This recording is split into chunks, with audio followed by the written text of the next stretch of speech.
T-minus 90 seconds and counting. All systems are go. We're about 90 seconds from the launch of Space Shuttle Discovery.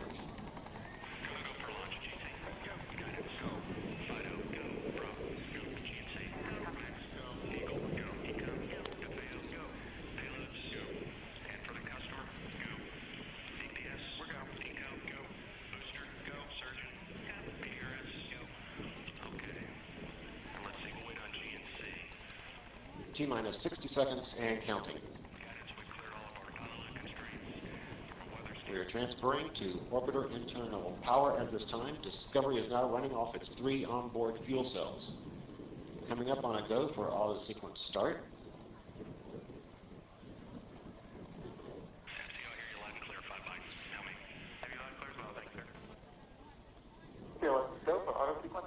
And we have a go for auto sequence start. Discovery's onboard computers have primary control of all the vehicle's critical functions. T-minus 17 seconds and counting. 15, 12, 11, 10, 9, 8, 7, 6, start, 2, 1, booster ignition, and liftoff of the Space Shuttle Discovery, returning to the space station, paving the way for future missions beyond.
Separation confirmed. Guidance now converging. Discovery's onboard computers commanding the main engine nozzles to swivel, aiming the shuttle for its precise target in space for main engine cutoff. Should have a good forward link now and Dan, you sound good.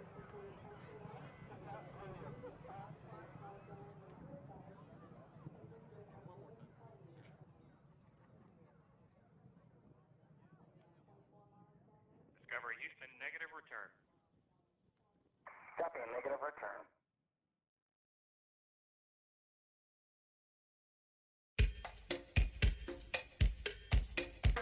Aruba, Jamaica, ooh, I wanna take you.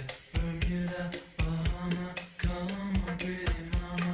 Key Largo, Montego, baby, why don't we go? Jamaica, off the Florida Keys. There's a place called Kokomo.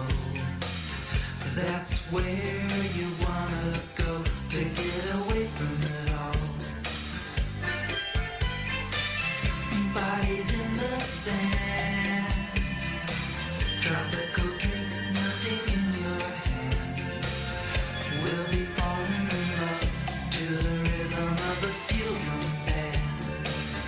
Down in Kokomo, Aruba, Jamaica, ooh, I wanna take you to Bermuda, Bahama, come on.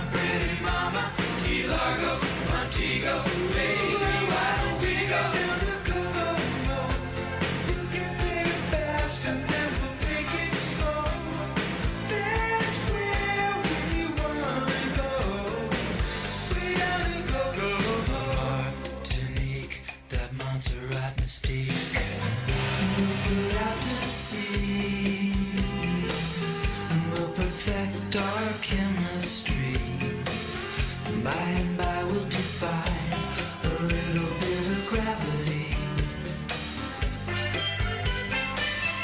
Afternoon delight,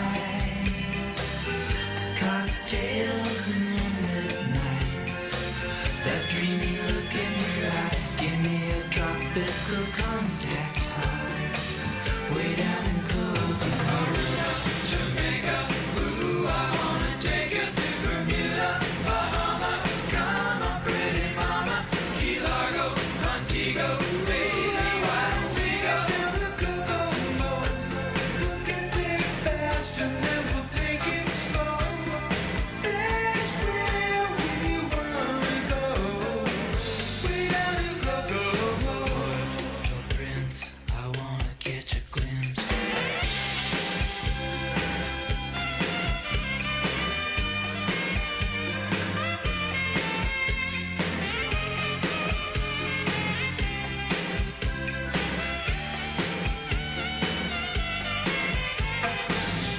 Everybody knows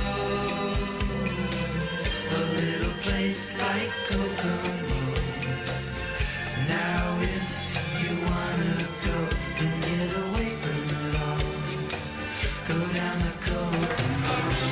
Jamaica, ooh, I wanna take you to Bermuda, Bahama, come on pretty mama, Key Largo, Montego, baby, why don't we go down to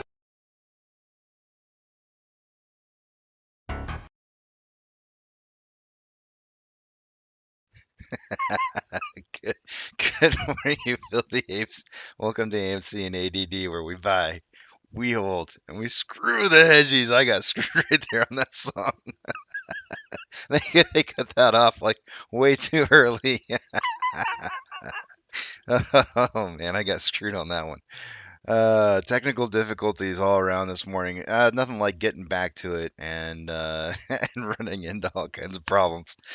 First thing I did is I got in this morning or yesterday we got back home and we noticed the power had gone out here at the house, but it didn't even dawn on me. Of course I've been on I've been on break for a while, so I didn't even think, what about the computer? Wasn't my first thought. It was more about how do I get all this junk out of the car and wash it all off from the beach and everything. But I know, right? It went straight into Top Gun. Um, yeah, no, the beer is still sinking in, settling. It's good to be back, guys. The title for the day today: Smell the desperation or smell the ocean breeze. It's your choice. There's so many things I want to talk about. There's so many things. I read a lot of stuff while I was gone. I experienced a lot of things while I was gone, and a lot of things that are relatable to what we're experiencing here. And I can't wait to share it with you guys. But unfortunately, since I am a little late, running late here, it is time for numbers, and so I'm going to clean off the glasses, and we'll run through the numbers, and then we'll talk a little bit because we'll have some time. So let me clean off these glasses here real quick. It's good to be back. All I'm going to say is this, in regards to, because I know you guys are going to ask, in regards to what Trey said, the whole $200 thing. And I listened to a part of it, a good part of his live stream, maybe an hour or so of his live stream the other day. And I heard one of the tough questions that was asked him was asked by Danny. I don't know if it was our Danny or not, but it made him stop and think. You guys ask me all the time, what's your price prediction? And I told you, I've said it many times, I don't have a price prediction. I know that we own the float, and I know that we get to decide what the price is going to be. And I know that the longer we hold, the more the price is going to go up. So where's all the money going to come from? Well, Trey left out a couple key things. First off, the very first question you have to ask yourself is who owes you the money? And the answer is your broker. It's not the DTCC. It's not the hedge funds. They don't owe you money. It's your broker. Your broker owes you whatever it is that you've paid for. And he left that key portion out. It is such a massive key portion. Why is it massive? Because every single one of our brokers has collateral that they have to hold. They hold collateral in the entire market. Every single one of our brokers holds collateral across the entire market. It comes from the entire market. That's where it comes from. If they have to pay us, it's going to come from the rest of the market. You want to know where the money is? It's in the market. And they will have to get you your money because they have to pay you. They can't not just pay you. It's a very easy, basic answer. And I'm kind of really disappointed in the fact that Trey's missed this now twice, because when he went to the whole idea of we need to sell puts, or we need to buy puts rather, he forgot about our long institutional brokers. When he laid out the whole $200 or $1,000, whatever number it is that he thinks it can make it up to, he forgot again about our institutional brokers. So, if you want to know where your money is, it's in the market. It's there. The whole reason that Robinhood, a broker, the entire reason why Robinhood had the buy button taken away was because the DTCC negotiated with them to lower their margin requirements if they took the buy button away. Why? Because they were going to owe money that they didn't have.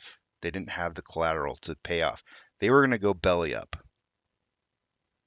And they would have owed everybody all massive amounts of money that they couldn't afford. So what did they do? They took away the buy button. That's what they did. That was a brokerage, not a hedge fund. That was our brokers. Our brokers owe us. And that's the answer. It's in the market. That's our money. It's sitting there. It's waiting for us. And it's being collected.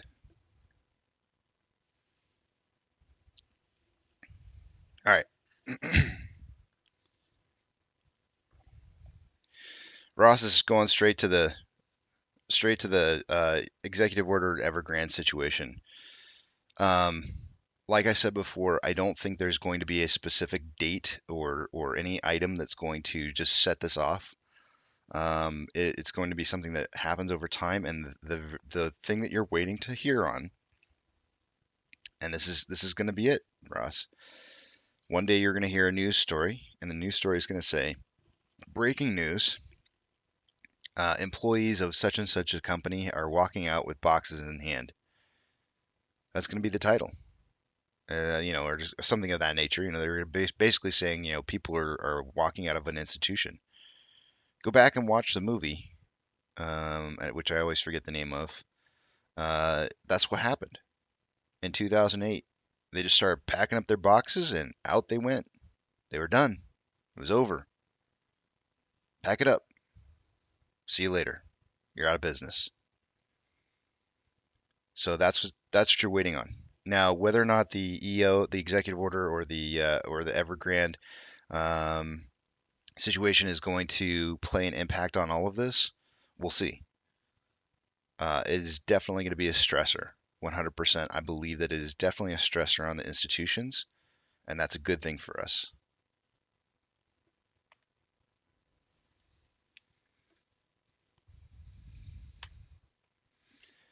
AO says, YouTube made me fix my handle. Okay.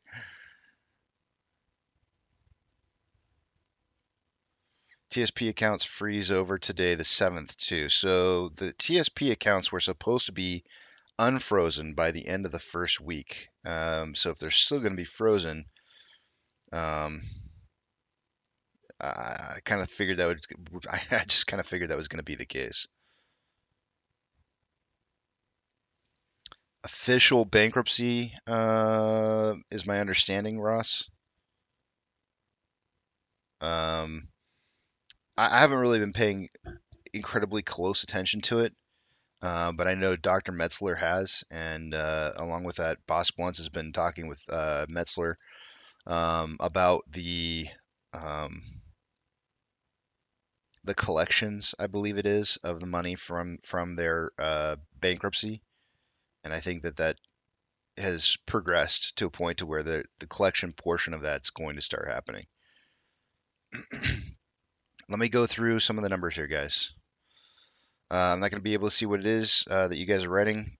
Just go ahead and ignore last week's data as far as price prediction tallies go, or you can just call it a win for whoever had the closest price on Thursday of last week, which was, let's see here. Hold on 1 second. Let me see what Thursday's price close was.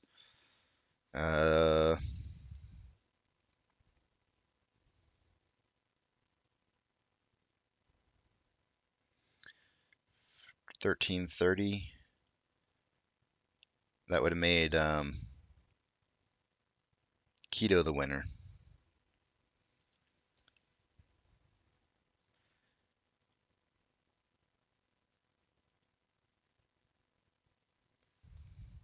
I'm just gonna, I'll put the point in. Why not? Everybody got a price prediction point that day, but I'm gonna put it. I'll just put it in here just for reference.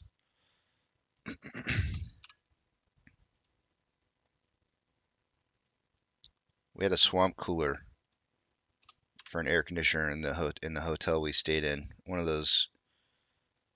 It's not really a swamp cooler. But I forget what they call those things. But anyways, those always end up giving me dry, scratchy throat. So it's gonna take me like a day or two before my voice gets back to normal. But Keto took the week for the week last week. Those are the numbers right there. We'll start fresh this week, starting today. Moving down to True Demons, MOASS trigger indicators. Let's see here. Those are old numbers, so ignore those. We had 50,000, 50.1 thousand. So Thursday was 357.5. Then Friday was 63.4 thousand shares. And then today, this morning is from yesterday is 50.1 thousand. Let me change that real quick.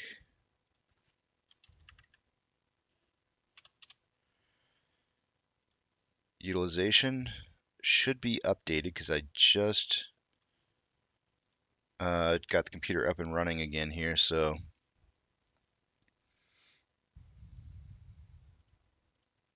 let me verify the date. June 6th. It is 100% utilization. So I missed let's see, Friday, which would have been day 81. Monday would have been day 82. And today is day 83 of utilization being 100%. 83 straight trading days of 100% utilization. Day-over-day price change yesterday was a drop of 4.02%.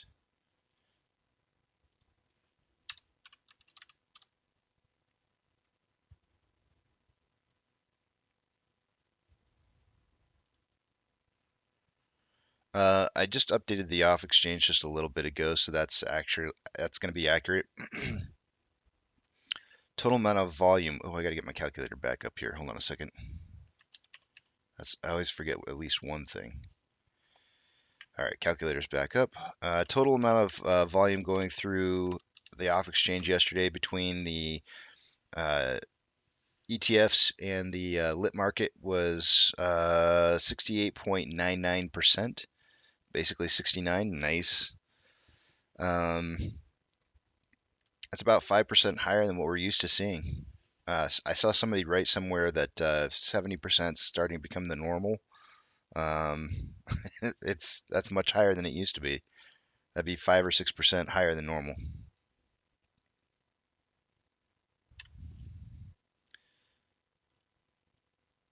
Moving on down to Ortex data, what you'll see as far as shares on loan goes, 181.85 million. That is getting really, really awfully close to the amount of shares that are totally being held by institutions. Very, very close. I did notice cost to borrow was up quite a bit. Current short share interest of the free float's at 23.37%.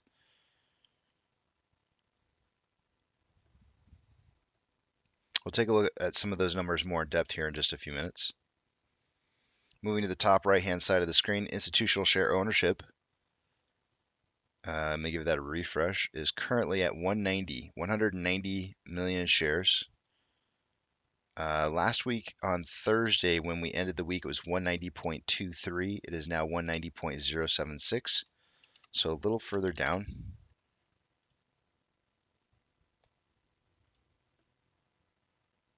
Our record of shares held by institutions is 193.8, set back on the 17th of last month.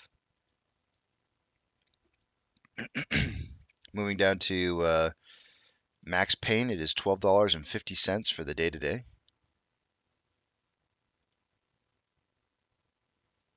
Let's take a look at the options. Moving on down to the lottery ticket winners down here at a $32 strike price. Let's see here. Last week it was 35, by the way. At a $32 strike price, there's currently 19.1 thousand contracts.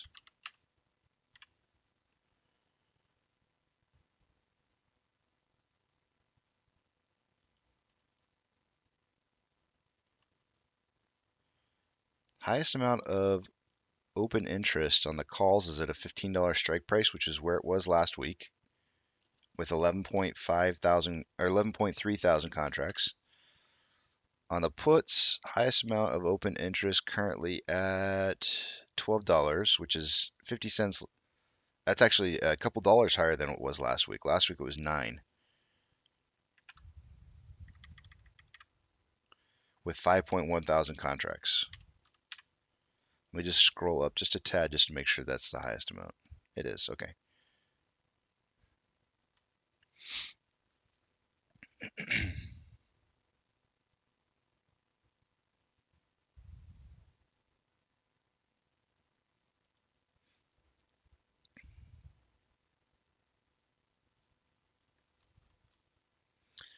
Let me move a couple of screens over and we'll take a deeper dive into Ortex data, how that's charting.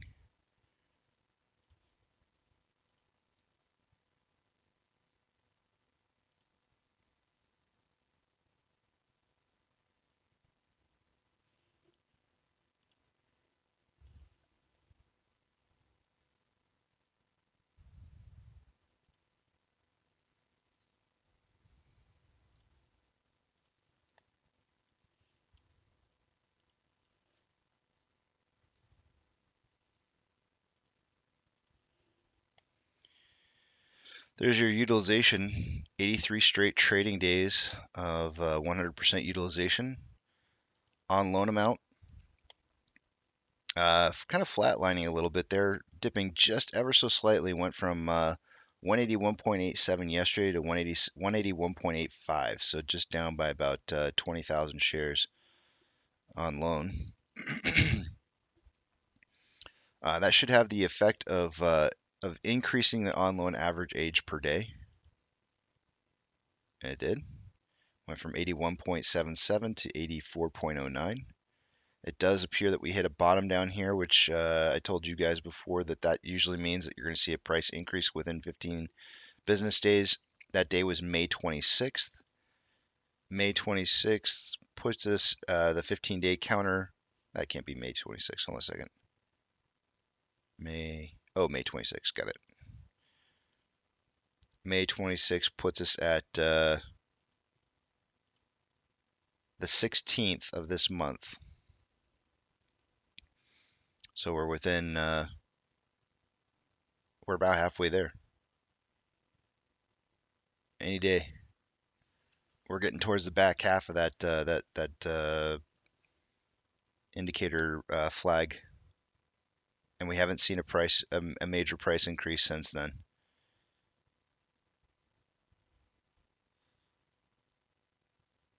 Exchange reported short interest. Look at that massive spike there in exchange reported short interest.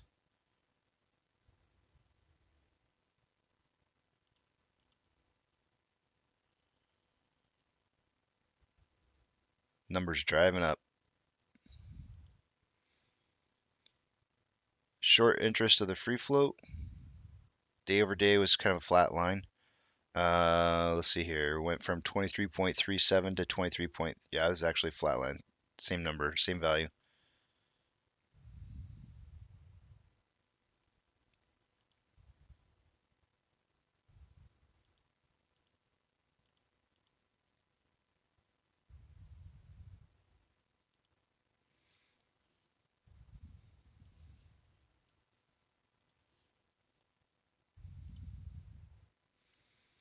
Orders by Fidelity customers. Let's see. As of yesterday, AMC did really, really well.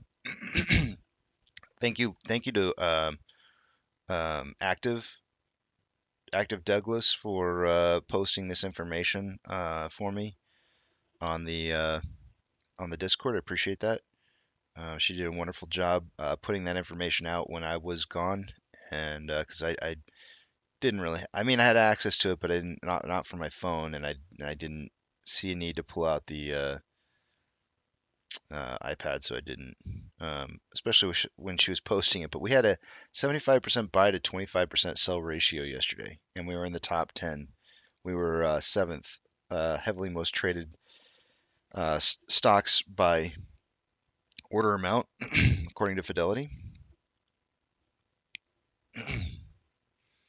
GME was in 19th with a 65% buy to 35% sell ratio.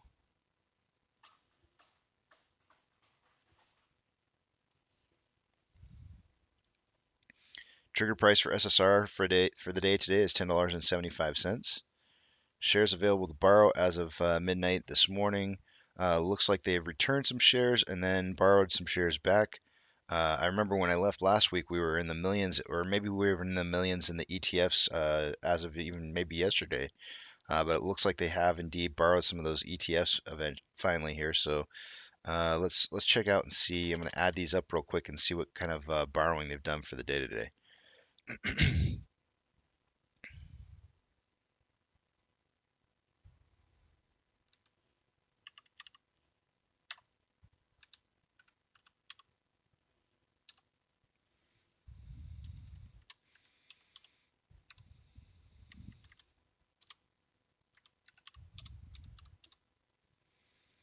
I'm just going to kind of round up here a little bit. I know I don't always like rounding up, but I'm going to just call it about 400,000 shares.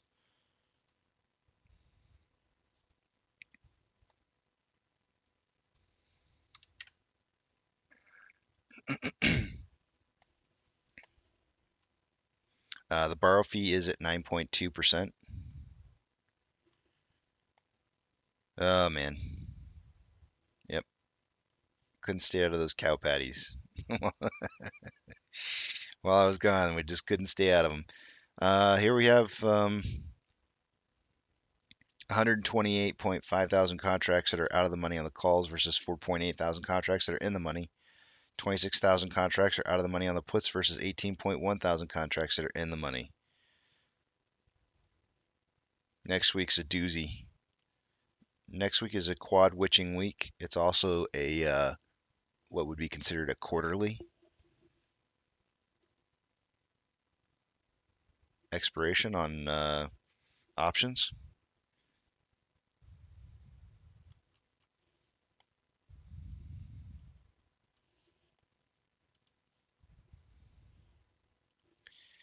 Yesterday the market was up, it looks like.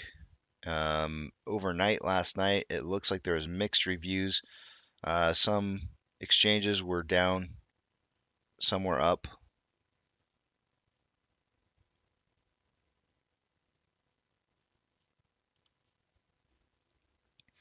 IWM is down in the pre-market 0.85. Tesla is down 2.18. Amazon is down 2.52. Cinemark is up 1.92. By the way, Amazon, guys, in case you weren't watching, had a 20-to-1 split. The reason for the massive drop in price on this thing over the weekend. Let's zoom out and see this, what it looks like. The reason for the massive price drop.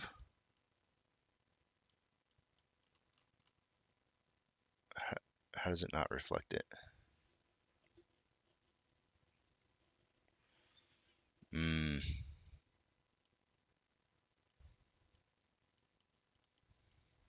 it doesn't reflect it because it's way down here now. That's why. Yeah, there's your split right there. 21 split dropped down into the $100 range, which is gonna affect their average 3-month volume. It's gonna affect a lot of different things.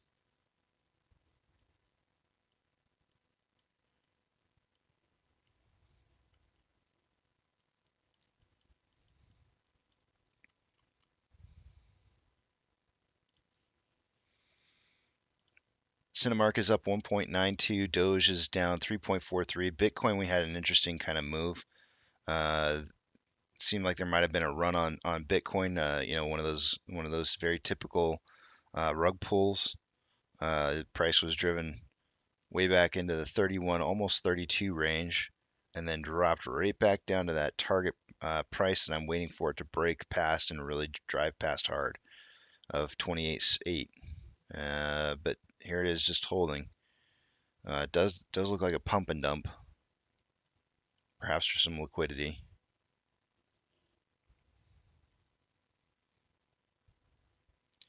GME is down 1.26 in the pre-market. HYMC down 2.22. Hood is down 1.65 and NCMI is up 5.79. AMC is down 1.26 in the pre-market.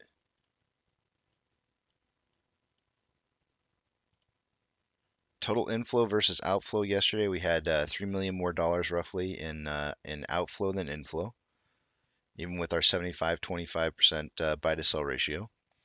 So far this morning, we've got about 43.97 thousand shares having been traded so far. A doubling of these numbers right here would put us at a 20 to 40 million share traded day for the day today. So we'll see what our 7 a.m. pokey stick of volume looks like.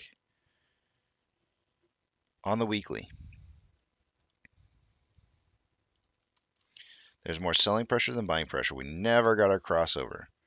I thought we were going to finally see our crossover here of the selling and buying pressure, which we haven't seen a change in since like December-ish.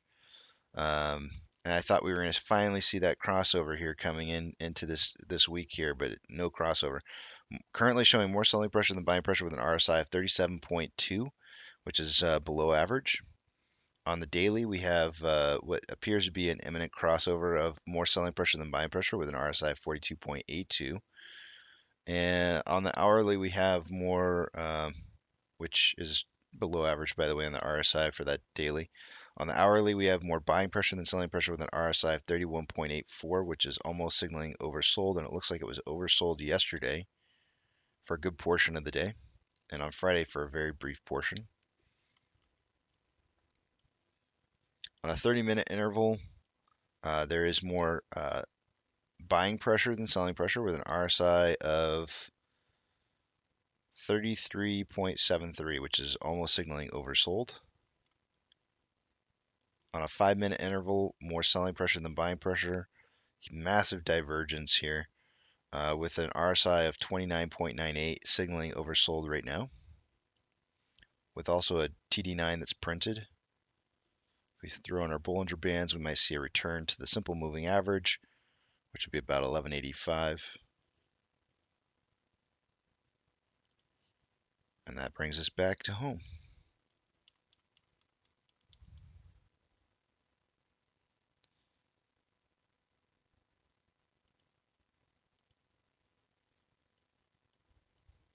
Let me move my SSR trigger price.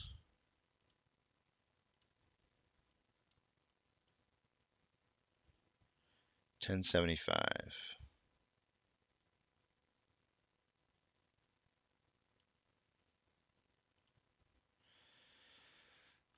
In regards to a synthetic price failure,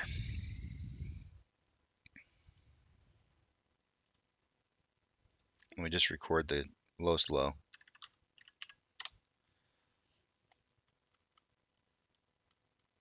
Let me just make sure I got the right number. Okay, that does appear to be the lowest low right there. I think 1176 maybe? No, 1030. Yeah, no, that was a drive up.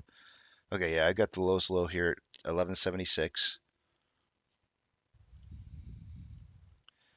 So at 1176, that's 29.4% down. A very typical turnaround point would be about 35% or 40. 35 or 40% down from 1665. That would be our next turning around point. So let's see what that's going to be. Let's see. Let's do 40% first.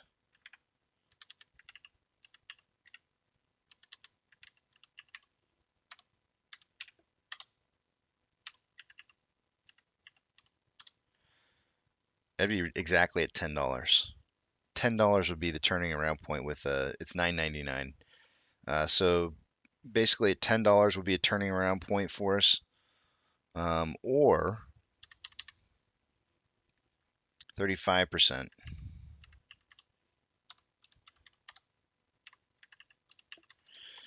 which is 1082.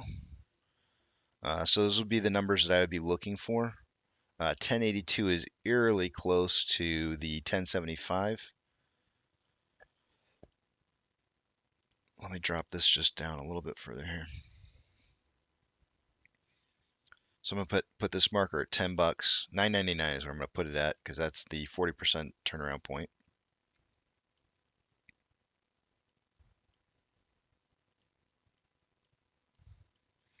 But SSR is almost right on top of that 1082 turnaround point of a 35% failure in price.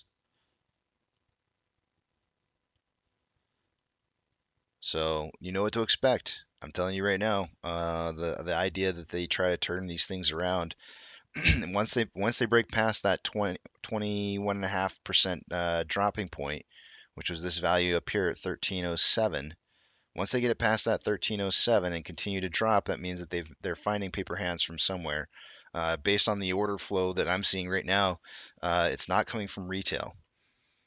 So they're more than likely, if we pull this back out here and just kind of look at these numbers, I would say that this is probably institutions probably selling off in here, and we're still getting these a few minutes after the after closing, these little ticks. If I had to guess, and I'm not fully certain of this, but if I had to guess, these are probably an indicator of something having to do with the scalped price throughout the day.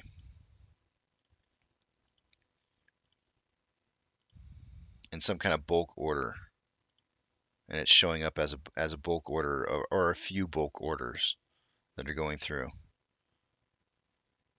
Because notice this ticker right here, this price point matches everything from 2 days prior, this day and this day. This price movement in this ticker is this day and this day.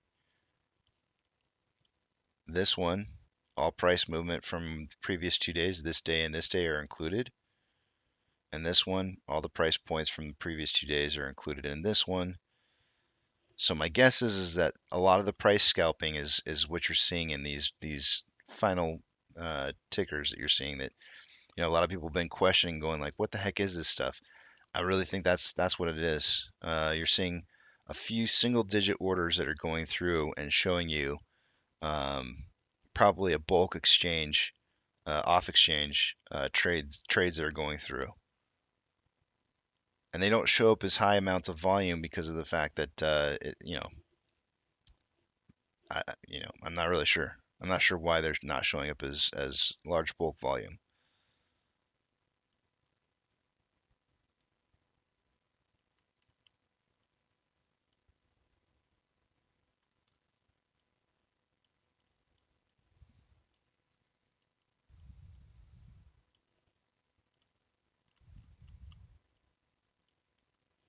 All right. It's just about pokey stick of volume time, so let me get my camera back up here and I can see what it is you guys are writing again.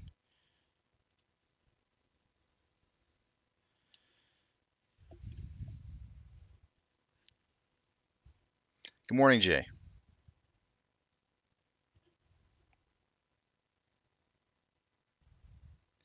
I did. I did enjoy the time off. Thank you.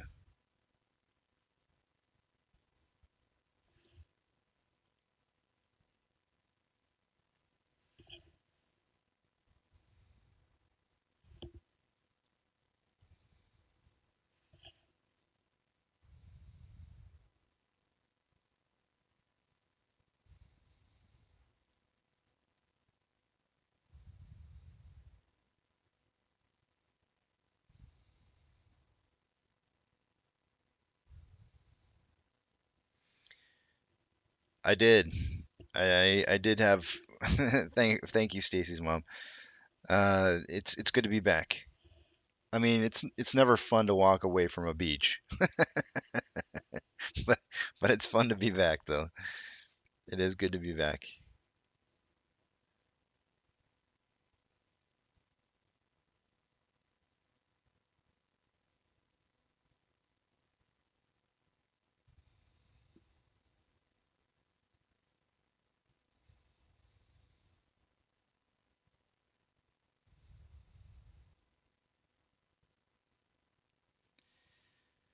Caitlin's saying the amount of liquidity that's being dumped out, cashed out about 59 billion over 3 days with the Luna dump. Now they've taken 79 billion in a day with crypto.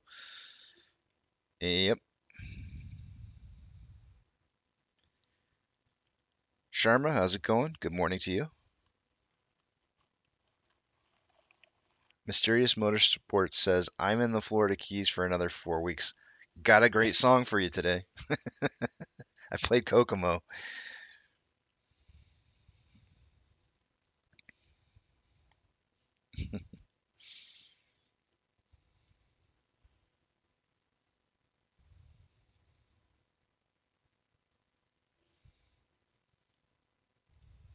Here's our 7 a.m. Pokey Stick of volume with 50,000 shares going into it. I normally only expect to see, in regards to volume, I only expect to see a doubling of volume. But in this particular case, so far, it's a doubling of the doubling.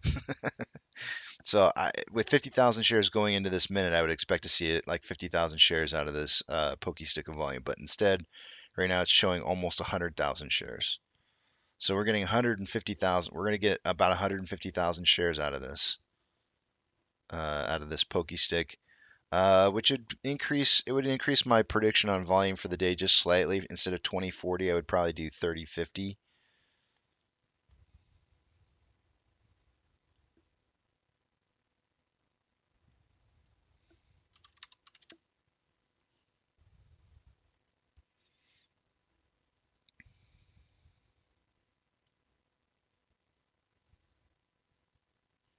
Yeah, we got 149,000 shares out of that minute.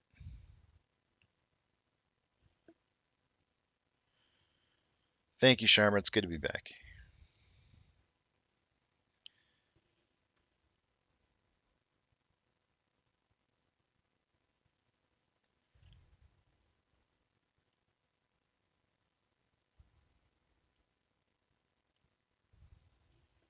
One thing I didn't look at, and I do want to see where it is. I didn't look at the um, Ichimoto.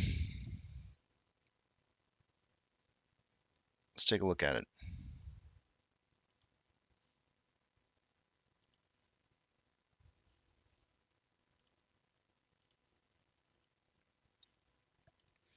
On the hourly on the Ichimoto, you can see that there's a very definitive selling pressure that's going on here. You can see that the conversion line is below the baseline, and that the lagging line is below the price line. Price usually travels upwards through red clouds and downwards through green clouds. Through the thumb of the thumb. Oh boy, this coffee's got my tongue all shriveled up. This would be a thinner point right here. You can see where the cloud is, so you may suspect that there could be a portion of pricing increasing maybe in the next day or two as a possibility. Not necessarily a for sure thing, but you can see that the cloud is definitely thinned out in comparison to where it was over the last 2 days, trading days. On the 4 hour, price did move. It actually kind of moved down through a red spot. It was a little preemptive to the green movement. Uh, so we are below the cloud here, and this would be the red out here. So on the 4 hour, it's kind of suggesting that a breakout going back upwards to exceed perhaps 1347 might not be for at least another week. So let's see. So today would be what, Tuesday, Wednesday, Thursday, Friday, perhaps going into Monday or Tuesday of next week.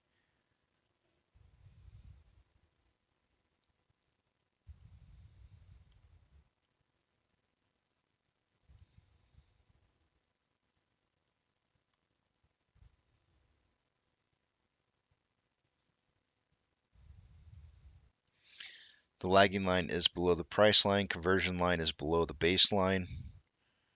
Price line is below the cloud. We did print a TD9 on this 4 hour. Just kind of curious what a Bollinger Band looks like on this. Not touching.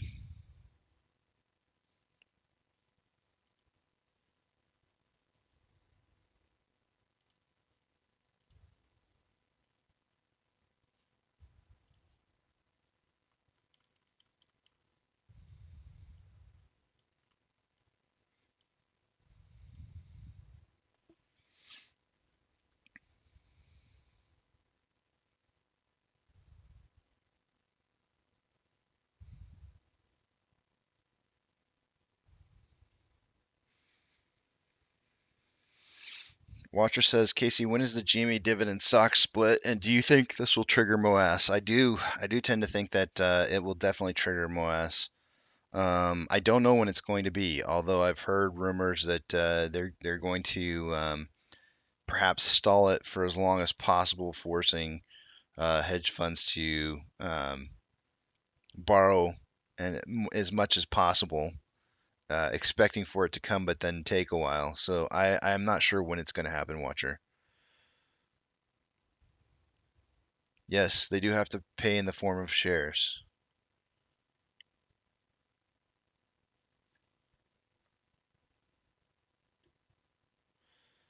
At least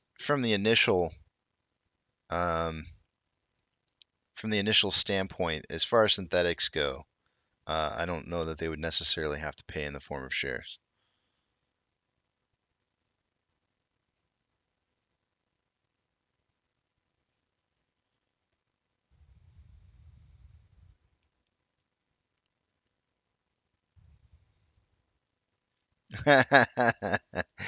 Thick says, between Disney, my ungrateful children, and high ass prices, I'm done with Florida. I know how that is. I know how that is.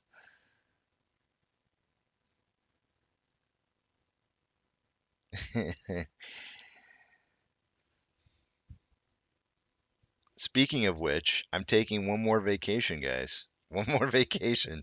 You're gonna lose me in July too. We're gonna head out to California. We're not gonna do Disneyland, but we are heading out to California.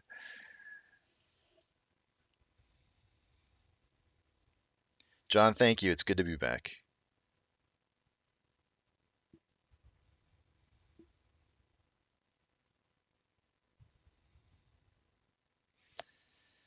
To bleed the hedge funds, Watcher.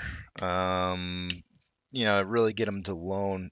So the idea is that if they think that there's going to be something coming, then they may start borrowing shares in anticipation in advance, to let them really kind of eat it in the pocketbook, so to speak, by stalling it,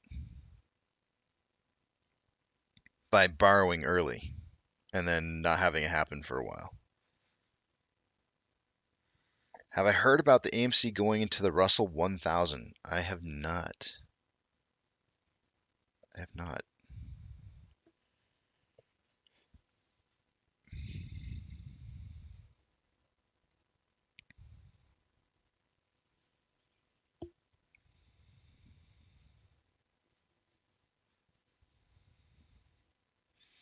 Saint Manet's dad, I could not agree more. I could not agree more. I think that is, I think it's really kind of um, irresponsible to come up with price points. That's why I won't do it. I trade off of indicators. To suggest that there's not enough money in the market for certain price ranges is kind of ludicrous. Every single one of our brokers owes us. I kind of talked a little bit about it earlier this morning, so I probably won't touch on it again. And what I'll do is I'll just put in a link at the end of the day today to that period of time where I talked about, Trey's fatal flaw and the way that how he's talking about this and not thinking about our brokers. It's truly the answer. If you want to know where the money is going to come from, all you have to do is look at who owes you the money in the long run. And when you start to understand that the people who owe you the money have to cough it up, then that money's going to come out of their pockets across the board. And we're through a lot of brokers across the board, which means that if they have to cough out the money, they're going to have to find that money from someplace because they can get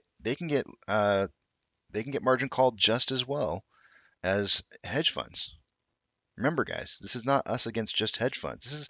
This is the fundamental flaw. And people always think that this is just us versus hedge funds. This is not just us versus hedge funds. This is us against our own institutional brokers. This is us against the whole market. This is us against the government. This is retail against everybody. And when you start to understand that it's retail against everybody,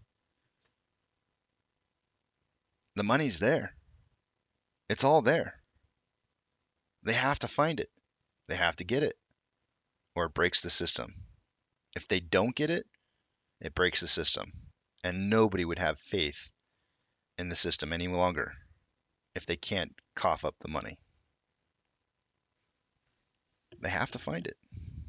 And we get to dictate what that price is.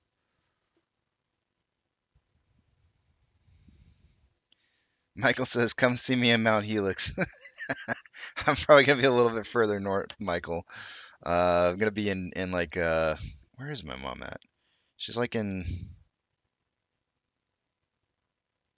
shoot, I forget the name of that area. Hold on a second. I'll look it up again. I always forget the name of that area.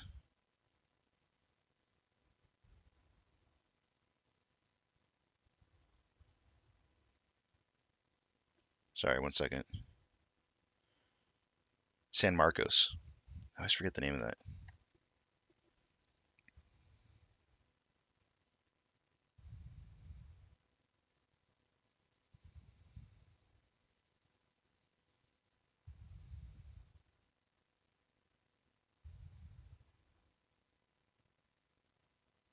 Yes, Watcher 2000. Absolutely.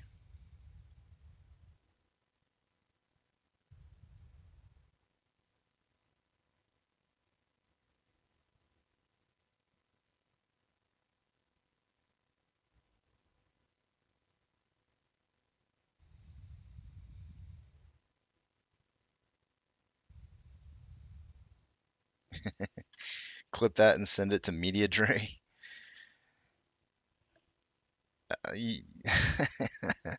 I don't. Oh man, I don't do that kind of stuff. You know how I feel about self-promoting. I just don't. I don't do it.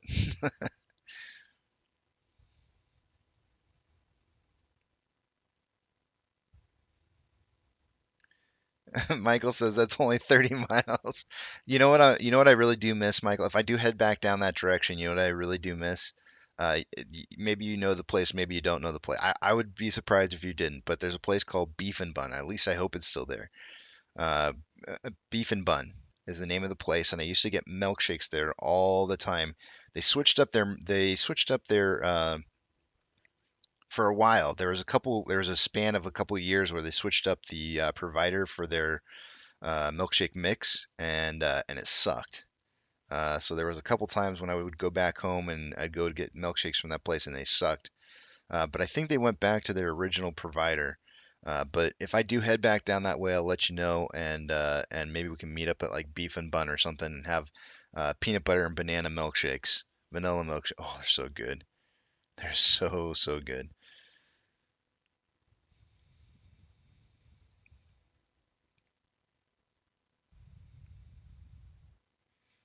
Mr. Heedy, that's funny. This is right. Smell the desperation or smell the ocean breeze. It's your choice. But that's all I see here. All I see is desperation. And I was sitting back on the beach. I was just sitting there thinking to myself, like, you can choose to sit here and look at the charts all day long, or you can sit back on an oceanfront beach and enjoy life. Either way, though, they're both great smells.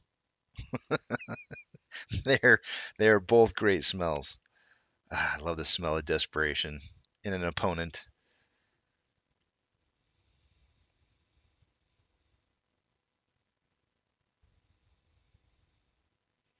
Thank you, Saint Monet's dad. I have always kind of wanted to tour a little bit of New York. I really have. My son got to do the Macy's parade. Ooh, it's been a hot minute. 4 or 5, maybe 6 years ago.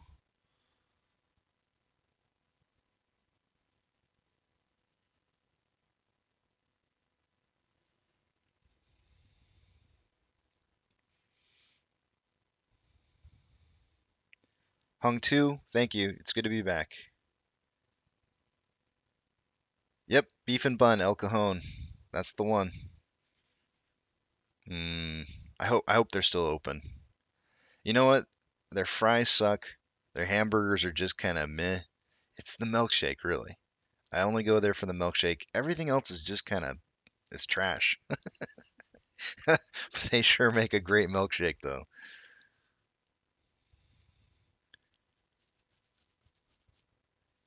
Tank Dog, I can tell you this. I can tell you that I see that we have within we're very close to I think it was the 16th because it was the 26th. Yeah, the 16th. So Ortex, the Ortex data that I look for that tells me that a price increase is coming has triggered. We have until about the 16th before I would expect to see that price increase coming. I can tell you that. It appears that it's going to be somewhat big. I don't know how big because I can't. There's no real way for me to gauge. It doesn't. The Ortex indicator doesn't really tell me how big. It just basically signals that there's a price increase incoming. Um, do I think the executive order placed a lot of stress on the market in order to um, have the equity that they needed in order to hold their positions? Yes, I do. Do I think it's going to be an immediate 100%, like this is it kind of thing? I don't think so, but we'll see. It just depends on how much stress it put on the market. Myself says it smells like farts. Uh, that's mm, I don't know. I mean, I guess it depends on what part of the beach you're going to. It was funny because when we were crossing one of the bridges, there's a bridge that just a huge bridge that you cross over before you get into uh, I think it's Mustang Island or Padre Island or something like that. It started to smell like rotten eggs, and my son's like, "Dad, do you smell that? It smells like rotten eggs." So yeah, I mean, I guess that smell of fear could smell like farts.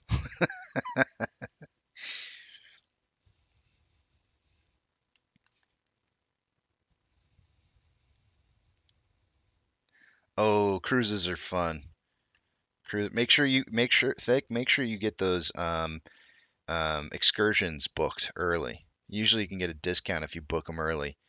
Whenever you do a cruise, excursions are usually the best thing to do. Sometimes it's fun to just kind of wander around on your own.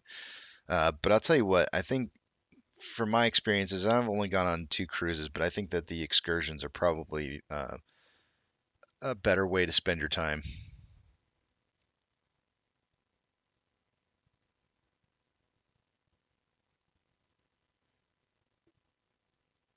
Andrew Onan says, "Case you need to try Howler Head." I'm gonna have to check it out. Michael, that's awesome. I'm glad they're still open. If we, I have full belief that we'll probably hit beef and bun at least once. If we do, I'll let you know.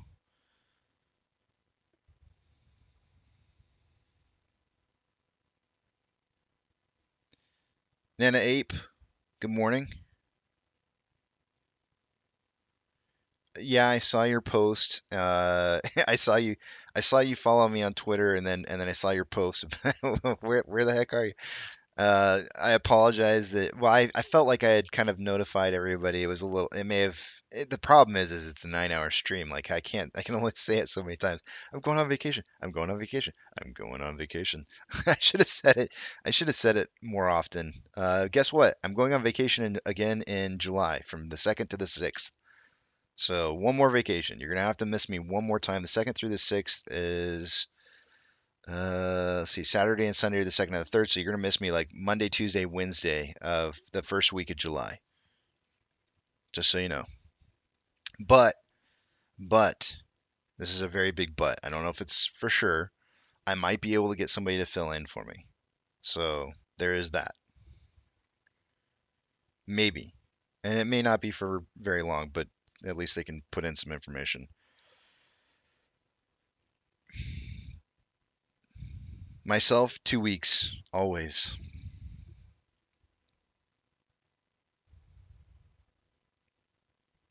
All right. I have a confession. I have a confession.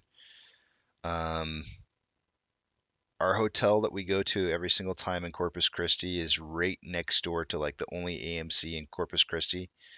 And I was gonna go there and take pictures and kind of let the company know how the business is doing because to be frank, every time I've ever been in the past, it's always been trash. I think they got like a 1.5 star rating on Yelp or Google or something, and hands down, it's probably one of the worst AMC movie theaters I have ever been into. And if there was going to be a movie theater that I would cut, it would be that one. Uh, we while we were there, we were planning on either seeing Doctor Strange or Top Gun because we have still not seen either, and it never happened. We couldn't get everybody to decide on what because some people have seen Doctor Strange and some people don't even want to see Top Gun, so we didn't go. And I'm a little upset. Like I really wanted to go to see a movie, but it is what it is. We'll still end up getting out to go see him. But man, what a missed opportunity. I think people were just, I mean, after a full day on the beach, everybody's just kind of pooped out and we're done. So,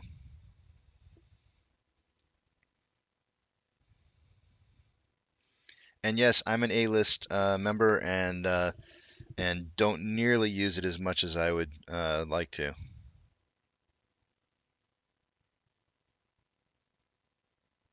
Someone on Froggy Styles answered you. That's good. And I think Froggy was he sent me a tweet the other day um, and invited me to a space call, which maybe he did for everybody, but he's alive. He is alive. Mysterious Motorsports is going 12 to 15 for the price prediction for the day today. I'm actually going to go low. I'm going to go low today.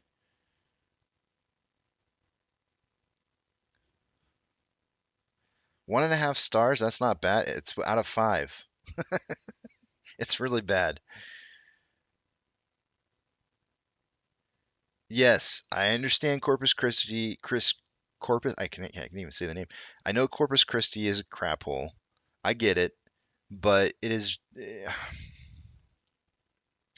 You're right. Maybe it's not as bad as maybe it does kind of fit like the area, but um, I still think that they can improve.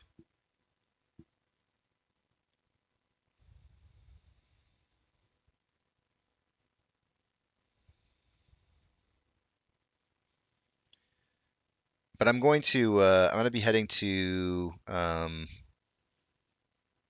going to be heading to the movies here soon because I got to see one of those two movies. Well, I'm going to see both of them. We're actually going on Thursday to see a double header of I think it's Thursday. Yeah, on Thursday we're going to see a double header on Jurassic Park. So I know I'm going to the movies for sure. Maybe, maybe I might go see 3 movies all in one day. Maybe I'll go see the doubleheader on Jurassic Park and Top Gun beforehand. I don't know. But I'm really upset that I haven't seen Top Gun yet.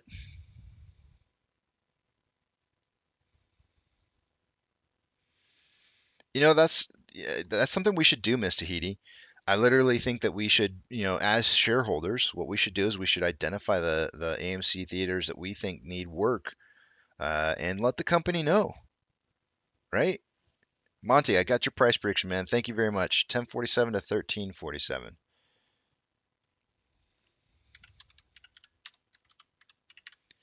I'm going low today. I'm going 10 to 13. and I hope I'm wrong. But I'm going 10 to 13. More than likely. I'll have to see. I'm not. I usually do it with. I usually check. I usually do price prediction right before the market opens.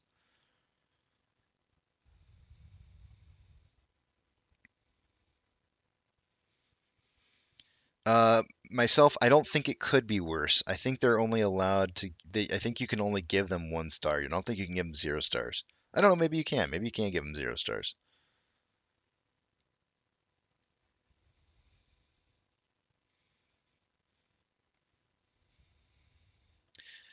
It's a possibility, Caitlin, that usually a lot of the times that is the case. That after we trip SSR, price does run, uh, due to the ability to fill orders. Once they can create those synthetics, it's much easier for them to fill orders, and price does tend to run when that happens.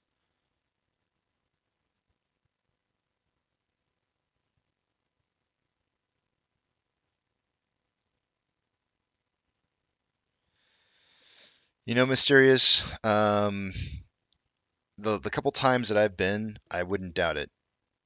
I feel like there was a time that one time we went in there and had to stand there for like 15 minutes before somebody showed up to eat. Like we could have walked in and just done anything we wanted. Nobody was there to man the front. It was pretty bad. So I'm trying to guess what it would be like now because that was like 2 years ago.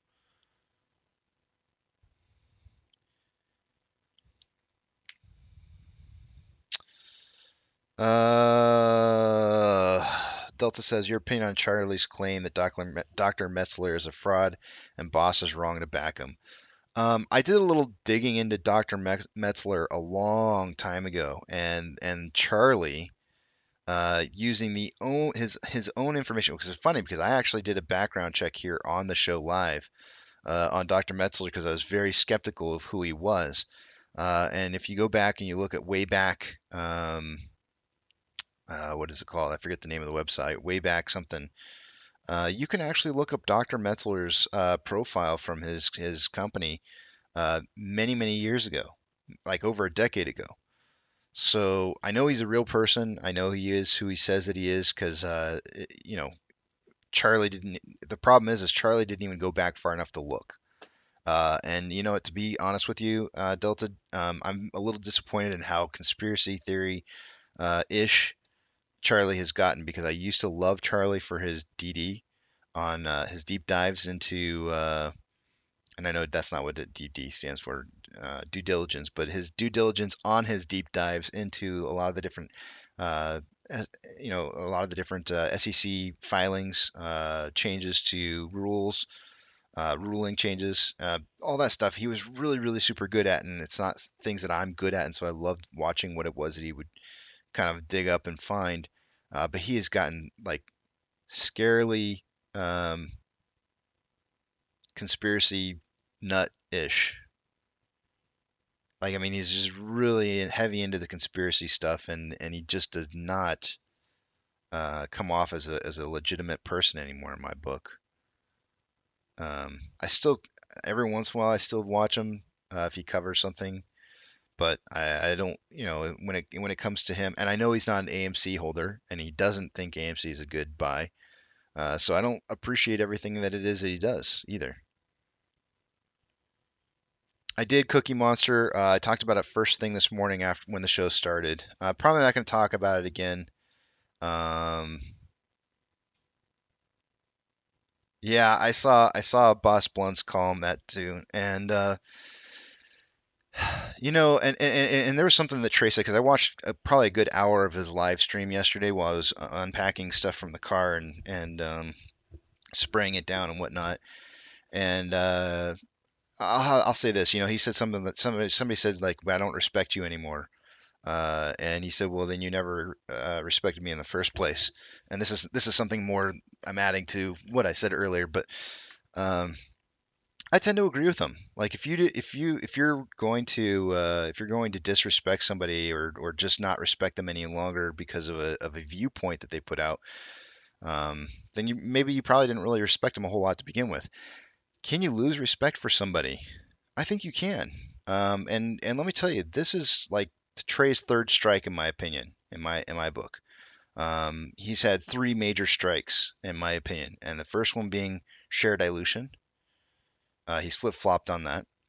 The second strike, in my opinion, would be the telling people that they need to start buying puts, and this is now his third strike. And he's missing some very basic things. And I posted something. I said, "Get better friends, Trey."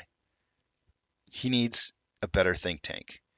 He needs a group of people who surround him, who actually kind of dive into things before he goes and talks about them. Because when you just sit there, and we all have to agree, he's an influencer. I don't want to be called an influencer, but I know I am. And when you know that you're a person who has an ability to talk to people and influence their decision making process, then you need to own that. You need to own that. And the idea that you can just sit there and say whatever it is you want to say and not expect that there's going to be some kind of, well, he did expect it. He expected there was going to be a backlash. So then why say it? If you know there's going to be a backlash and the argument is, well, I need to say it because I need to prove a point that, people can't say things without getting some kind of harsh backlash. Well, coming out and saying $200 a share is not the way to go. That's not the thing that you do. You don't sit there and say, you just talk to people about the fact that people aren't willing to be open. And I've had it. I've had it on my Discord where I've had people who are not open to other people's ideas or information that they're trying to bring forth. And I said, no, you have to listen to people. You do have to see other people's point of views and ideas. Esther on Twitter did this beautiful, well-written, long report on why share dilution is a good thing. It wasn't right, but I still read it in its entirety, and I came up with counterpoints to it, and I invited him to come onto the show to talk about it. I'm not here to just say Casey's way only. I'm willing to talk about issues, and I think we all should.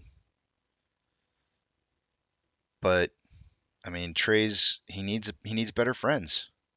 He needs better. Iron sharpens iron, and if all you have is um, a bunch of sand that you're trying to sharpen your blade in, you're just going to be dull. Get better friends. That's all I got to say. He needs a better support group who can bounce ideas off of him and think about things through before he talks about them, because he has a massive reach into the community. And telling everybody that $200 a share is probably the likeliest high that he thinks we're going to make it to. There's a chance we could make $1,000, maybe $2,000, but that's probably about it. He's not even looking at some of the fundamentals behind where the money comes from. I mean, he did not dive very deep. How deep are you willing to go? Because he went shallow, very shallow.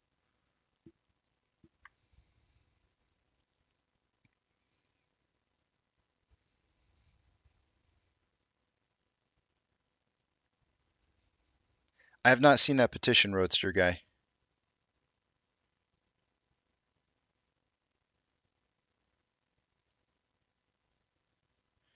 Could it run without hitting 35%? Yes, it could, Lisa, but not typically. I would say it would be abnormal for it to run without hitting the 35% mark. It may get close. For example, it could get to like, say, 32, 33 and turn around. It may even make, I don't know, it could hit 31, 32.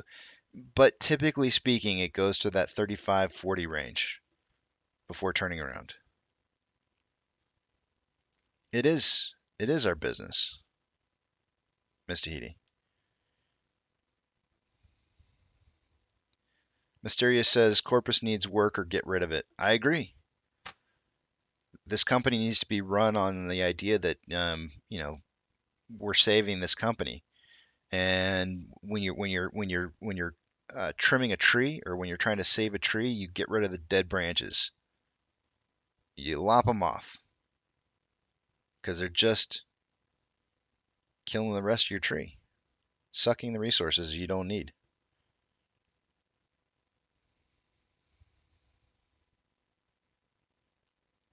And it's a bad look on your company. Think about all those people in Corpus Christi who are going to AMC.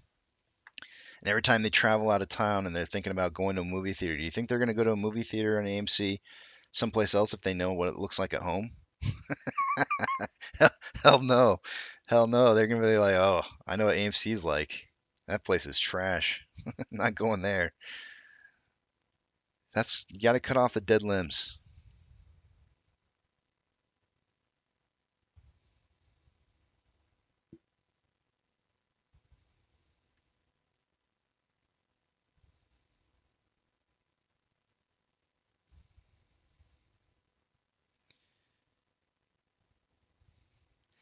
Yeah, I don't want to go there, Caitlin. I know he's talked about depression as an issue. Like I said, he needs better friends. He needs to hang out with better people. And of course, that's going to be offensive, right? Because I'm suggesting the fact that he can't choose his friends well. I honestly don't think he'd be making statements like that on a live, not a live, but a recorded session. I don't think he'd go on and record something, like that without, talking it through with some people who were close confidants and I do that stuff. I don't know if you guys know that or not, but I get together with people and I talk about things I'm going to say. I don't just say them. I talk about stuff, bounce things, ideas off of other people, and sometimes I listen, sometimes I don't. But the thing is that I still work with other people to understand what it is that's going on.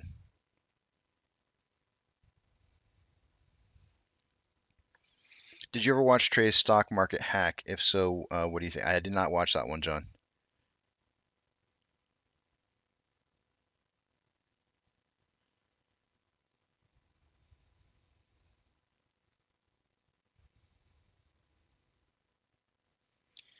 Um, I normally don't. I can refresh it, Caitlin. I normally don't refresh it until 9, but I can refresh it. It's not a problem.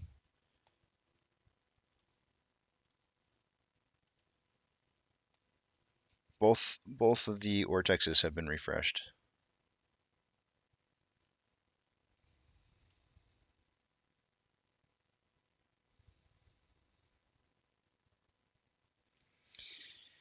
Yes. Al from Boston talking about Goldman having a cash back coin that may be used. Um, JP Morgan's got something that they're talking about, and then somebody posted a tweet to me via, I believe it was a text message.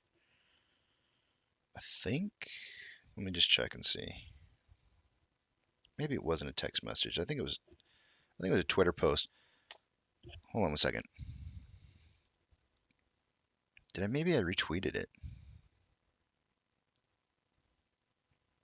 Mm,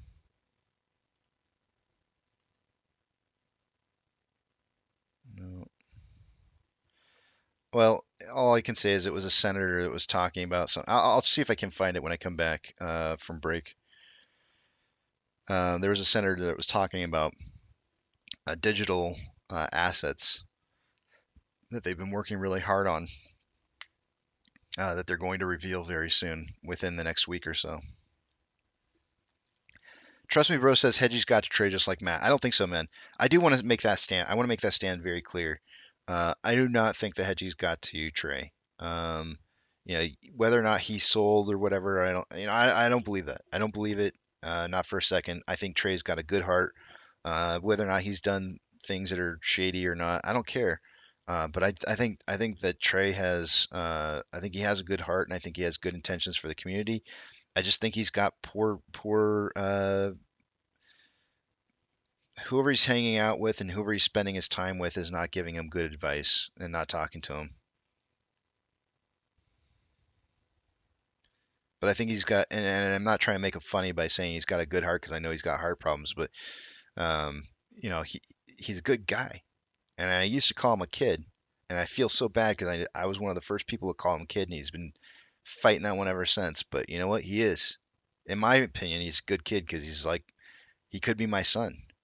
He's that young, but he's a good guy and he's smart.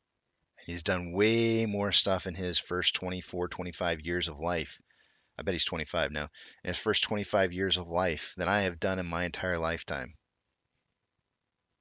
So my hat's off to him. I'm not here to cause division, but I think he needs better friends.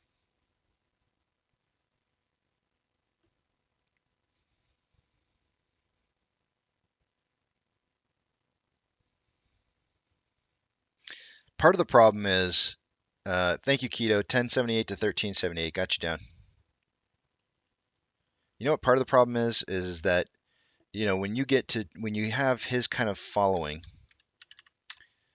you have to imagine that at some point it breaks down to where he can only talk to so many people at so many times and so many locations, and he probably cost to borrow max is rising. Let me see what's it at. 15.91 sure is. Well, that was something interesting that he said, Keto, that I kind of keyed in on.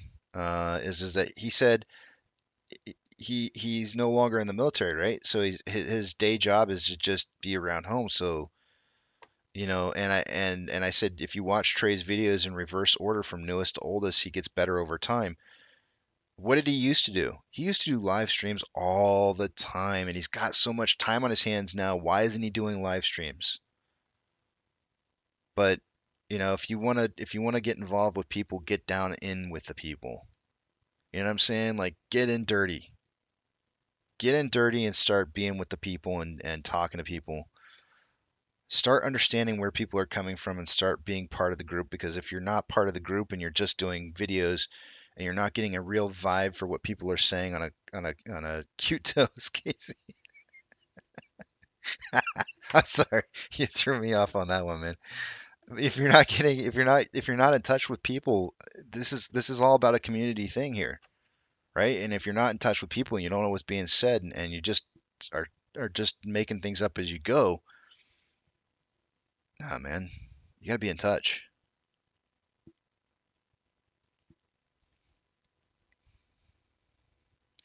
Reverse repo was over 2 trillion yesterday.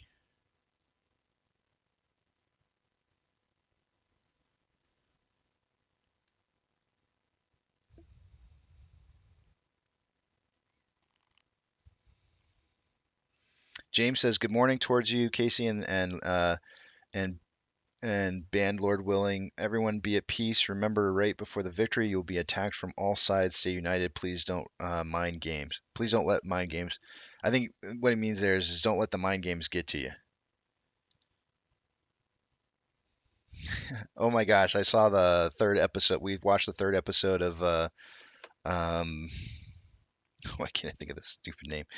Uh I want to say Obi-Wan Kenobi. We watched the Obi-Wan Kenobi third episode last night, and man, I thought it was good. My son said he read stuff that said it was going to be bad. I thought it was really good.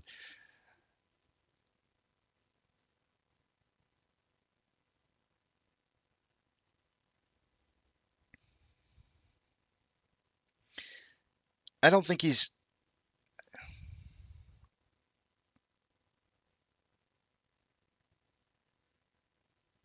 Yeah, I tend to agree, Monty. I know he did it on purpose. He wouldn't just put something out without doing it on purpose. And I'm not saying he didn't do it on purpose.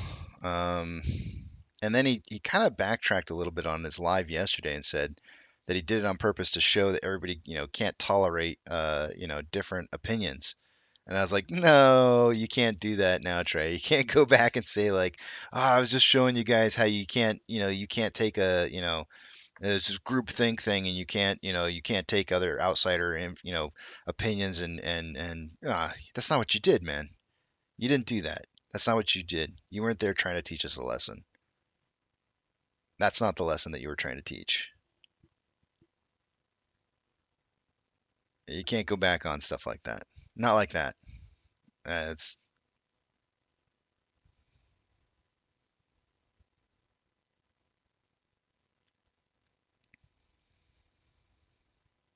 Maggie. I enjoyed my vacation very much. Thank you.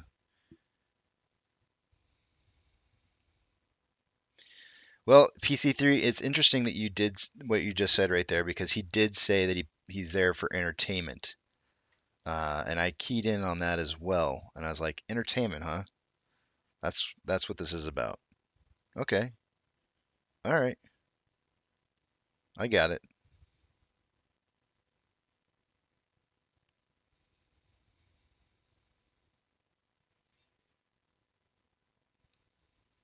Get better friends. If you think that's entertainment, get better friends.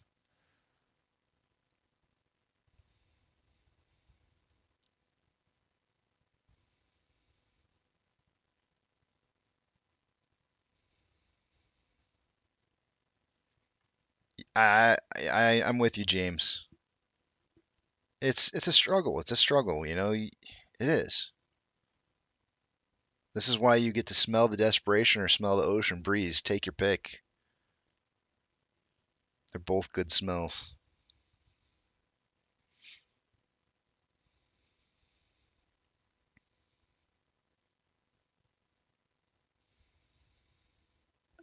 Miss Tahiti, see that's key right there.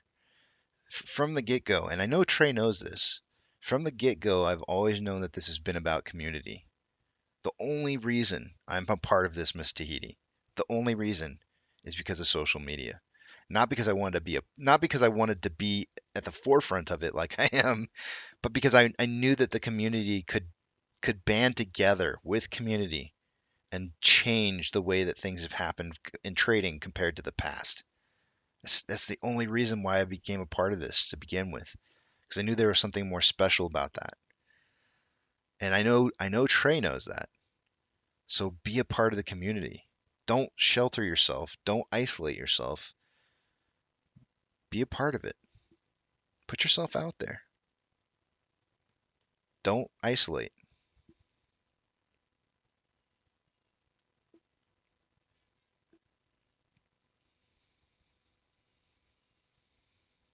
Volume for the prediction for the day-to-day tank dog is 30 to 50 million.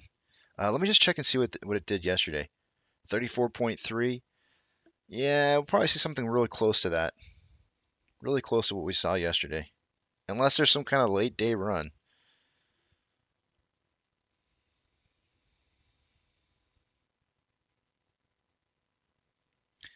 Yeah, I'm not trying to skewer them, Joe, by any means. I'm not here to create division within the community, but I will call a spade, right? And when somebody does something that needs to be called out and say, no, that was wrong, it does need to be called out. And this is now his second time that he's forgotten about our brokers. He's done it twice.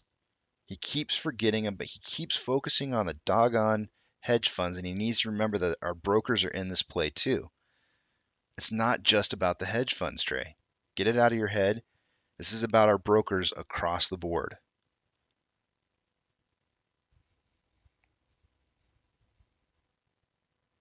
I did miss you guys. I kept posting stuff. I hope it showed in the fact that I was posting things. I was thinking about it. I was thinking about everybody. Believe it or not, I even missed the hecklers. I really do.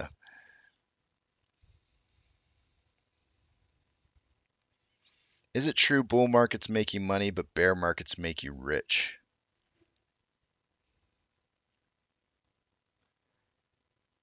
I mean, only from the derivative side of things.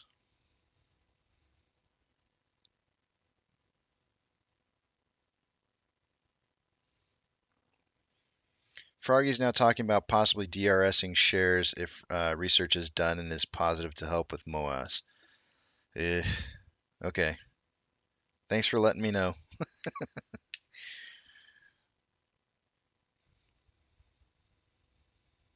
I'll we'll talk. I'll have a talk with him. See where he's coming from.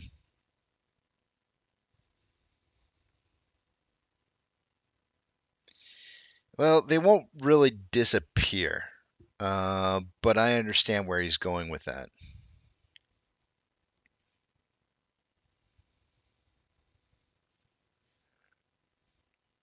Dana, thank you. I mean, There could be a difference, Savvy. Well, I would put it like this. This is the best way to put it.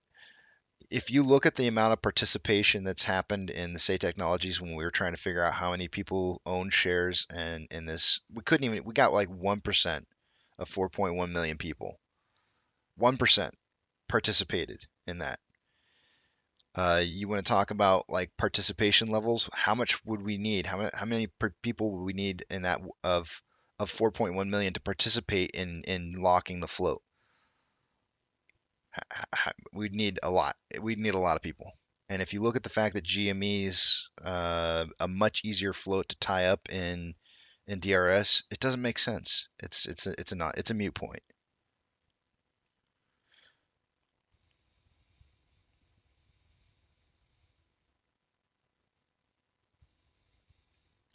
I understand that, Joe, and I think that's probably one of the most important things to remember as somebody who's doing a channel, is to remember that people, part of the big staying power for all this is community. And if the community suffers, then as a whole we suffer.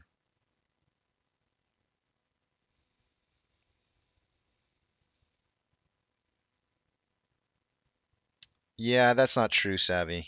I mean, in regards to that being the case, I'll talk to him and see what he has to say about it. Yes, everyone is against retail.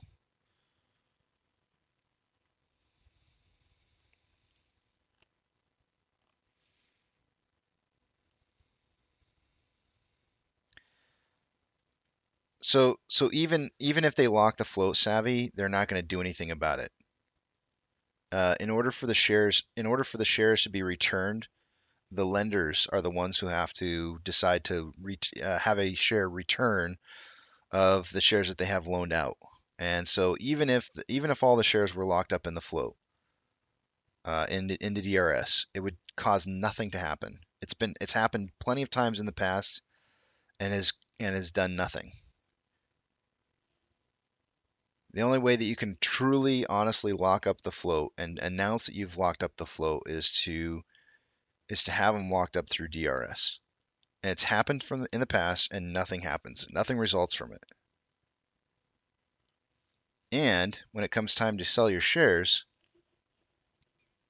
good luck. Gus says big thing with DRS is no after pre-market trades. It is. It's the biggest thing for me. I might consider it. If they actually allowed pre-market and aftermarket hour trading, I may consider it. But that it violates one of my, I have 3 golden rules. Only 3. 3 golden rules you never break, and it violates my 3rd rule.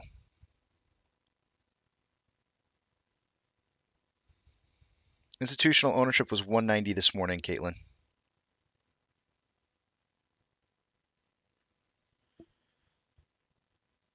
Forrest, nothing good comes quick in life.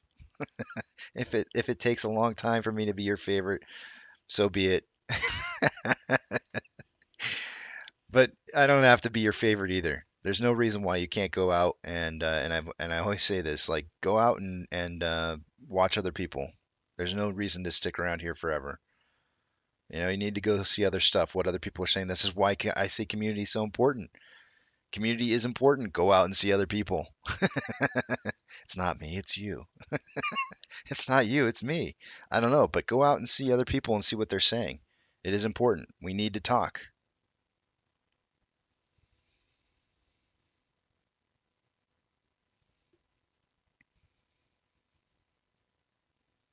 This is correct, Savvy.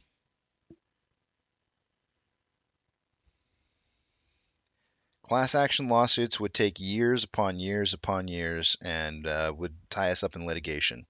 We don't want that. We're struggling with the idea of it taking, just a little over a year now, and people are struggling. So I don't think that tying this up in litigation is going to be a good idea.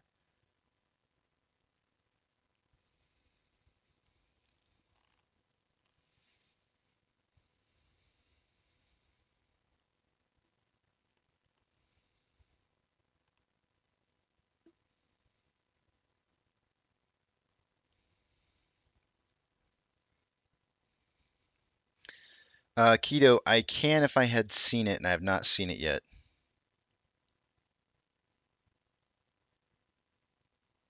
Go Chiefs! Go Chiefs! All right, guys, I got to take off to break. I'm a little late here. I know there's a lot of questions. I'm trying to stay a little bit later today because everybody's sleeping in the household right now. But I tried to stay a little bit later. But I'm going to take about a 20-minute break here and come back, give my price predictions. Do you believe in supply and demand zones? I do, but not necessarily in a squeeze. Let's see here.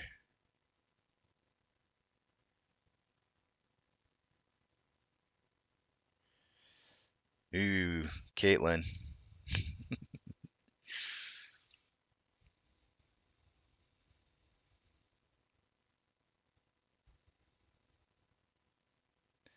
Ooh, speaking of which, the voting is going to be due here, I believe, on the 16th, isn't it? Hold on a second here. I don't have my. Let me take you guys to the other page for just a second, because I forgot to open up my Word document on that. Give me just a minute. I have my cheat sheets. Cheat sheets. Is that a word? Cheat sheet? Well, there actually is more than one, but um, and I think it's the 16th. So I'm going to put out a final presentation the Monday before, first thing on the Monday before. We'll kind of cover that. Yeah, I have it right here.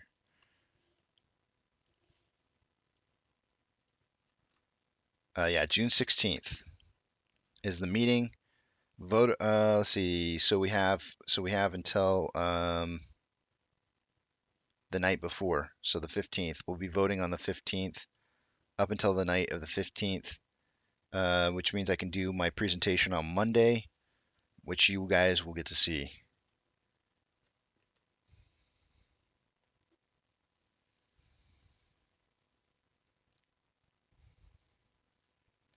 Totally agree, Counselor Murray. Ooh, my counselor in high school was Murray. I doubt he's alive still, though.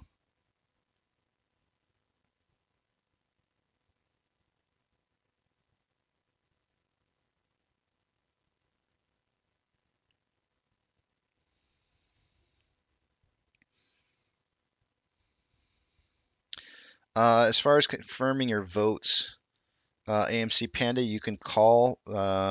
If you go through the proxy, there's a phone number that you can call. DK Kong or something like that. I forget what it is. It's like Donkey Kong. That's how I remember it. But if you look towards the end of the proxy, there is like an area there. Let's see here. You know what? Let me just get it up for you. There's a phone number you can call. You can actually talk to people and confirm your votes. But Fidelity actually does confirm them, so I'm kind of surprised that you're saying that. Let me just scroll down to the end of the proxy, and that's not it. Here we go. I believe it's at the very end of the proxy.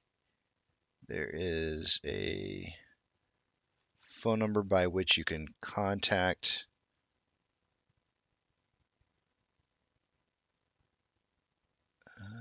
Let's see if I can find it here. Maybe it's at the beginning. Oh, wait. Is this it? That's not it.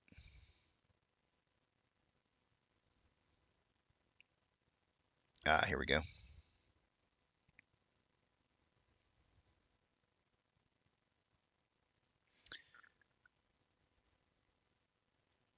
So 1-800 phone number. Oh, DF King. You can call him toll free. Let's see, copy and paste this for you.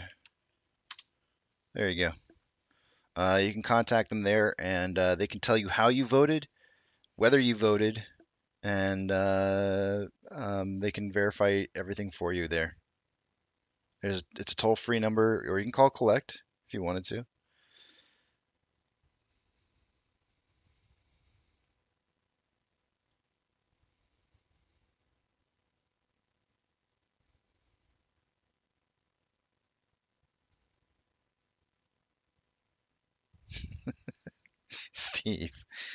Steve, welcome to the channel, man. Welcome to the channel, Steve. He's gonna get it up.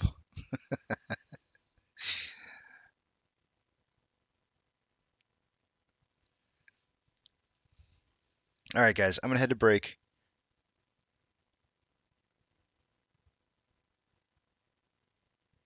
By the way, that was on page 59. Ooh, close. Page 59, second to last paragraph is that information in case you want to see it, in case you don't want to take my word for it. And I would never suggest that you just take my word for anything. No, man, Steve, it's totally okay here. Trust me. You're good, bro. Trust me, it's totally called for. So so let me get back to you guys now in 15 minutes before market open. So I'll see you guys. I'm gonna just take a quick little break here, hit the restroom, old man stuff. See you guys in just a little bit.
I'm back, guys. Give me just a second here.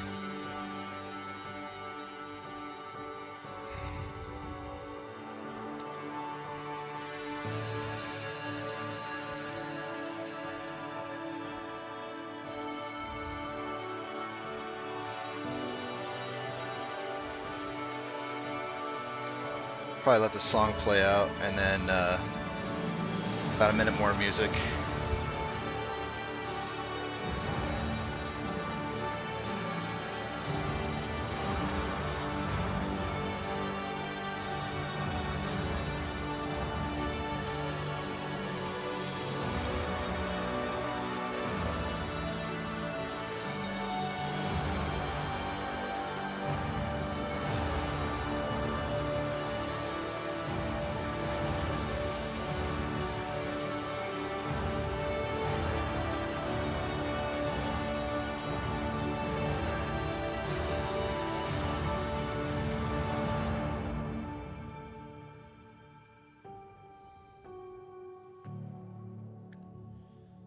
Alrighty.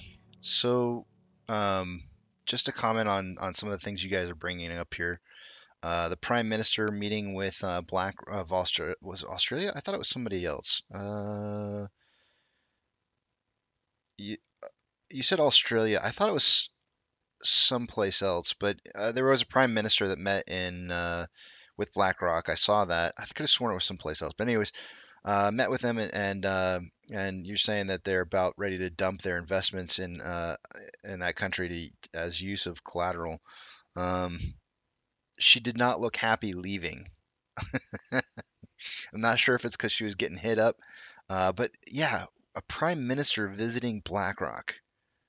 Really,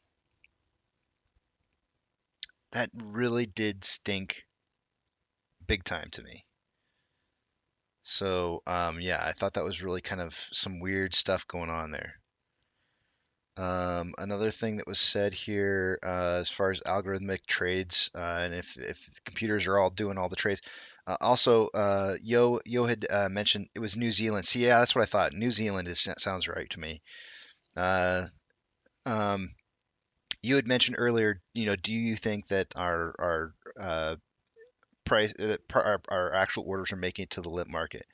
If you don't see it on the order book, and I've done this before, you can create a limit order, and you can put it and you can place it something that's abnormally unusual, and you can see if it actually shows up on the order book. You should see it show up on the order book if you have access to level 2 order book. If you do see a limit order show up on the order book, then you know that it's working. Um, Better than that, I can't really do for you. I also notice that I'm getting what appears to be high latency, so you guys are probably getting a little bit of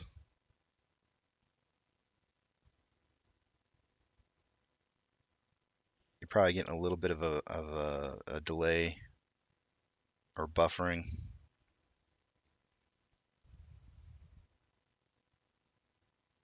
Give me just 1 second.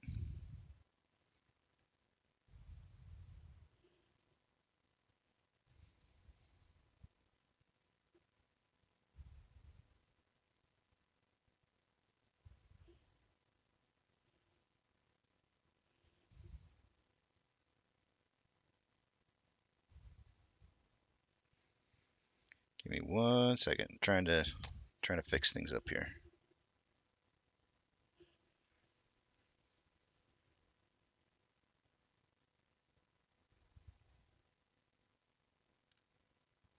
Top Gun, $557 million so far. That's not bad.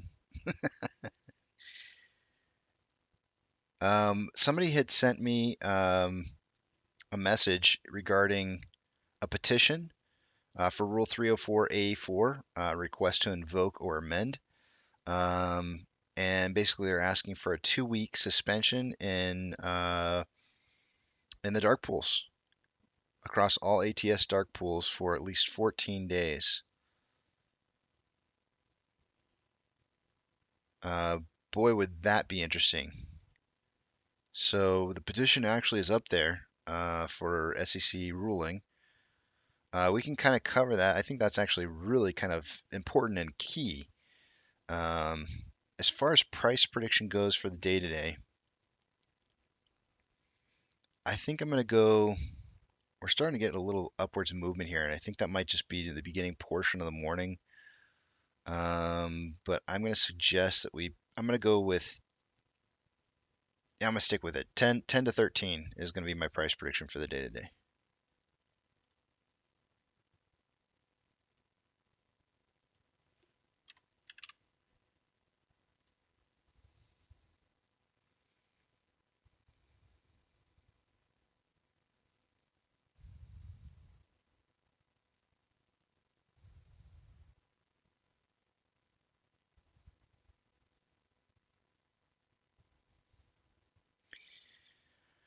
I understand, Z-Man. I understand the frustration with comments like that.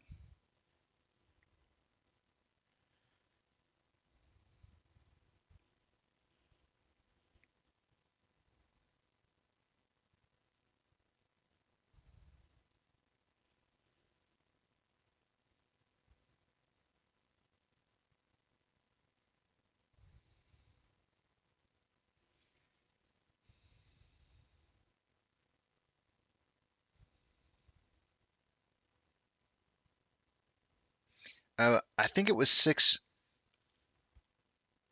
I think it was $6 billion, Jabibs. It was either 5 or 6 billion. I can't remember the exact number. I don't have it offhand. Dr. Zeno, it's good to be back.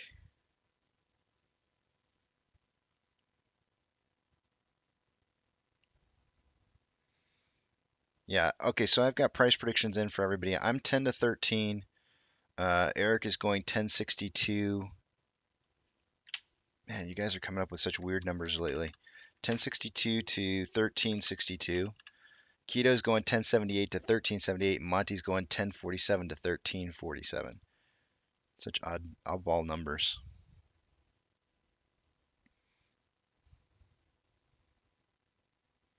Hayden, missed you too, man. No homo.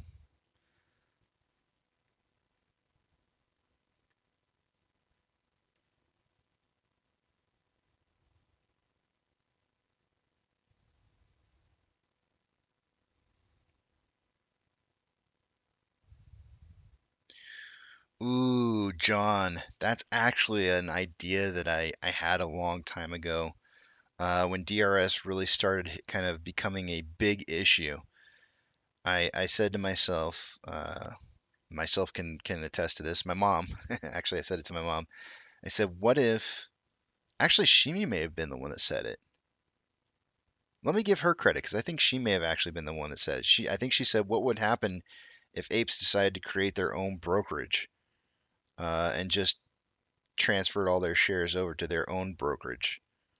And then whatever money the brokerage makes goes back to the apes in some way or some form or another as like a dividend or some portion of the money that's made. But I'm not into that kind of thing though. So, but it's kind of a cool thought, honestly. I like where you're going with that, John, and I love that out of the box thinking there, and I think it's something that could be done. I'm not the guy to do it though. I can tell you that for sure. I'm not the guy to do it. And it would need to be somebody that we would trust, for sure.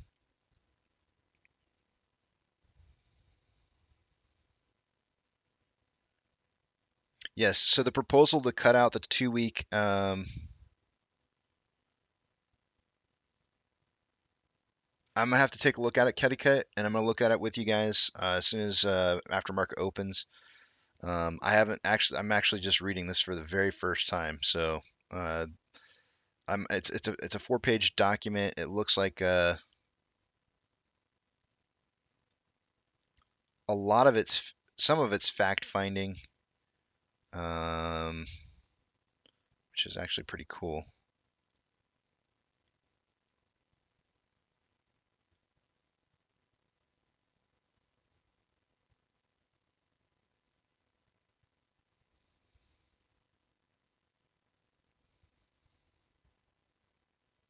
This is gonna be fun to read. I'm gonna enjoy this. Um, we'll take a look at it though. Steve says 272. Yeah, don't you worry. There's plenty of room for it to go higher than that. I don't know, man. I was shaking my head when I was watching the video. I was just going, market cap? Really? I don't know, man. I don't know. You know, just I don't know. AMC will be moving to the Russell 1000 after market close on June 24th. I have not heard that information either. That's news to me. But it's time to go ahead and get this market opening going on here. So let me get this intro queued up, and I will see you guys on the other side of market open.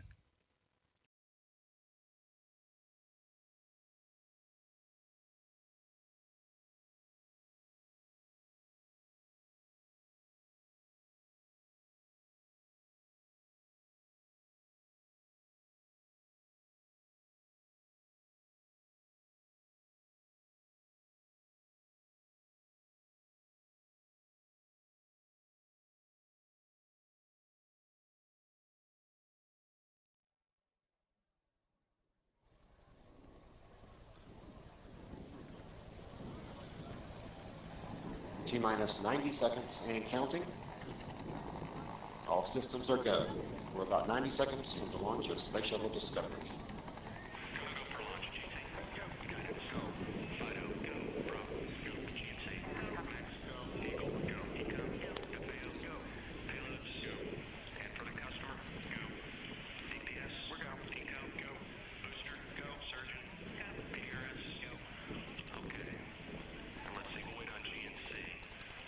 T-minus 60 seconds and counting. We are transferring to orbiter internal power at this time. Discovery is now running off its 3 onboard fuel cells. Coming up on a go for auto sequence start.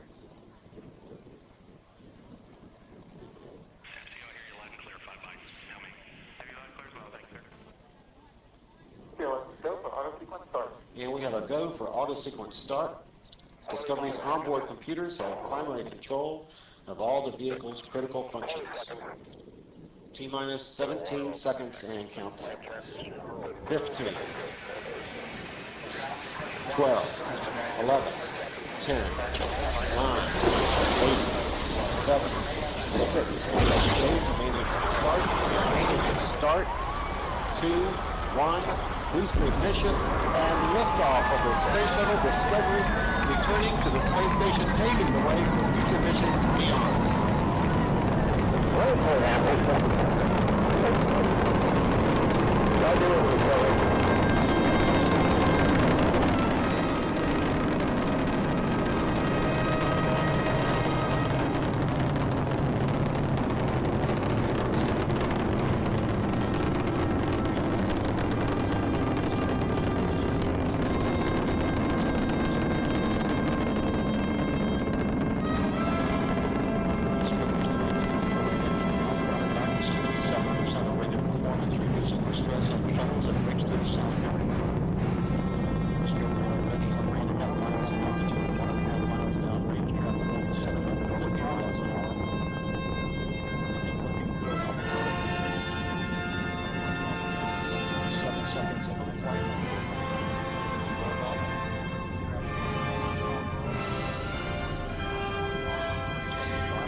Separation confirmed. Guidance now converging. Discovery's onboard computers commanding the main engine nozzles to swivel, aiming the shuttle for its precise target in space for main engine cutoff. Should have a good forward leg now and Okay, you sound good.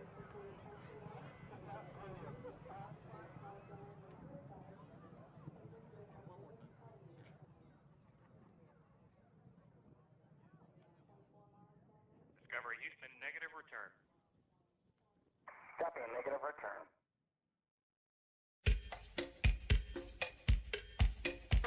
Aruba, Jamaica, ooh, I wanna take you. Bermuda, Bahama, come on, pretty mama.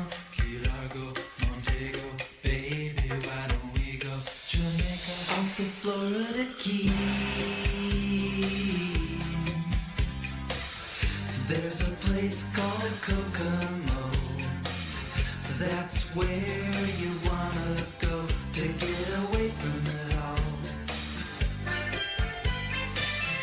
Bodies in the sand, tropical drink melting in your hand. We'll be falling in love to the rhythm of a steel drum band. Down in Kokomo, Aruba, Jamaica, ooh, I wanna take you to Bermuda, Bahama, come on, pretty mama, Key Largo, Montego, baby, why don't we go down to Kokomo? You can play it fast and then we'll take it slow. That's where we wanna go. Way down to Kokomo. Martinique, that Montserrat mystique. We'll put out to sea and we'll perfect our chemistry. By and by we'll defy a little bit of gravity. Afternoon delight, cocktails and moonlit nights. That dreamy look in your eye, give me a tropical contact high. Way down in Kokomo, Jamaica, ooh, I wanna take you to Bermuda, Bahama, come on, pretty mama, Key Largo, Montego, baby, why don't we go down to Kokomo? You can play it fast and then we'll take it slow. That's where we wanna go. Way down in Kokomo. Prince, I wanna catch a glimpse.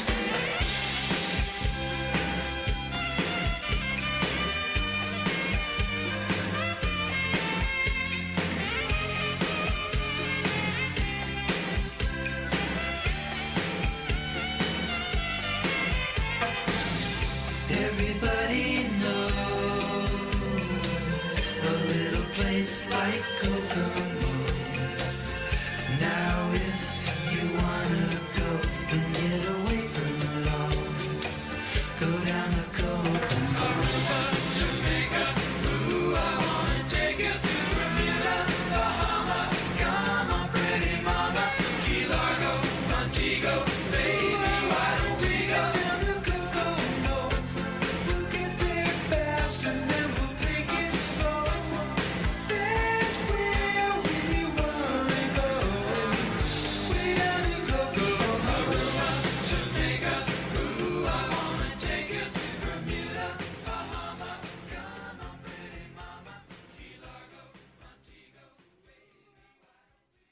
Good morning, you filthy apes. Welcome to AMC and ADD, where we buy, we hold, and we screw the hedgies. Screw them. Good morning to you guys. So I have two different things you guys are saying out here. I got Salty Dog saying the 24th of June, and then I've got let's see, who was the other person? The other person is Lucas saying that it's going to happen after tonight. Let me see if I can pull up the Discord and see what it is that you posted there.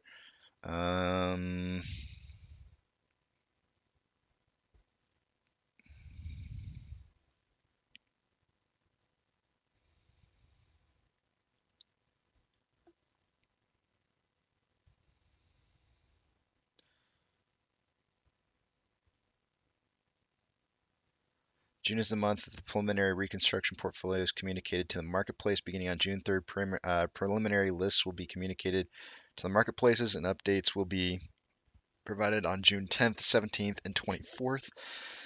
The newly reconstituted indexes will take effect after the market close on June 24th. So that Luke, your own tweet there says the 24th.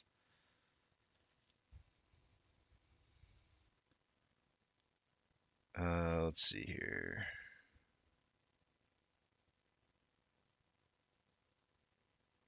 That's pretty cool. That is really, really cool. In regards to whether that's good or bad for us, there are restrictions in place, which I don't really feel like we saw anything change for GME when they went over to the Russell 1000. Let me just check something really quick here, though. Hold on one second. I gotta check something real fast. You're not horrible, Luke. I appreciate you putting that information in there.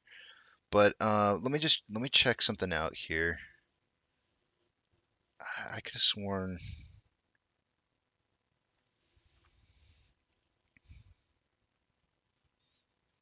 So I'm just going to read the based on the preliminary results by the conclusion of this year's reconstitution, 45 companies will be added to the Russell 1000 index, 21 of which are moving up from Russell 2000 index. 6 of the 21 companies moving up fall within the energy industry, and 4 are consumer discretionary companies. Consumer discretionary? Avis Budget Group, AMC Entertainment, BJ's Wholesale Club, and Macy's. I'll bet you there's something in relationship to why that is. Okay, the remaining 11 companies moving from small to large cap are represented by industrials,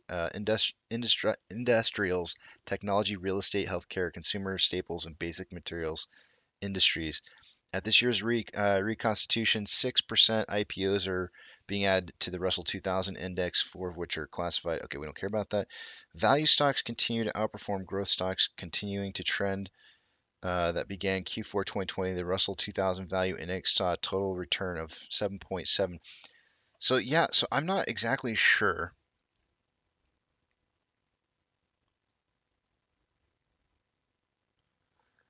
I mean, we didn't see a whole lot of change with GME when they moved over to the Russell 1000, but there are supposed to be some limitations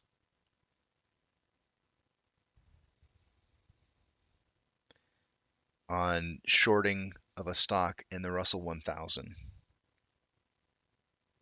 if I remember correctly.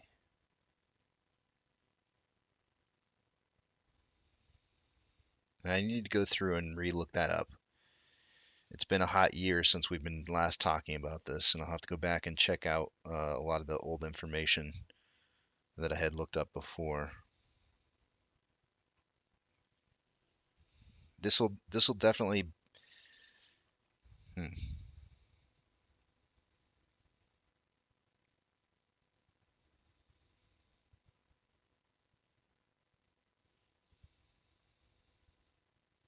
Still reading here. Sorry.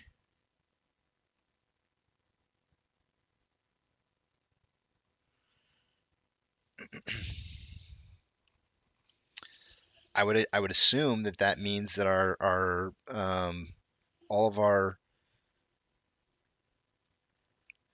ETFs that are out there are supposed to be moved to different exchanges, if I'm not mistaken. I think that's what that means. Hmm. Thank you, James. So yeah, so it looks like we're going to move on the 24th. We're going to move from the Russell 2000. Sorry, yes, that's right, to the 1000.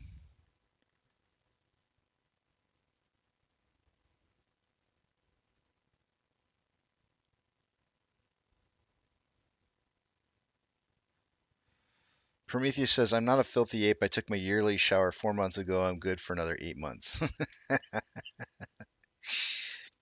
Good morning, James. By the way.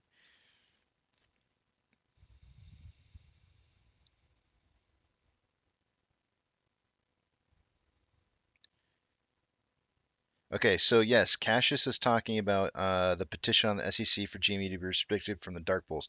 I have that pulled up, and I want to go over it. I want to cover. I have not read this at all. This is brand. Can I get rid of this?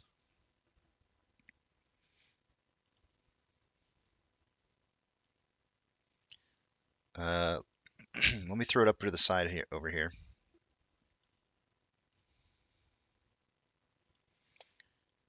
Alrighty. So I'm gonna cover this because I think this is something. It's actually cool to see that it's already a petition that's made it on for SEC to vote on. Um,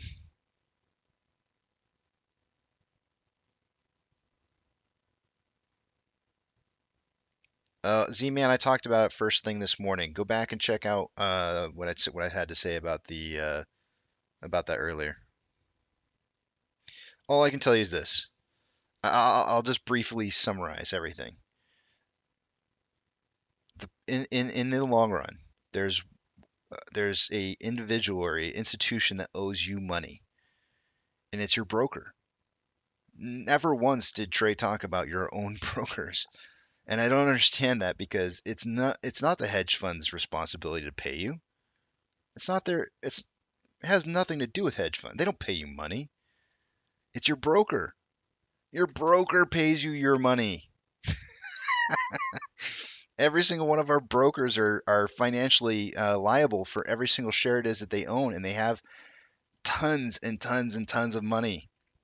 And the entire institution is all invested into the entire market. And so why do you see a market? This is why people always says, what do you see first? The market crash and then the squeeze, or the squeeze and then the market crash? And I've always said it's market crash first, then squeeze. The money has to come from someplace. Where does it come from? It comes from the market because our brokers pay us. The hedge funds don't pay us. The DTCC doesn't pay us, not unless the hedge funds go belly up and our brokers go belly up. They don't pay. Our brokers pay us. Come on, it's the easiest answer you could possibly come up with. It has to come from our brokers, guys. They are the ones responsible for giving us the shares that we purchased in the first place.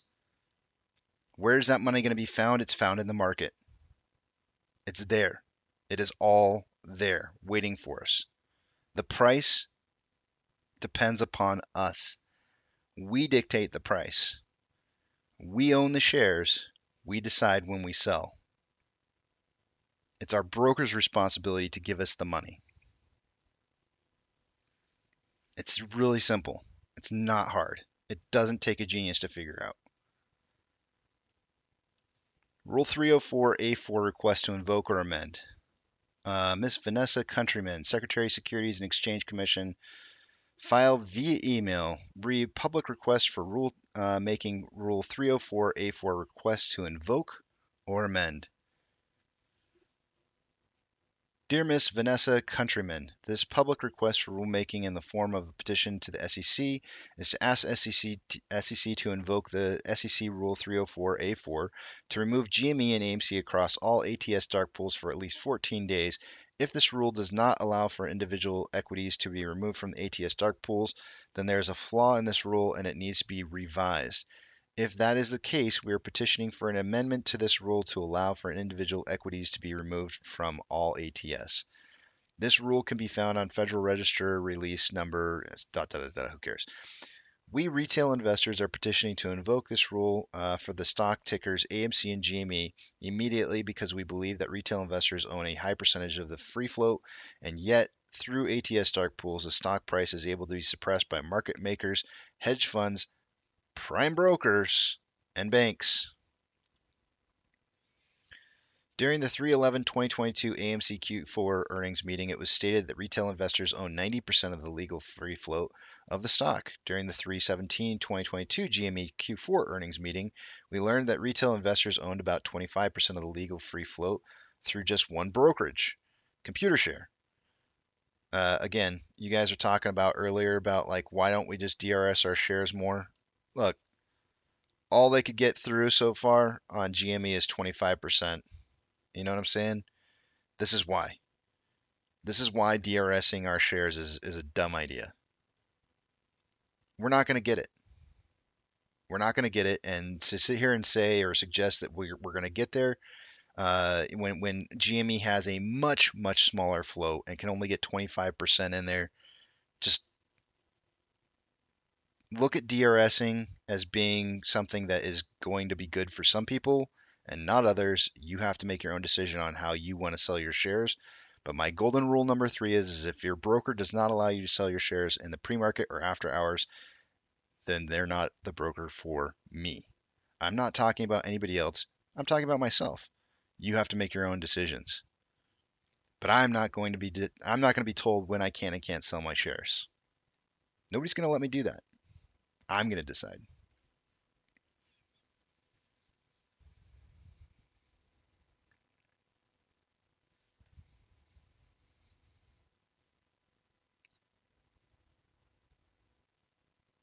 And Sub has the boss brings up a great point. That's why we should invest with brokers that have money, not Robinhood, Webull, or any other small ones. The smaller brokers can go bankrupt before the big ones, TD Ameritrade, Fidelity, etc. Bingo. Yes. These numbers are indisputable. However, since the announcement of these numbers, 40 to 60% of trades for these stocks has been traded in dark pools. This allows market makers to suppress the price even though there are more buy orders than sell orders for these stocks. To put it bluntly, we, retail investors, believe we are being cheated because the majority of these trades take place at off-lit exchanges and out of our hands. The numbers indicate that we are being robbed daily. If we are wrong, then removing GME and AMC will have limited to no effect on the price, and therefore market makers, hedge funds, and banks shouldn't have any objections. Since Q4 earnings on the daily basis, GME and AMC have incredibly high dark pool trades. Here are just a few examples. And then they basically threw and list a whole bunch of examples of AMC's total volume trades according to and also Fidelity buy versus sell orders.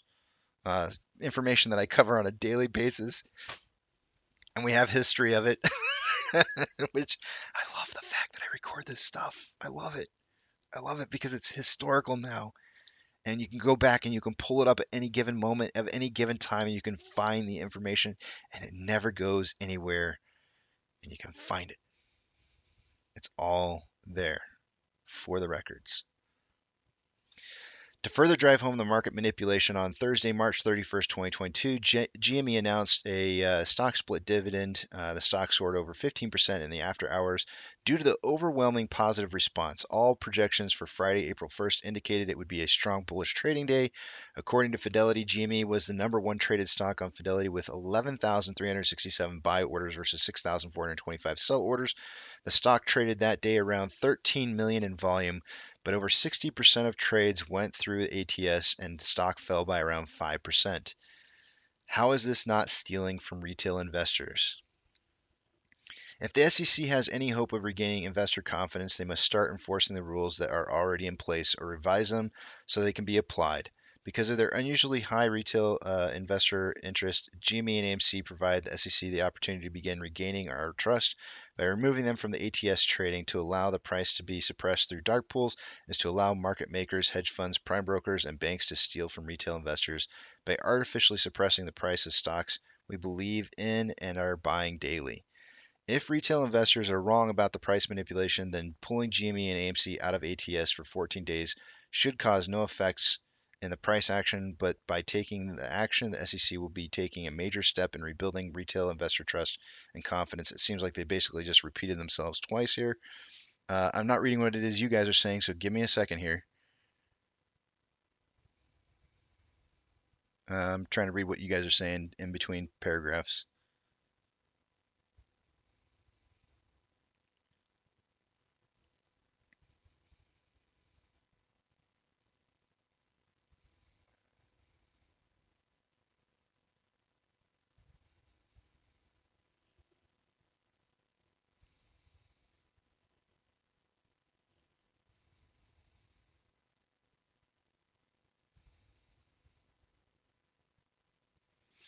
Chair Gary Gensler has stated publicly that 90 to 95% of retail trades go off-lit exchanges.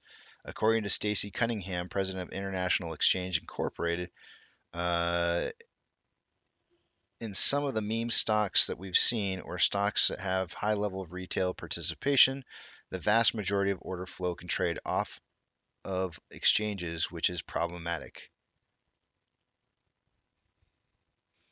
She adds that we have seen in the trading numbers almost every day that price formation is not really reflective of what supply and demand is. If both the chair and the SEC and the president of NYSE see such tremendous danger and retail investors feel it in their portfolio daily, then the SEC is duty bound to take action to stop abuse of ATS dark pools, either using the rules already in place or by amending the rule to make it useful. Rule 304A4 would seem to allow the SEC to pull any stock out of the dark pools at any time for up to 12 months. If this rule cannot be applied this way, then we are asking for the rule to be amended to do so. At this time, shutting down all ATS dark pools is insurmountable, capricious, and unnecessary. Ooh, I love that word, capricious. It reminds me of Capri Suns. Taking such incredible action would no doubt lead to countless lawsuits. However, in the instance where individual stocks are being manipulated, the SEC should have the power to step in and correct the problem by removing the ticker from all ATS until the manipulation stops. This would also provide extra incentive for ATS dark pools to uphold the highest standards of operation and not allow manipulation to happen in the first place. A simple interest search demonstrates that dark pool abuse is not far-fetched or uncommon. History reveals that this is not an unreasonable request. We are just asking for two stocks with high retail interest to be withdrawn from ATS dark pools for a minimum of 14 days. Of course, it is in your purview to extend that time frame. Thank you for your time and consideration of this very important matter. We eagerly look forward to your response. I like it. I like it. I like it. There is one little problem I see with this, and I'm not trying to be a Debbie Downer here, but I am. Bear with me.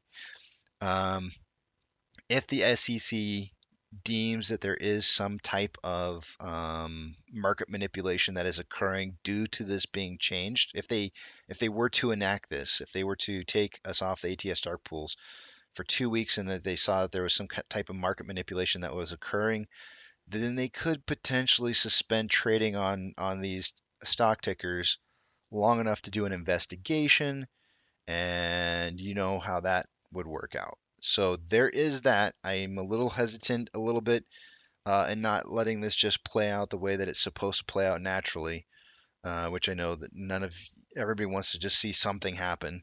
But oftentimes it's the forcing of something to happen that causes it to not happen. So there could be some issues here. I can almost guarantee you that all of the hedge funds would love to see this go into litigation. Um, they would absolutely love for that. That's their at this point, that's the only saving grace they have right now is some type of litigation.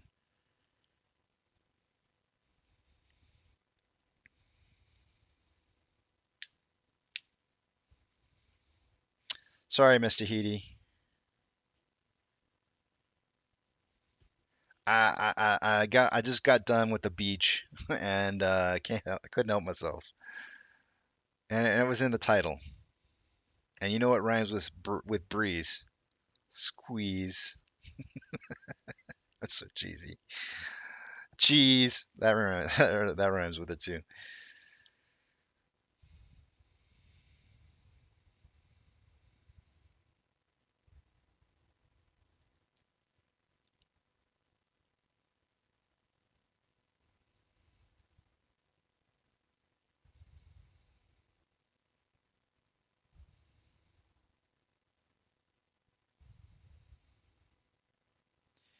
I don't, Nosa. I don't necessarily, unless they think and what if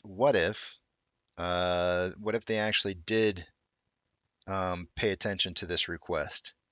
Wouldn't it make you think that there was a reason why? Sure, it sure would me. GME Ortex chart. I don't have it pulled up. I can pull it up quickly.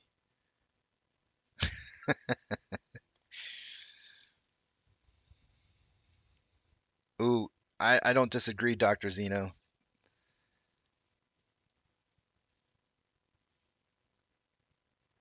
What do I think about the SEC's competitive auctions? I don't know about that. Is that with that's with the new filing that they approved like a week or two ago, right? I don't know what to say about it, honestly. I mean, I think I think there's been several people. Monty has, and I kind of lean on Monty on this one. Monty said for a long time that until the SEC could get that approved, that they would never allow for this thing to squeeze. And now it's finally approved out of nowhere. So maybe it might be a part of it. And what do I think about it? I don't really know. I don't know what to think about it, honestly. Part of the plan, I guess. All right, let me pull up GME, Caitlin. Hold on a second. It's going to be the bottom ticker, or the bottom where HYMC normally is. Let's see here.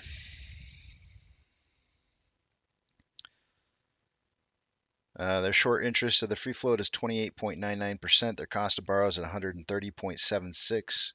Shares on loans 23.39. Utilization still at 100%. And so far for the morning, they've had 180,000 shares having been borrowed.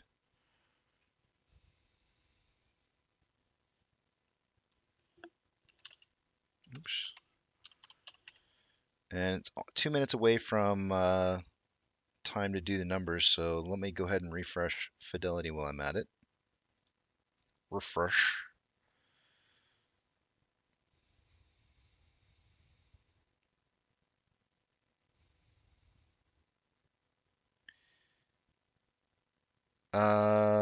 So they usually have a percentage, Ken. Fidelity has the same exact thing. There is limitations on the amount. I think it's 500%, if I'm not mistaken, for Fidelity, or at least it used to be 500%. So if you were to take our total pricing right now, see if I can do this math. Is that right? No, that's not right. 5, I think. 50.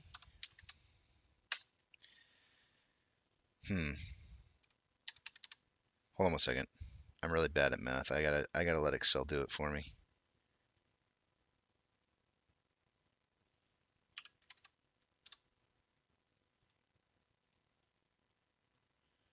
Yeah, it'd be like 300 bucks. No, that's way too much. It's like 150. What would you say? You said, how much did you say? Where's Ken's name? Ken said 112. I'll try 110. That's still too much. 80. It's gonna be about 75 bucks if I had to guess. Nope. $70. Yeah, it's gonna be about 70 bucks is gonna be about the max that you can do right now. Somewhere right around there is gonna be the highest that you can do a limit order for. It's usually a limitation that they have set up that your order can only go up to a certain amount. 500% right now would be about $70, roughly. I'm just getting in the ballpark. I'm pretty certain that Fidelity still has theirs set up for 500%. I'm not positive. I'd have to go back and check it. But most institutions have setups like that, where they have limitations on how far out you can set up your limits.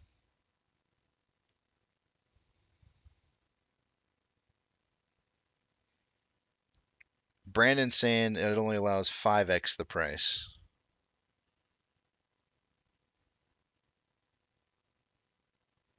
Jimmy is up, is running inverse of the SPY.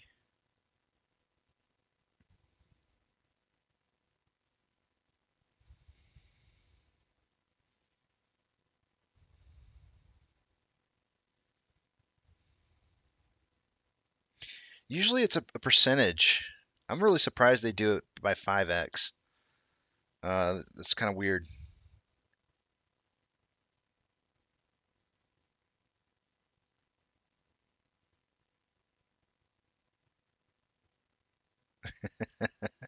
Bjork's handing out titties for whatever reason.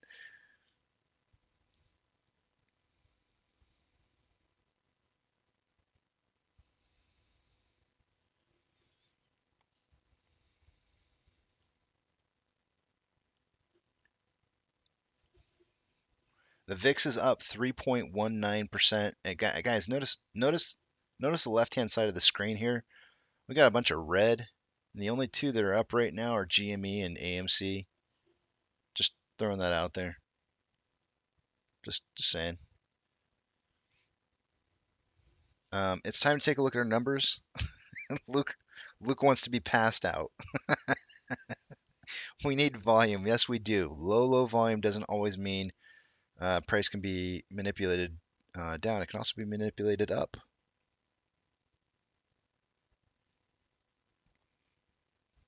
All right, let's take a look at our numbers, guys. It is time. And I never logged into Fidelity, so give me just a second while I log back in.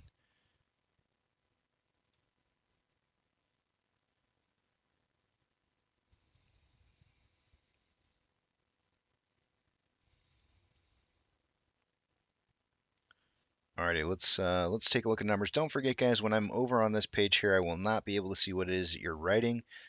So if you're trying to get me to look at it, I won't be seeing it until after you see the I can't remember the name of the bus, the big rider low tramp, the low riding big tramp. That's what it is. Whew. Take a vacation, you lose it all. I'm telling you, man, it's terrible.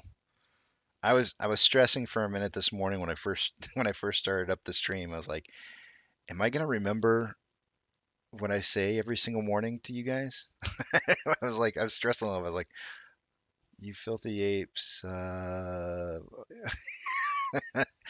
It came to me. It came to me, so that's good. So we're gonna do a real quick rundown of everything on this page here. Well, it won't be real quick. It's gonna be a full rundown. Price prediction tallies. Those are the numbers from last week. I'm giving Keto the win last week. We only did three. We missed a day. We only did three. I think we did 3 days. No, we did 4 days. No, we did 3 days last week. 1, 2, 3. Because I don't think we traded Monday or something like. We had Monday off. We did Tuesday, Wednesday, Thursday, and I was off Friday. So those I gave Keto the win because his average price for Thursday last week was the closest. But it was kind of an incomplete week. We got price prediction tallies in for the day today. I've got 10 to 13. Eric has 1062 to 1362. Keto has 1078 to 1378. Monty has 1047 to 1347. I'm going to be kicking myself in the butt because I almost went 1050 to 1350. And I was like, nah, those guys already have those numbers covered. I'm going to go a little bit lower just to be different. And I'm going to kick myself in the butt later. I know it. Short exempt volume up at the top there. 50.1 thousand shares in short exempt volume. The last 2 days were really low numbers, under 100K. Utilization 100%. This is now day number 83 of utilization being 100%. Our day over day price increase has been a negative 4.02% yesterday. Taking a look at the off exchange right here next to me, next to my head. And usually about this time of the morning, I would expect to see about 44% in the off exchange and about 10 to 11% in the EDGX. Let's see where we're at. We got 52.25 on the off exchange and 15.49 in the EDGX. Adding those two numbers up together gives us a total of. I could have just added this in my head. This is so I don't know why I didn't do it. 67.74%. I rely too much on calculators. Sometimes I just need to add. Yeah, that's really high numbers for this time of the morning. Very, very high numbers. Moving down to Ortex. I would love to see them eliminate the off exchange for a 2-week period of time. That would be amazing. Ortex reporting 1.38 million shares having been borrowed so far this morning. That's going to cause the estimated current short share interest of the free float to rise to 23.48%. Cost to borrow notices at 15.04%, very high. Shares on loan, we'll take a look at that, but it's at 181.85. And utilization, again, 100%. Taking a look at the top right-hand side of the screen, institutional ownership was at 190.076 million shares. Let's refresh that and see if that's the same. Okay, still the same value. No new reportings. Max pain is $12.50. I did not see what it was yesterday, guys. I have no idea. Maybe somebody else may have gotten it, grabbed it. I have no idea what it was yesterday. Give me 1 second here.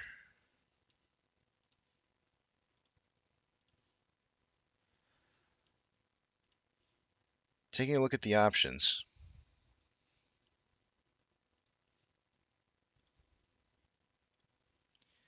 Highest amount of volume so far this morning at a $13 strike.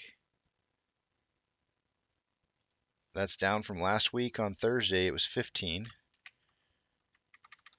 There's currently 3.6 thousand contracts. That's kind of average. That's an average number. Nothing special, nothing weak, nothing strong, just average.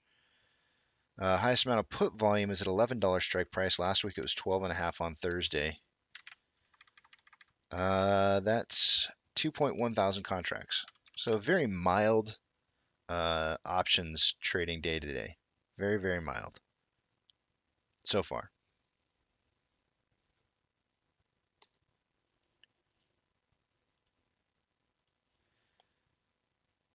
Taking a look at Ortex data. Here's your utilization at 83 straight trading days of 100%. On loan amount decreased ever so slightly from 181.87 to 181.85, so like 20,000 shares less on loan day over day, which should increase the on loan average age per day because there's no new loans to decrease that number. And it did, and it increased from 81.77 to 84.09. This is that big indicator that I look at for kind of future predictions on price movement. I told you before that since this is kind of a double dipping, you have the first dip right here and then a secondary dip, that we would tend to see price do that same kind of movement where you'd see a rise in price, and the cooling off, and then another rising in price again. This is forecasting a price movement upwards by it says this flagged on May 26th, which if you add 15 business trading days to that, it would be the 16th of this month. So sometime between now and the 16th of this month, we have so basically a week and 2 days, or let's see, 4, 5, 6, 7, 8 trading days. We should be seeing that rise in price. Should be a pretty good move based off of how far this dipped, but I can never give like an actual number. I don't know. It could be a lot, could be a little. You can see over here. Let me hold on a second. Let me get some of that stuff out of the way. You can see back here when we did this run up right here, that indicator dip was this right here, and it really wasn't. It wasn't that big. It wasn't that big of a drop, and the price rose quite a bit. And here you can see it was a much bigger drop in that value, and just barely running up, right? So it doesn't really indicate how big the run's going to be or little. It's more or less just an indicator to me that I've seen repeat over and over and time again that there is going to be a price movement upwards. And you can see there's actually multiple dips here on this. You can see, and this is why I always wait for two days in a row of movements. But you have one dip here, another dip here, and I mean there's kind of a dip here, but it was only like 2 days. But and then your last dip is here. And so this first one right here would probably be indicative of this price movement here. So this is 1, 1, this is 2, 2, and this is 3, which is incoming.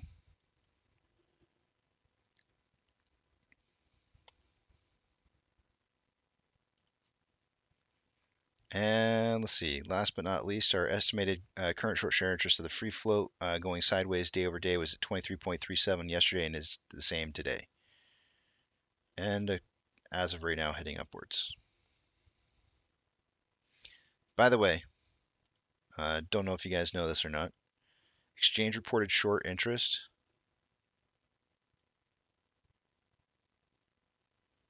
at an all-time high. 108.87. It was 107 back here and 102 back here.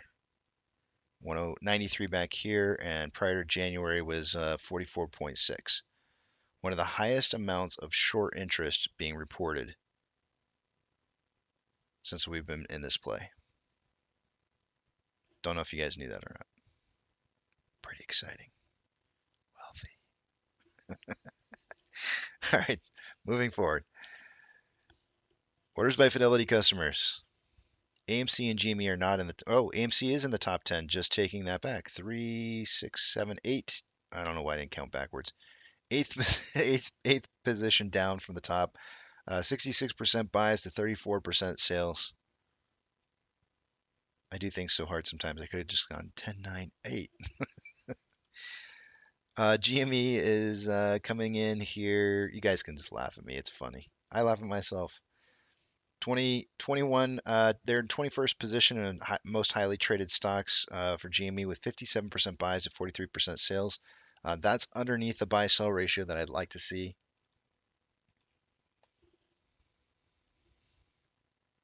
And they're struggling with volume, but they don't seem to be hurting on price.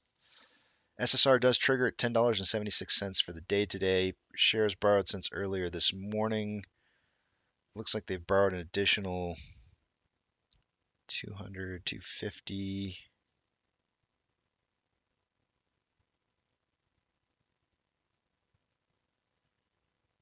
Looks like they've borrowed an additional 250,000 shares on top of the 400,000 shares, so 0.65. 650,000 shares having been borrowed so far for the day, with fees currently at 9.2%. We have 123.9 thousand contracts out of the money on the calls versus 9.5 thousand contracts in the money. 31.1 thousand contracts are out of the money on the puts versus 13,000 contracts that are in the money.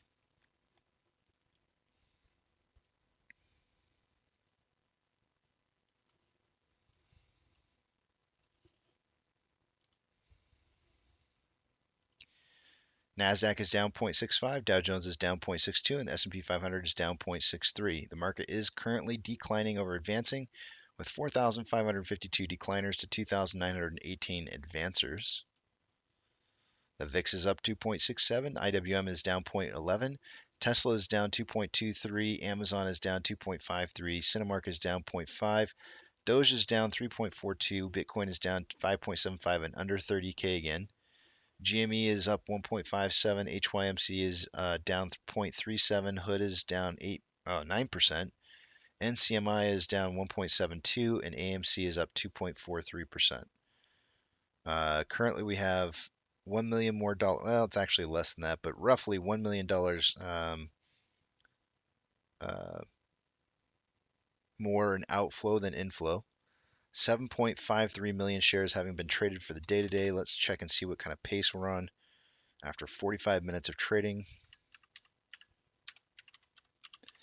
We're on pace for about 65.6 million shares traded for the day today. I suggested in pre-market we would see somewhere between 30 and 50 million shares.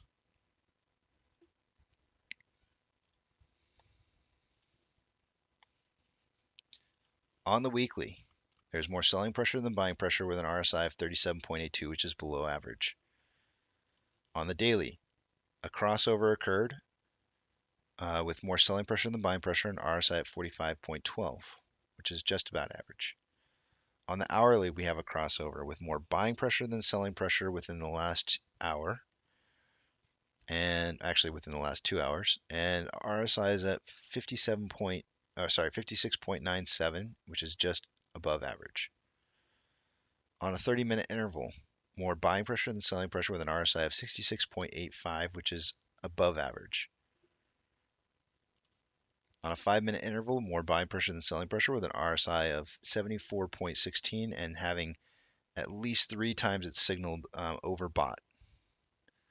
Price was moving up on a 5-minute interval, touching the upper Bollinger Band, triggering a TD9 and coming back down, but never actually making it back to the simple moving average before running again.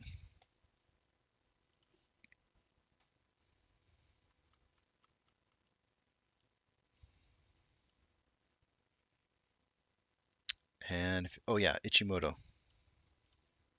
I was like, I'm missing something. I knew it. Okay, on the Ichimoto cloud, on the hourly,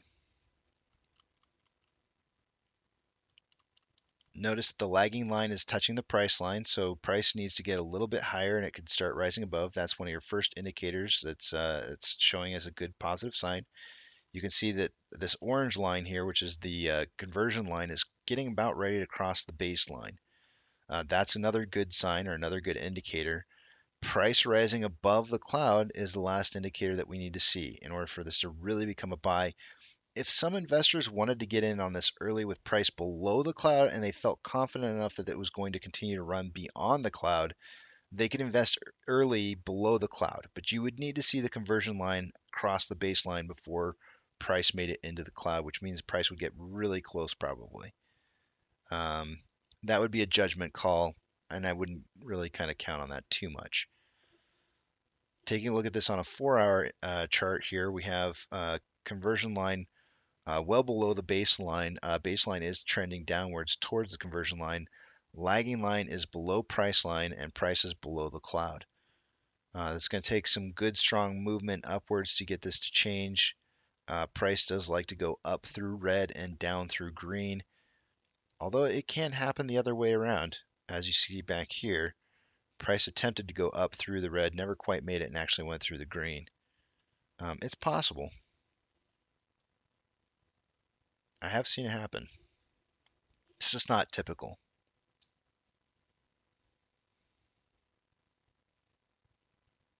Let's see here. I think that's it.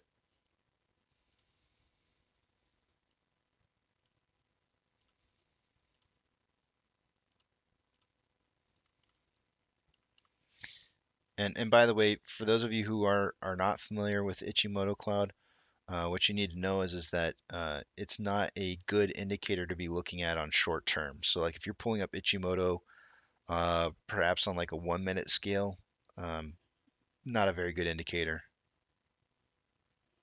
I mean, you can look at it, but it's as far as making day trades goes, not all that great. You want to look at a larger time scale.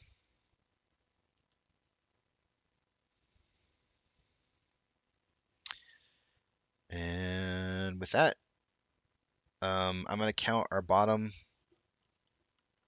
of 1175.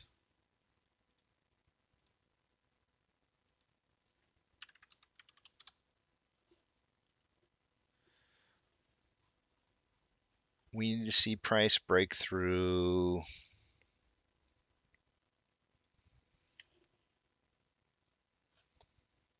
Give me 1 second.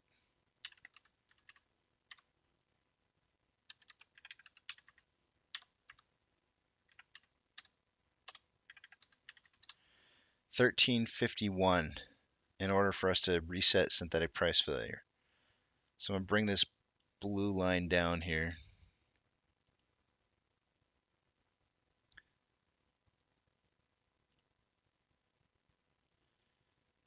What did I say? 13.51.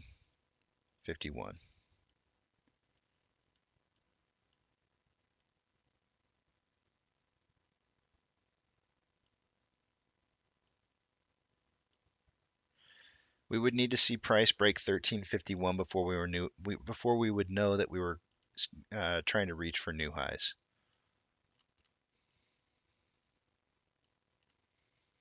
It's got to be at least a 15% gain off this last failure. 29.4% is 1175. Very oftentimes, if this is truly indeed the bottom at 1175 here, a lot of times what will happen is they'll run the price up a bit, come back down and test it, let the price run back up again, and they're basically going to be looking for stop losses or limit orders. They're going to be fishing, trying to find a few additional shares if possible before letting it run.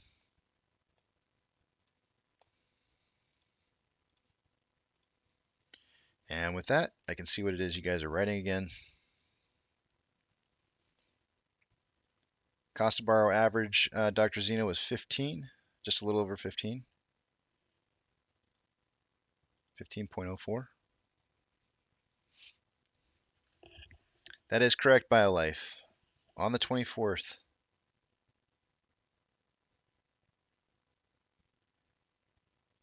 Alan says, Casey, we all died and went to heaven. My wife and I were walking on the beach this Monday morning. I think I took a picture and put it in the community page. But um, we were looking back at our footprints, and I said, if a comet came down and turned this beach into glass, our footprints would be immortalized.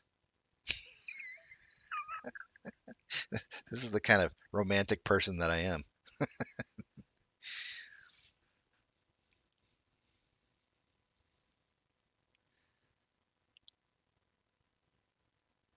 Cole says, as a kid, you ever jump in a hot tub and then a pool? That's what it feels like going back and forth between Casey and Boss Blunts today. Well, I guess I'm the pool and Boss Blunts is the jacuzzi. And I know exactly what you mean. Because you always want to go back to that jacuzzi. Because it's nice and warm. That pool's freezing butt cold. It's a shock. Oh, Super Steven, that was terrible, man. I need to give you a better game than that. That was so terrible. I don't even want to talk about that game. That game was trash. That is not at all what I play like normally. And I was sitting there going like, oh boy, this is fun. I almost resigned, except for the fact that I've always taught my kids in chess, and it was funny because I was talking to my son about it on our drive, and I've always taught my kids that you never give up on chess because you never know if you can win with a stalemate, or not a win, but at least take a tie. And so I never forfeit. As hard as it is to play out, I try not to forfeit.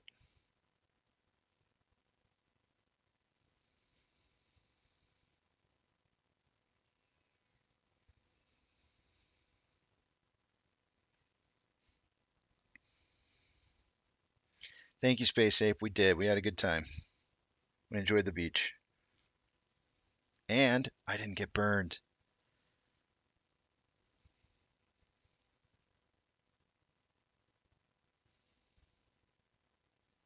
Myself says, yes, getting hit in the head with a rock falling from space is very romantic. It's a once in a lifetime event.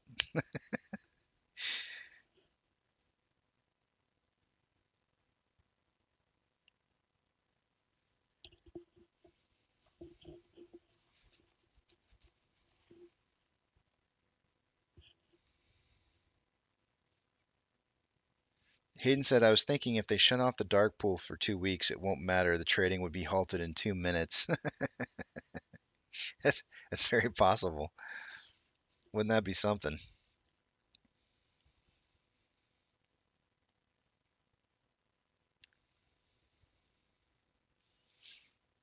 I think it can, Maggie. I think it's very feasible that it can. It all depends on us and what we choose to do. And the money is there for it. If that's the question, is there money available to make it past 275 per share? The answer is undoubtedly yes.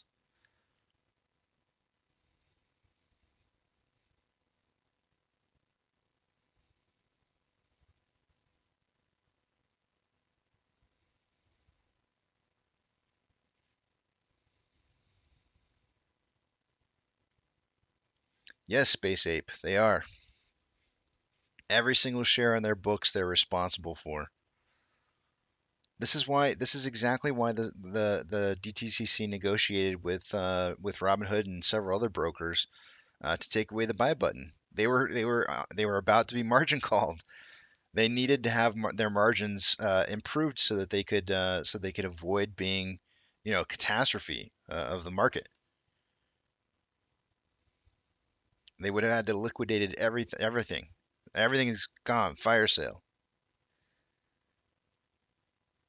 Our brokers are responsible for every single order or every single share that shareholders have purchased through them.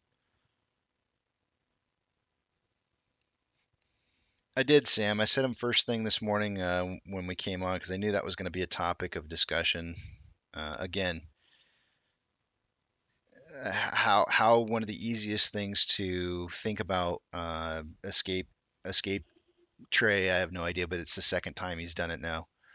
When he suggested that we should all buy puts, he forgot about our brokers. And when he suggested that the price could only make it up to, I think you guys keep saying 200. I felt like in his video that he was saying more like the 1,000 range. But, even that is extremely low in my opinion. It can be low, and the money is definitely there for it. And all you have to do is look to our institutional brokers. They're the ones who have to pay us. Your broker who sold you or gave you a share when you bought it, they are the ones who have to make the sell order. They have to come up with the money. They have to go out and find you a share to sell. Because if they don't have it, if they don't have a share to sell, and you want your money, then they're either going to have to give you your money or a share. One of the two. But Donkey Kong, I am back. I am back, but my voice, excuse my voice and clearing of the throat, guys. I don't want to call it a swamp cooler because I know that's not what it is. But those air conditioners for the rooms that they have in a lot of hotels. Um, that kick on every once in a while. They're like hanging onto the edge of a window. It's not really bad like that, but they had one of those, and anytime I sleep in one of those rooms, it always causes my throat and sinuses to act up and stuff. And I was a mess after three nights of that.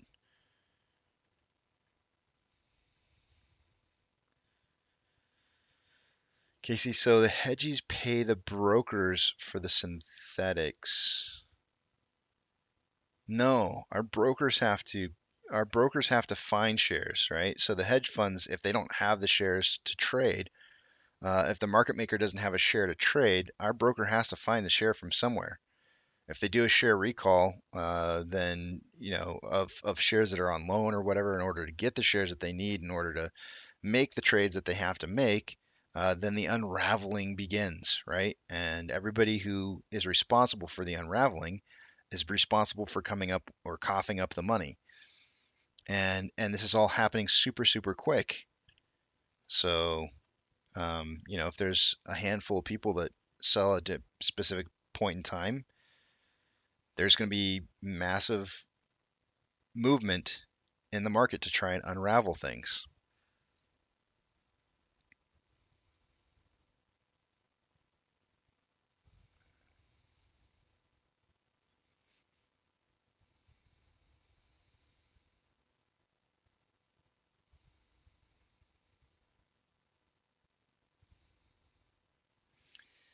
Yeah, I don't really care.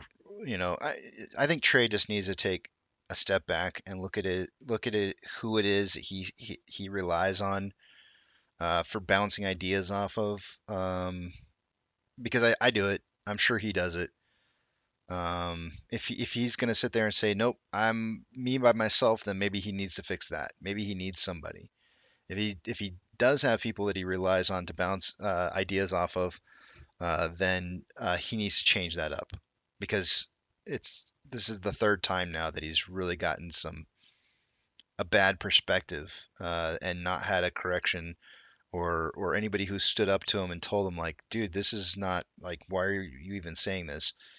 And for him to just to go on air with a recorded session, not a live session, but a recorded session to say something like that. Uh, he needs people. This is a community.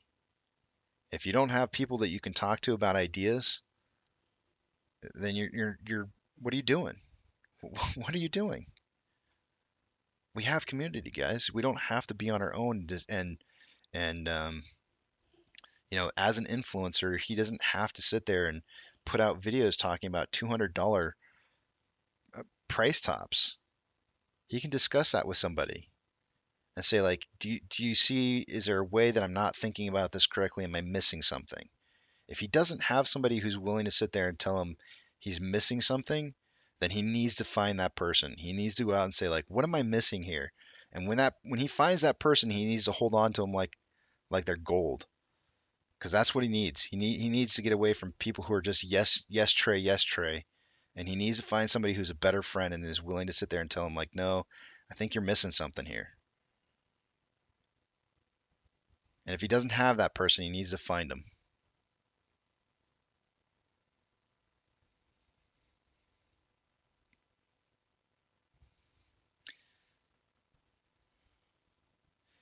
Yeah, it doesn't matter if it doesn't matter, Space Ape. They owe you a share one way or the other.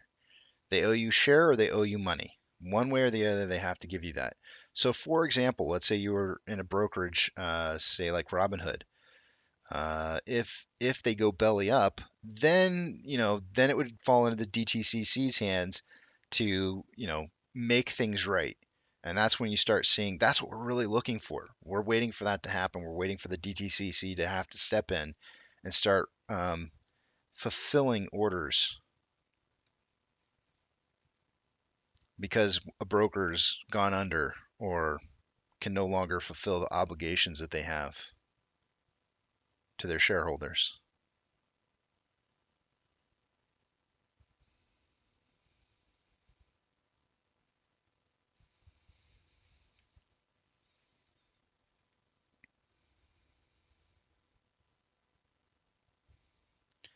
Hey, Bill, I appreciate it, man. I missed you guys too while I was gone. I really did. And it's good to see you, Bill.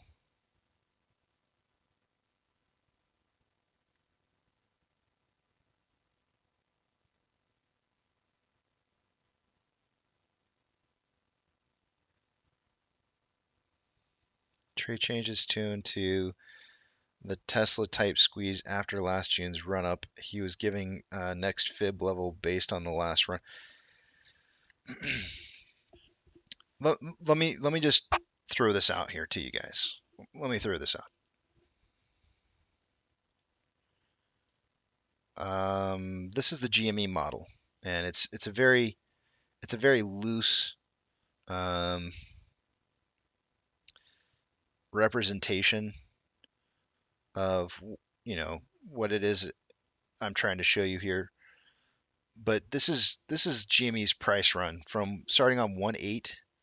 Actually, it's 1.8, which is $17.08. Moving all the way to 129, where it hit a low of 250. But what I want to show you is this. There's Fibonacci retracement levels here within these values. Is there going runs up to like 200 and some odd dollars and then retraces back down because of a Fibonacci retracement? I fully believe so. Yes. Does that mean it's the end of the run? No. No, it has nothing to do with where the end of it is. Just because you have a Fibonacci retracement that shows you a point at where the price may take a turnaround point does not mean that it's the top. And if you're retracing everything based off of Fibonacci's, how could you ever have a final top on anything? There's always higher numbers, guys. Just because the stock's never been there before doesn't mean that it can't get there. So to base a theoretical top on a Fibonacci retracement that you have off of your most latest run from a year ago would be ludicrous. To look at it and say that would there potentially be a turnaround point or a point at where we might see the price fail, synthetic price failure, in order to draw people to sell? Yes, absolutely. That's what a Fibonacci is about. Those trades just normally like that. That's just how the stock market works. It likes to have pullback points. So absolutely, price will probably tend to hit somewhere in that range and pull back off of that. But it did the same thing with GME and continued to go higher. 159 down to 61. It did it twice in a 24-hour period of time. 136 to 65, 159 down to 61, then up to $366, then to 182, then to 514, then to 249, then to 42, then into 112, then to 321, then to 193, then to 437. Do you see where I'm going with this, guys? It's going to be bouncing everywhere. Fibonacci's are not what you're going to be looking at for a top. It's just not. Market cap is not going to be what you're looking at for a top. It's not. Our top is going to be dictated upon us and us only. We get to decide when this is over. We have that power. If we truly and indeed own 90% or greater of the float, we have that power. We get to decide. So, what indicators can you look at that tell you what's everybody is doing? Volume. Volume tells you a lot.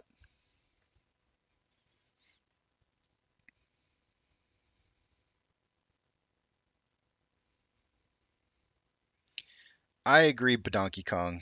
I'm on his side as well. I think Trey, the people who are suggesting that Trey sold out, I think is kind of ridiculous.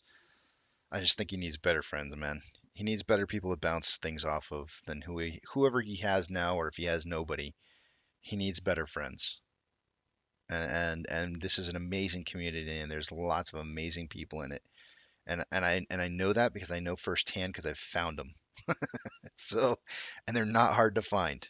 They're not hard to find. They want to put out good information, and if he truly desires to have good people in his corner to help him with bouncing off ideas, they are out there. All he has to do is reach out. But he's got to get a better group behind him.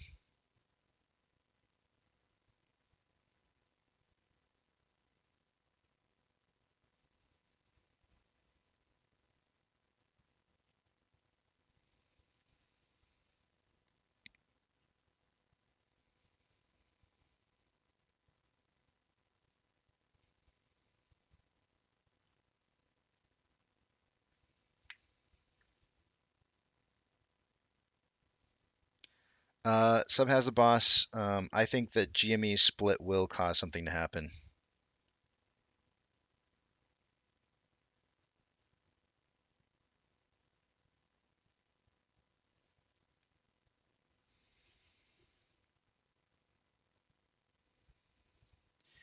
This is true, Dr. Zeno.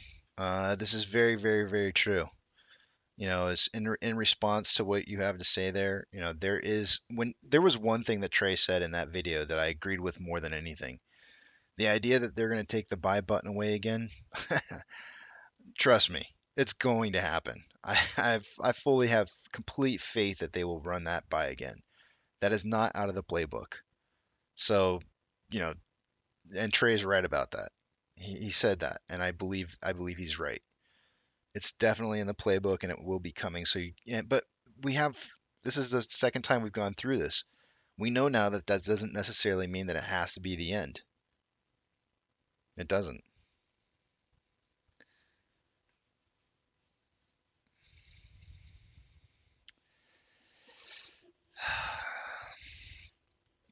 I don't want to believe it, Sam.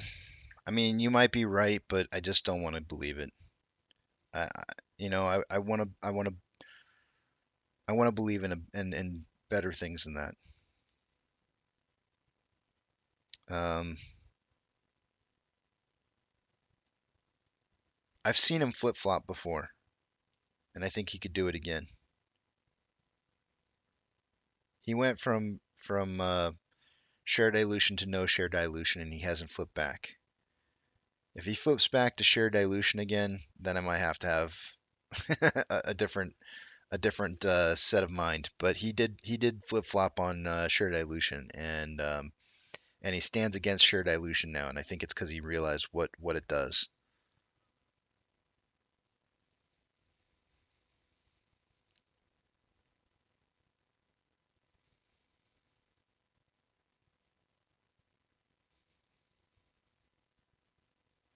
Uh, Sam, he'll never invite me. He doesn't like me. I've been nothing but a thorn in his side for a long time. But believe it or not, I'm actually a supporter. Not on everything he says, but I don't have to agree with everything everybody says. I just don't have to. I'm not obligated to.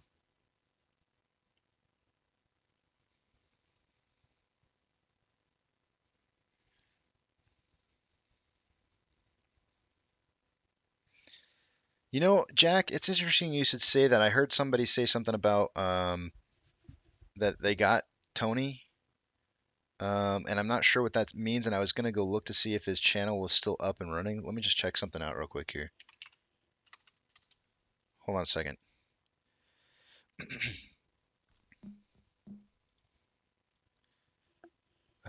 Just give me 1 second.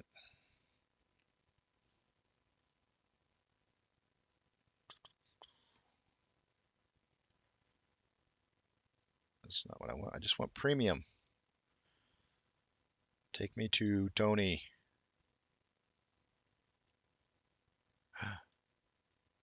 Is he not on my list? No, there he is.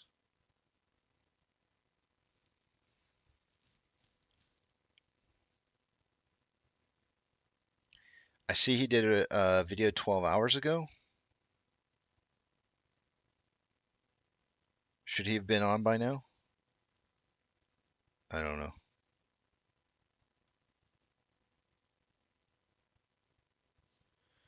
I did see comments though of people saying that they shorted him or something.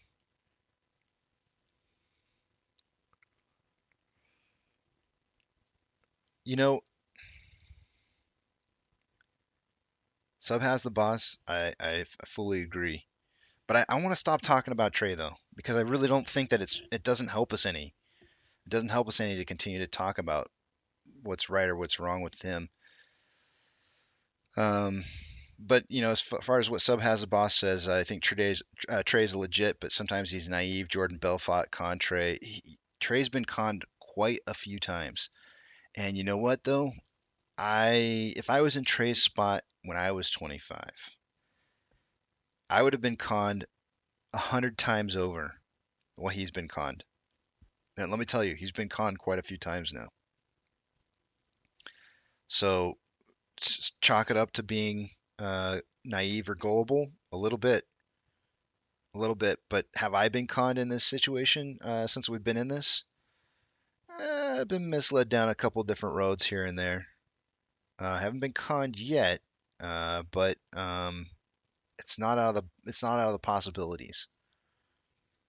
Guaranteed, there are people trying to con him constantly.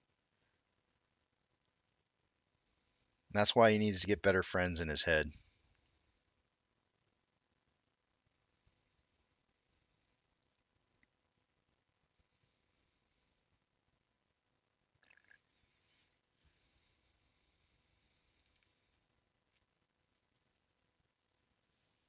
Keto says from the community reaction to the 272 price prediction, we can conclude the apes are expecting a much higher numbers.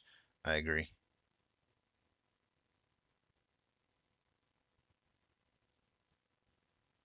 I used to say, you know, but Donkey Kong, I swear to you, I think I was one of the first people that said nefarious, and I started on Twitter, and then it started spreading like wildfire, and it got to the point to where people like didn't even want to hear the word anymore. Um, and I know that sounds like a really far out there thing to say, but I really and I regret it. I hate that word now too. Space Ape says I like the fact that Trey's Discord is free to help apes trade other stocks. I do too.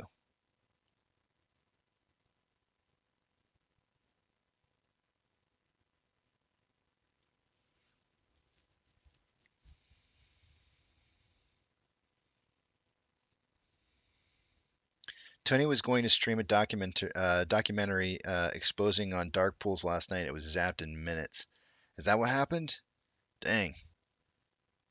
Um. Hmm.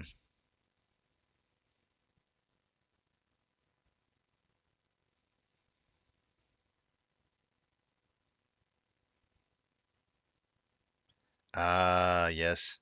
See, this is Cassius has got this. This is why I don't do other people's videos anymore on YouTube.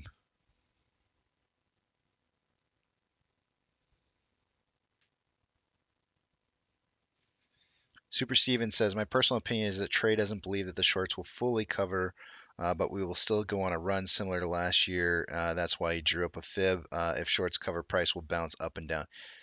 there is there is a possibility of something like that happening.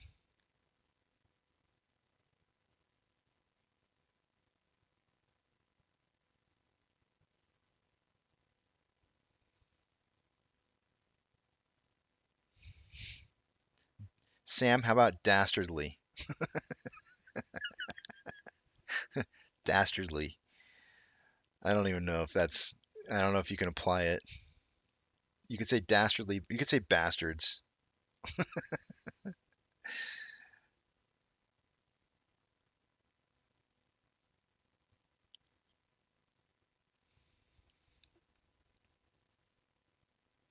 Yeah, I agree, Super Steven. The thing is that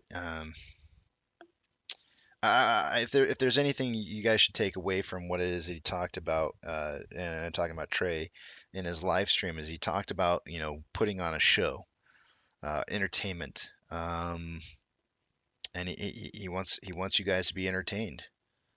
Um, I know whenever I get entertained, I pay for it. I don't normally get free entertainment unless it's my kids. So, so yeah. So, do you feel like you got entertained? Did you like the show? Is that what you're looking for? Are you looking for a show? I keyed in on that. I don't know if you guys did or not. I'm not here to put on a show for you guys. And I've called it that on so many occasions and I hate that. In some aspects it does feel like a show to me, but this is more I want this to be more about a collection of data and history that we're making together and not it being a show. I'm not here to put on a I'm not a monkey. I'm an ape, damn it. I'm not here to put on a show for you guys. That's not what I'm here to do. I'm here to provide data. I'm here to provide what it is that we all need as a community, a place to get together, talk. You guys are the show. I'm not the show.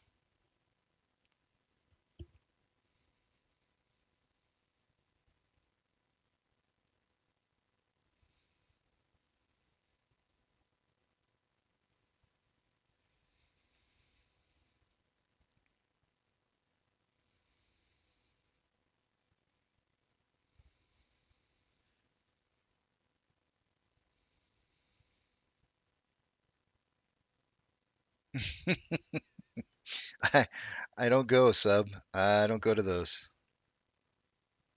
In fact, I went one time with my wife, and they wanted to charge us like $40 to get in. It was the very first time I was going to one, and I was like, oh no. I said we're out of here.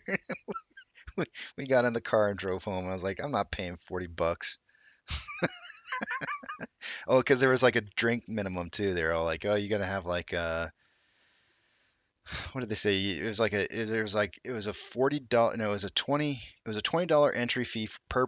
Well, I started handing them $20, and because I thought it was 10 per person, and she's like, no, it's $40, 20 for each of you. And I was like, she has to pay to get in. I'm like, this is bullshit. We're out of here. And she's like, oh yeah, and there's a $2 or two drink minimum. I'm like, so 10, like they're probably gonna charge like $8 a drink. Eight times, four. We're looking at paying dropping close to $100 or something. But and that's not even including anything else. I'm like, hun, you're enough for me. Let's just go home. I'm not paying it. I'm not paying this.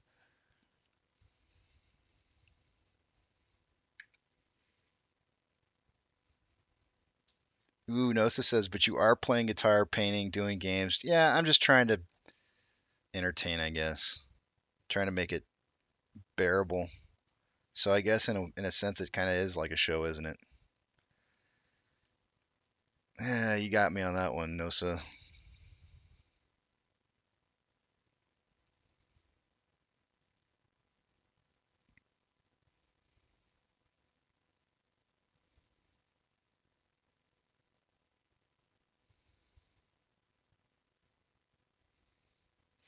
Is it just me, or does fractals and Elliott waves, etc., was wrong most of the time?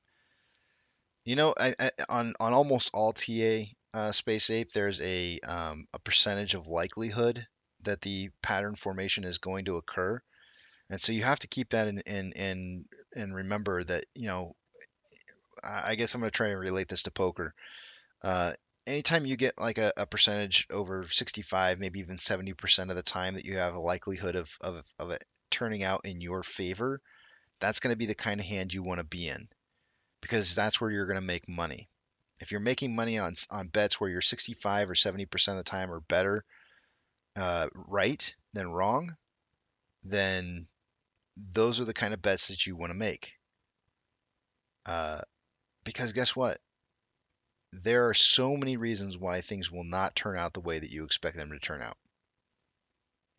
So many reasons. And so the analysis portion of any kind of stock trends is only good to a certain percentage. And you need to keep that in mind. Remember that it's only going to be right some percentage of the time.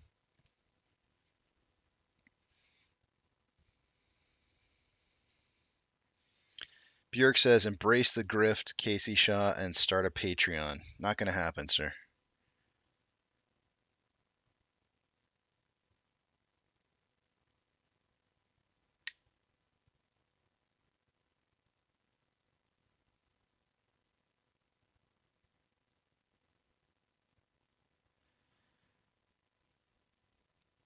Bill says it's more like a class. Oh, I appreciate it, Bill. I don't I don't want it to feel like a show. I mean, sometimes I just get bored and I'm like, you know what, let's play a song. So part of it's just keeping me entertained, just to keep going. This is a 9-hour show. And there it is. I said it again. It's a 9-hour stream. I keep telling everybody, I'm like, I gotta stop saying show. I gotta say stream. It's a 9-hour stream. I run out of things to say sometimes, and so if I ever pick up a guitar and just start playing a guitar or something, it's just because it's a boring day.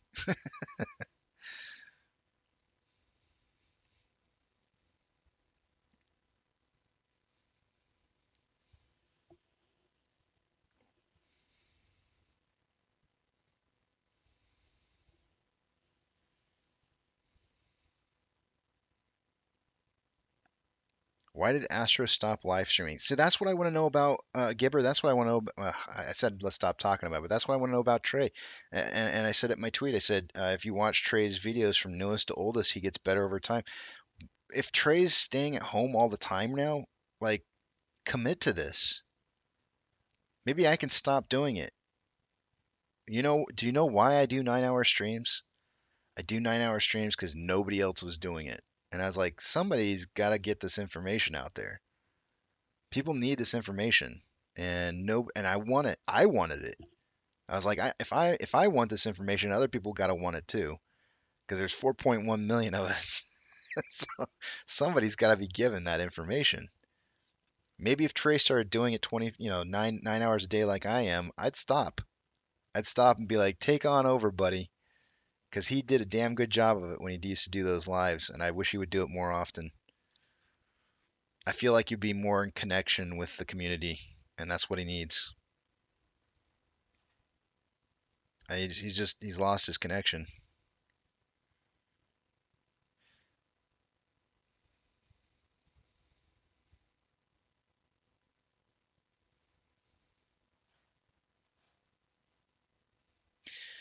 It was on Sunday. Saturday was actually really nice, Space Ape. The beach wasn't too crowded on Saturday, surprisingly for whatever reason. Sunday was packed. Oh my gosh, it was packed. It was so packed. And then it would die down again on Monday. No, wait, I said that backwards. Friday was the busy day.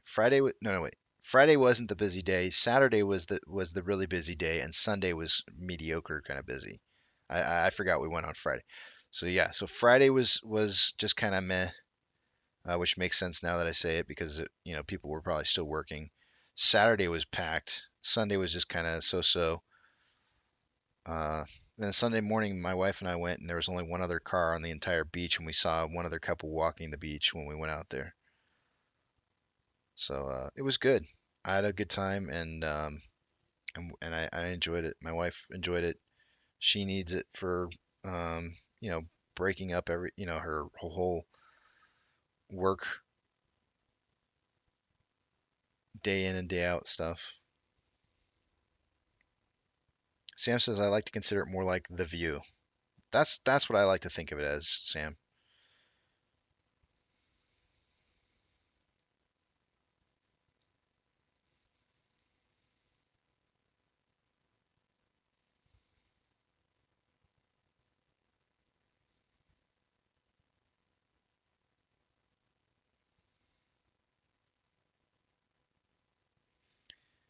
Trey's not working. Trey's on disability. He's not working right now. He could do it.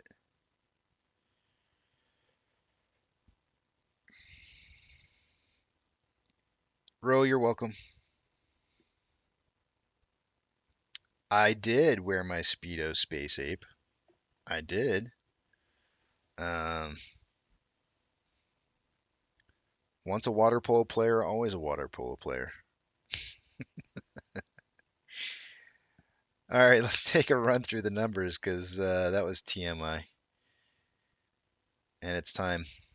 So let me update Fidelity real quick here.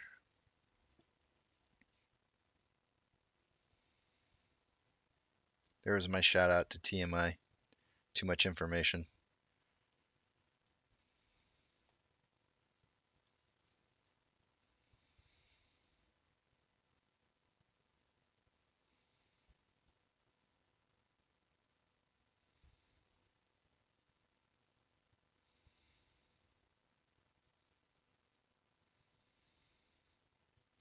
Did I wax? No, I don't do that.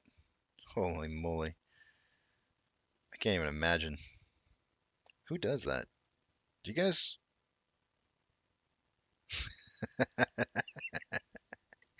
No, you don't get a picture of that. And Dr. Zeno, I'm so glad. It's funny. We were sitting on the beach, Dr. Zeno, and people walk by all day long, back and forth, and uh, this group of maybe 5 or 6 people come walking by, and one of the dudes was in like one of those banana hammock speedos. Like, I mean, I'm not talking like I'm not talking because when I said I wore speedos, I'm talking about like the ones that go down to your knees. But when 'cause I always wear one of those under my bathing suit because for various reasons. But anyways, there was a guy that was walking down the beach, and not like a regular speedo, but like the straight up like banana hammock speedo. And I said, no. I looked over at my wife. I said, no, you can't wear that here. And she looks over and she's like, she didn't even comment. I was expecting her to comment. She didn't really. I don't think she really even. It was just kind of funny.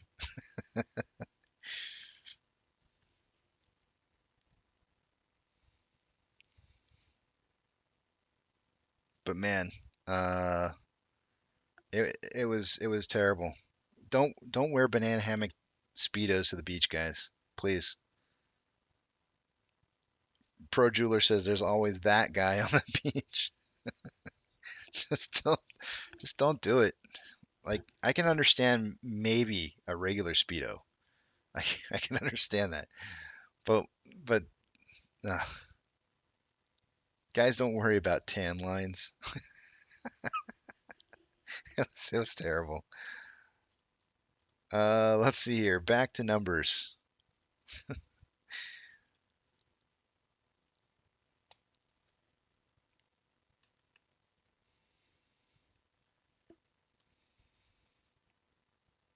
Hope for Generation 57 said, I'm sorry I offended you with my swimsuit. MCon, don't even start with me. You can't not help but see that. You can't help but not see that. You're just looking around the beach, you're watching the ocean line, you're watching everything, and the next thing you know, it hits your eyes and you just can't unsee it once you've done seen it. don't don't you start with me. Alrighty, let's take let's take a look at these numbers before you guys. You guys are terrible.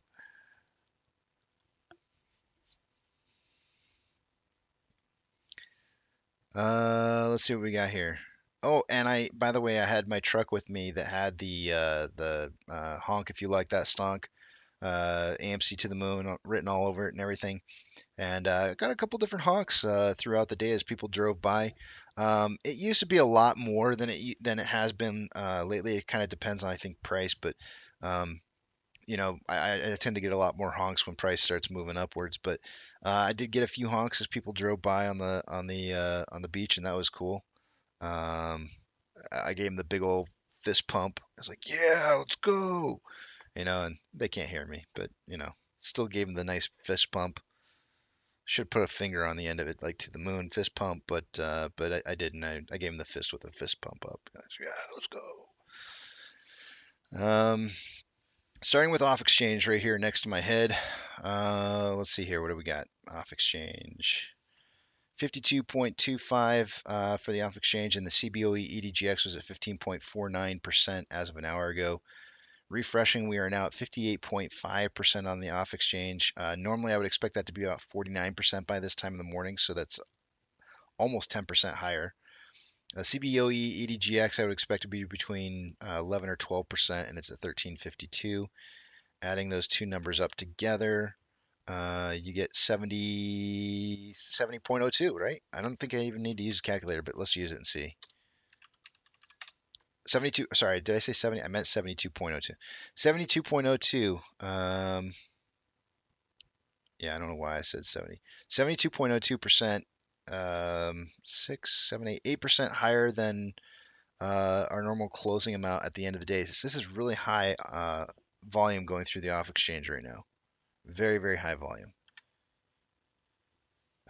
Considering how many shares we've traded so far for the day today, it's exceptionally high. Taking a look at the Ortex data. An hour ago, there was 1.38 million shares having been borrowed. It's now down to 0.916, 916,000 shares. That number going lower is going to cause the estimated current short share interest of the free float to drop a little bit to 23.44%. Cost to borrow average is still the same at 15.04. Taking a look at the options.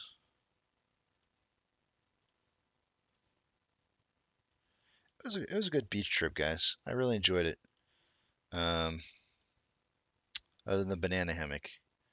But it was good. On the options, highest amount of volume at a $13 strike price. An hour ago, there was 3.6 thousand. Yeah, that's right. 3.6 thousand contracts.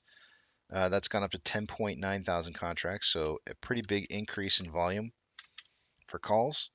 On the puts, the highest amount of puts at a $12 strike price, which is up $1 from an hour ago. At $12, there is currently 3.9 thousand contracts compared to the 2.1 at 11 an hour ago. Did I have the right? Yeah, I have the right number in there. 3.9. Giving us a $1 spread between the two, signifying perhaps a closing price somewhere around $12.50 for the end of the day today.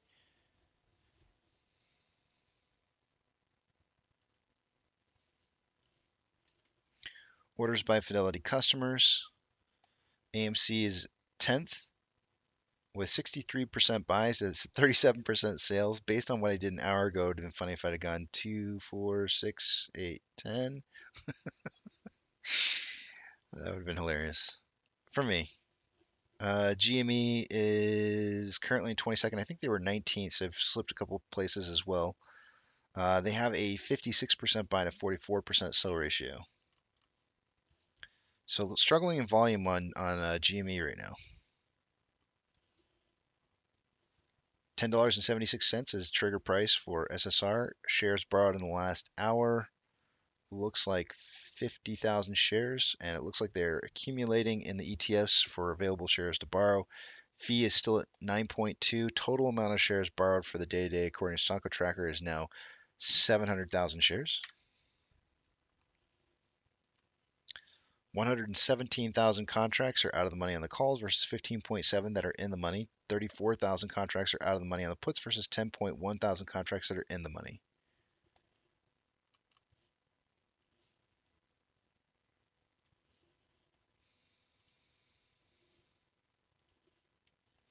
The Nasdaq is up 0.4, Dow Jones is up 0.13, and the S&P 500 is up 0.23. We currently have 4,174 advancers to 3,294 decliners. The market has flip-flopped, but the VIX is still up 0.44. IWM is up 0.78. Tesla is down 0.4.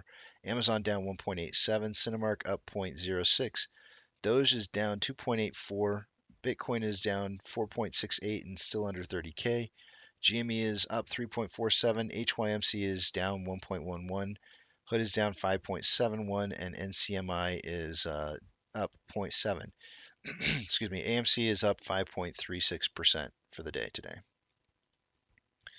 Inflow versus outflow. There's a $2 million spread with more outflow than inflow, and 14.68 million shares have been traded so far. Let's see. Did I do that? Okay. After 98 minutes of trading, giving us a pace of about 58.5 million shares traded for the day today. I suggested in pre-market we would be between 30 and 50 million, and I think that's still a good prediction, provided there's not some kind of late run up in the end of the day today in volume. On the weekly, again, I apologize for my throat, guys. It's going to take me a day or two to recover. With On the weekly time interval, there's more selling pressure than buying pressure with an RSI of 38.14, which is below average. On the daily, there's a crossover here of more selling pressure than buying pressure with an RSI of 45.99, which is just about average. On the hourly, more buying pressure than selling pressure with an RSI of 62.09, above average. On a 30-minute interval, more buying pressure than selling pressure with an RSI of 71.52, having signaled for a while now, at least the last hour and a half, that the stock is being overbought. And in a 5-minute interval, more buying pressure than selling pressure with an RSI of 66.23, which is above average, and having signaled multiple times in the first portion of the morning of being overbought.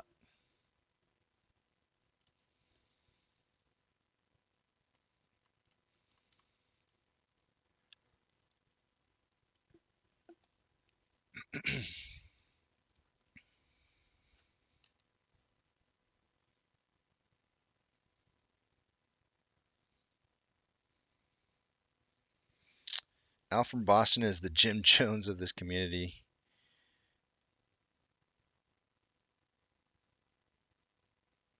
Trade does not stream all day because of the negativity that comes his way through chat. I mean, you got to take the good with the bad, man. I know I've not been free of negativity. And, when you, so to be very honest with you, Donkey Kong, like I kind of struggled with that when I first did this. I was like, how am I going to partition, I think is probably the word I'll use, the difference between people who are saying negative things and people who are saying positive things. And I, I just try to laugh at it.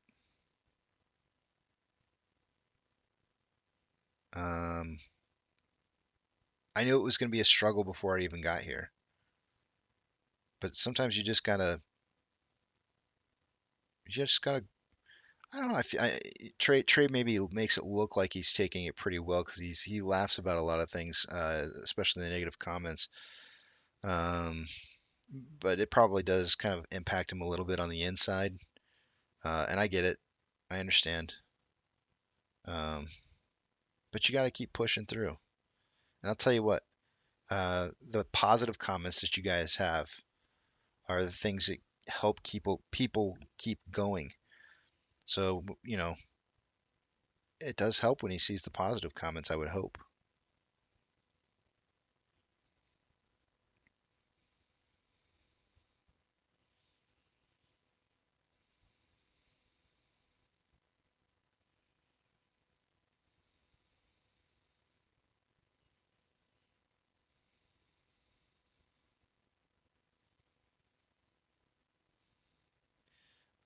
The dark pool question that you had, can you repeat it? Because I don't know. Repeat it for me real quick, and I'll see if I can get it out, the answer for you.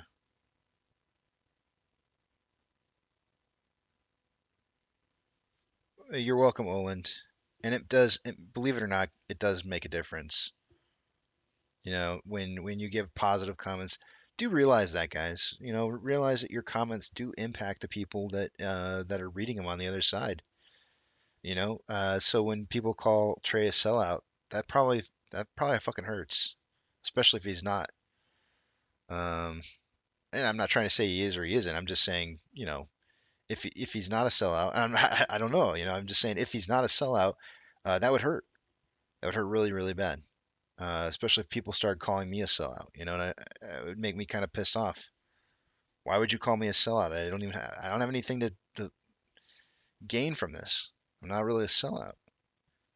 All I have to, I stand to gain the same thing that everybody else stands to gain from here. So I can imagine how that would hurt. You need to remember that there are real people on the other side of your comments.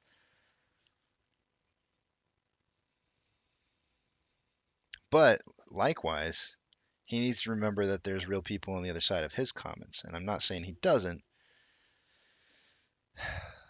but I think what he said with the whole 200 and something odd dollar range, I think definitely impacted people.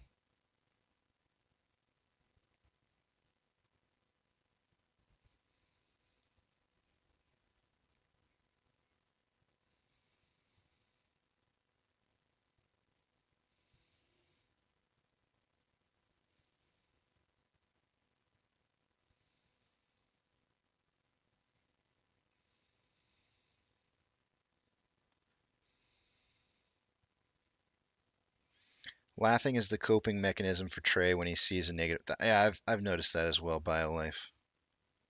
And not only that, but he takes it and he over exaggerates the moment, and I'm sure it's getting at him a little bit under his skin.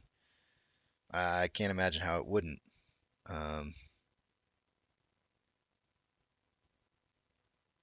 but oh yeah, I thought it was when I was listening to the live. Well, I don't want to talk about it anymore. I'm done talking about it. Cuddy Cut says proposal to limit dark pool transactions by only letting the highest bidder do transactions. Proposal to limit dark pool transactions by only letting the highest bidder do transactions. I, so there,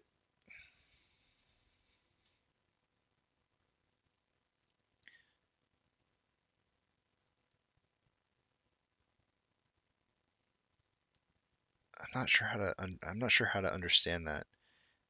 Is that a, where is that? I haven't seen that proposal yet, but that doesn't really make sense to me because there's like multiple off exchanges, right? There's a lot of different off exchanges that are out there. So what I'm trying to understand is like how would you limit the highest bidder on each one of the different, I mean, I don't know. I'm trying to you're just a banana hammock.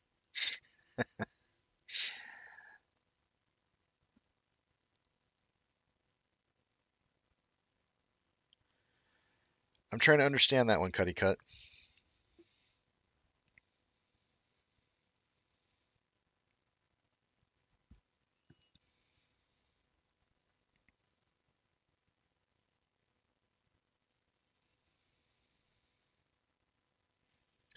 You know what, KL? I think so too.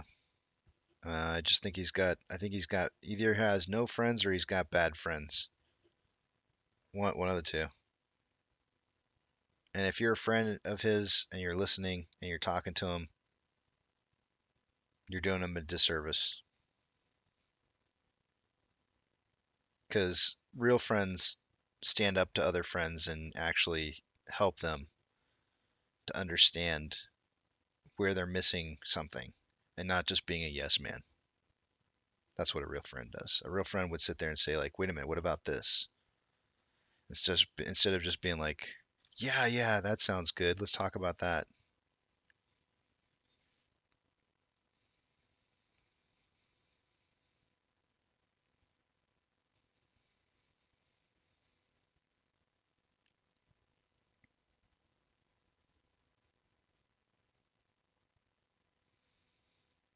Super Steven says that's why I haven't gone live yet. People are ruthless.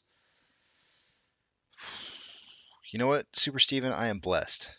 I'm incredibly blessed because I feel like I have such an amazing community here on this chat. I mean, here I am 4 hours into this stream here, and the worst that I've gotten so far is that I'm a banana hammock, which I actually kind of find funny. Um, but and I'm not just laughing just to throw it away as like that's a funny comment. It's really funny. I've had people call me a hippo before, and that's where the whole moto thing came from. Yeah, I get it. I'm overweight right now. I can change that though. That's the cool part. I can change it, and I've been there. I've been overweight before once in my life, and I've changed it, and I know I can do it again, and I know it's an issue for me right now. I'm not gonna let it affect me though, because that's my choice. It's by choice that I'm this way. But it can be ruthless. It can be, but so far, I feel like for the unimaginable amount of people that you can imagine that have been on here have been overwhelmingly positive. And I think that, when you're in touch with your community, it's difficult to not have that kind of connection because you're in touch with what people are saying, and you know what the hot topics are. You know what things are going to really set people off. And trust me, I've said things that have set people off lots of times. I get it. But I've never had anybody be like cruel, except for the hippo one. The hippo one was the only cruel one. I went and told my wife, I was like, somebody called me a hippo.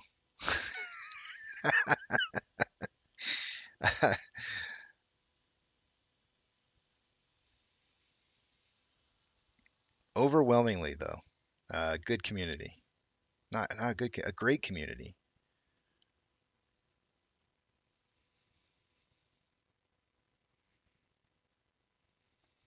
Yes, James says, who amongst us has not made a mistake? Looked after each other against your true enemy. Trey is not our enemy. He's young and I was young and I made countless mistakes. I agree.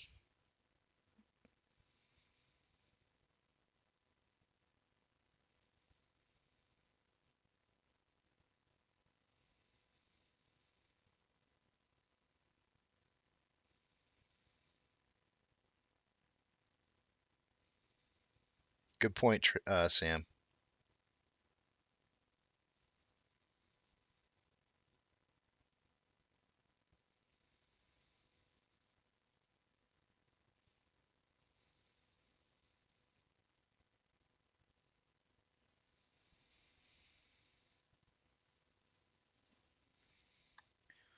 Very good point, Super Steven. And Jabibs. Also, very good point.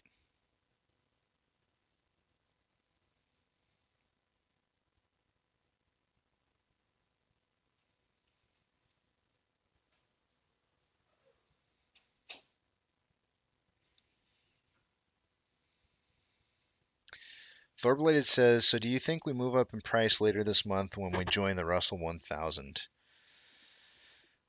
What I would do, Thorbladed, is I would go back and I would look and see what happened to GME at that time. Now, the presence of, because see, what I'm not sure of, what I think has to happen is that I think that some of the, well, at least this is what was stated before, some of the positions that are open in the ETFs that are the ETFs for the mid caps. Um, I think those either have to be transferred or they have to be closed out.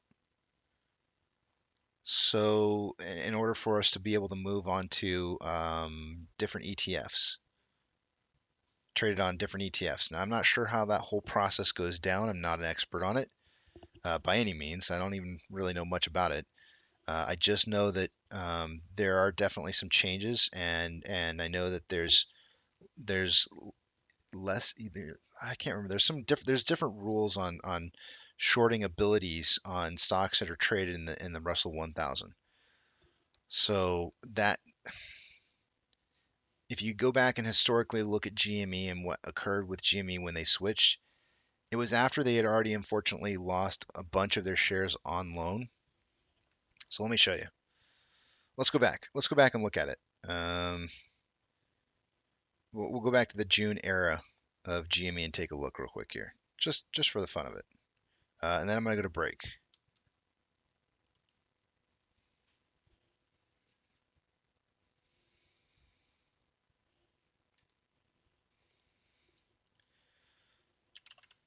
All right, let's check this out.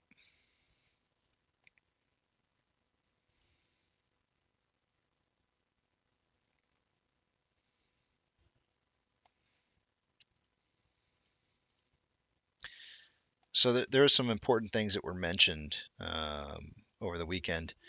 I had somebody in the Discord say, well, we're a bunch of, or maybe it wasn't the Discord. I don't remember. I saw somebody say we're a bunch of bag holders on AMC, and I was like, not really. There's nothing to really support that idea. And what I want you to notice here is the amount of on loan shares that were held here. Actually, let's pull up one more thing: exchange reported short interest.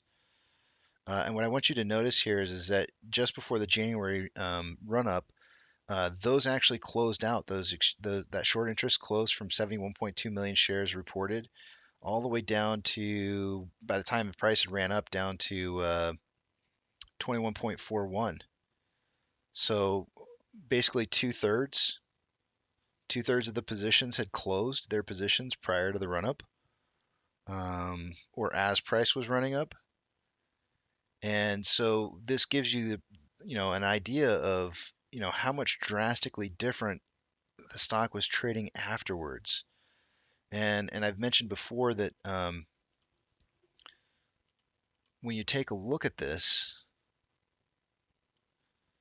you have a stock now that's in the infancy stages of a short squeeze, right? Because this is where they were at before. Now they're back at ground zero again down here, right? And they got to get these numbers back up in order for there to be trouble again. And so if we take a look at this and we start moving the timeline forward, you can see that it's starting to build back up, right? It's building back up there. So if I put it all into one picture here, you can see how it's starting to build back up, and it started building back up the most right around December, the end of the year. But specifically, what I want to point out is this: when did they make it into the Russell 1000? Somebody find that information out for me, because I don't remember the exact date, but I feel like it was before June. If I'm not mistaken, I feel like it might have been like May sometime. It was June 28th. Okay, Michael's saying June 28th. Do you see? So if we go out to March, April, May. Whoa, I went too far. All right, here's June. I'm gonna expand this out just a tad.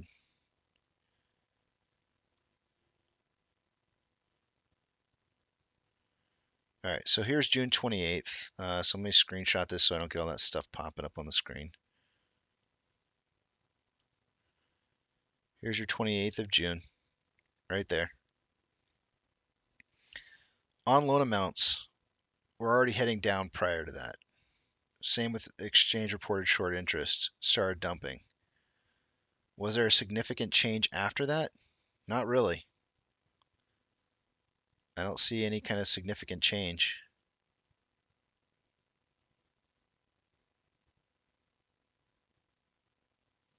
On loan amounts did drop pretty significantly right after the June 28th timeframe, but the short interest didn't really change much. Let me take a look at one other key indicator here, on loan average age per day. That did take a pretty sharp dive right afterwards, but you didn't see anything happen in price. Not too much. You did see a little bit of a price hike afterwards, Not too much. That's this one right here. Let's see, it would have been this one right here.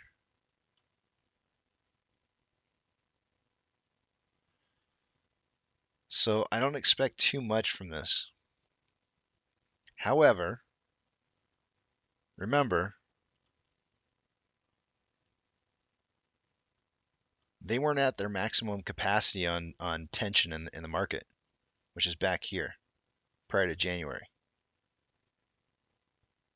And when you take that and you compare it to what we currently have going on right now in AMC, is that this is going to happen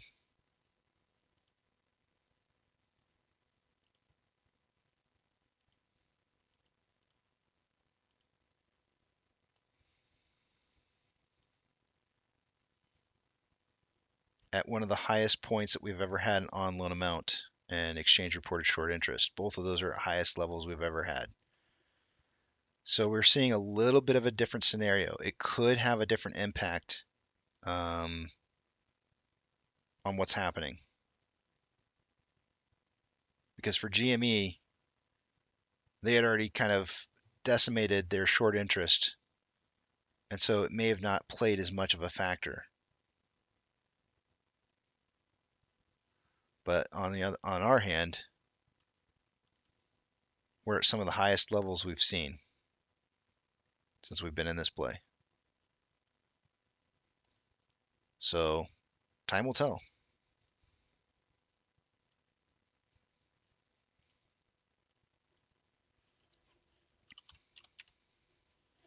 If I knew the answer, I'd tell you. All I can do is show you data. There is differences.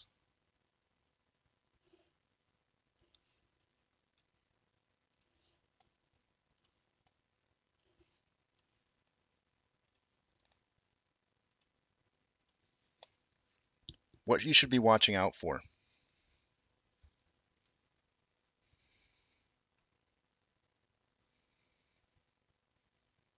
Thanks, Badonkey Kong. I'm just trying to read what you guys. While I had all that information up, I couldn't see what you guys were saying.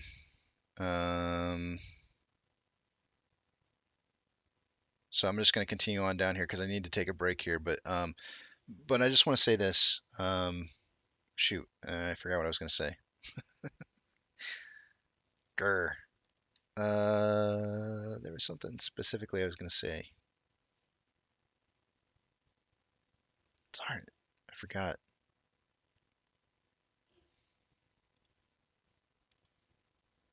I'm giving you data. Not that one. All right, let me just make sure I've got the numbers on the right spot here. Okay, that's right. All right. Gosh, there was something I was going to say.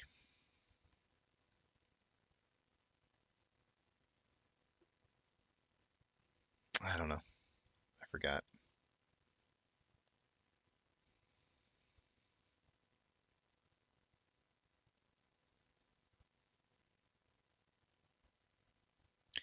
Cuddy Cut says, I probably wasn't saying it right. The SEC is considering something called auction-style routing system, where different firms would compete to fill an investor's trade.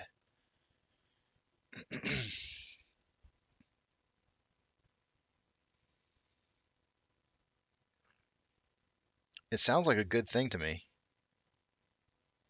provided it's on the lit exchange. If it's all competing to fill trades in off exchanges, no bueno.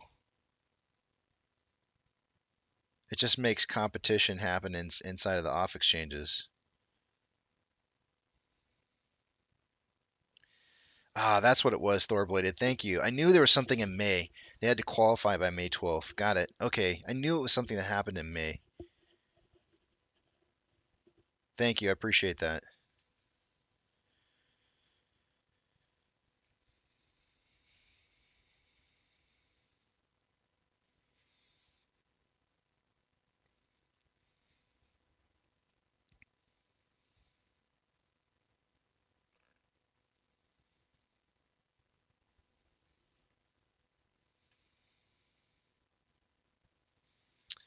Randy says, "Hey Casey, if I'm right, 1,000 level 2 volume means stop the run up." Uh, I don't memorize those things, man.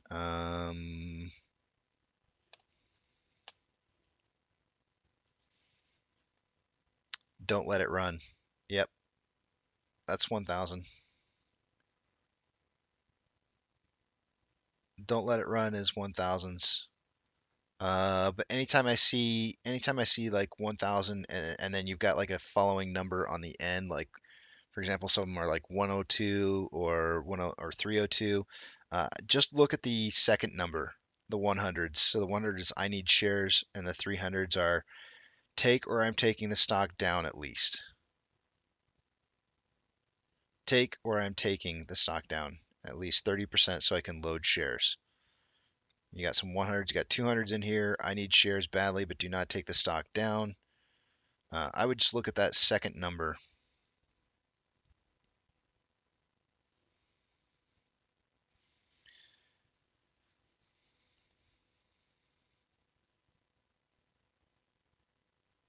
At 1228 down here is 1705. 700 means move the price up. So perhaps once, if it does come down to 1220, what is it, 1228, you might see the price start rising. What do you have on the other side? We don't, because we're not there yet. Yeah, I mean, I don't always look at this too closely.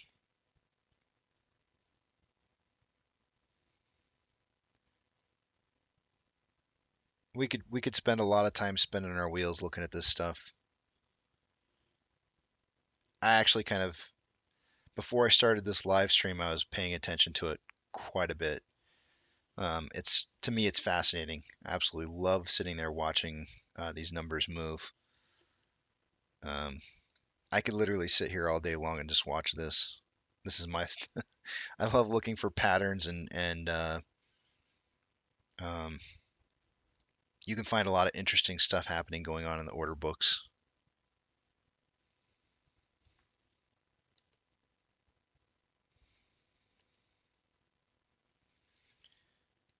Alrighty, guys, I'm gonna head out to break here.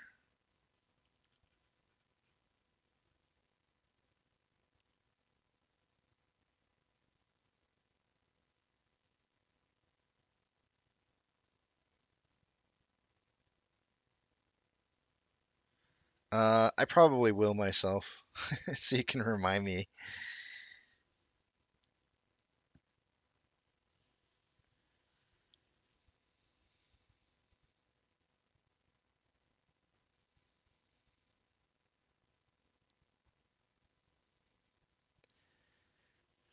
I don't want to leave. I spent too much time away already. No, I'm gonna go break. I gotta go eat something, hit the restroom, old man stuff. I'll see you guys back here in let's make it 11:10 just 'cause I'm getting out of here a little late.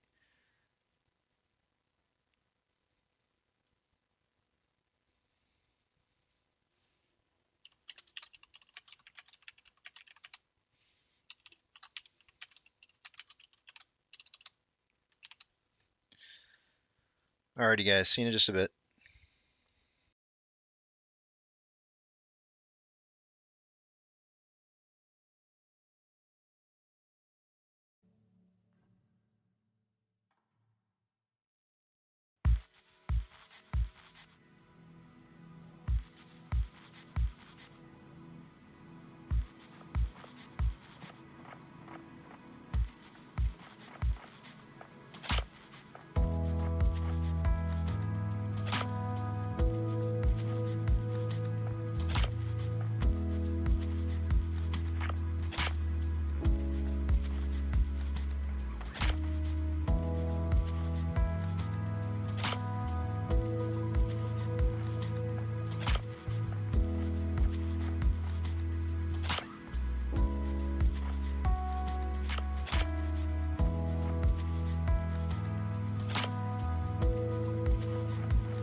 Love Upbeat?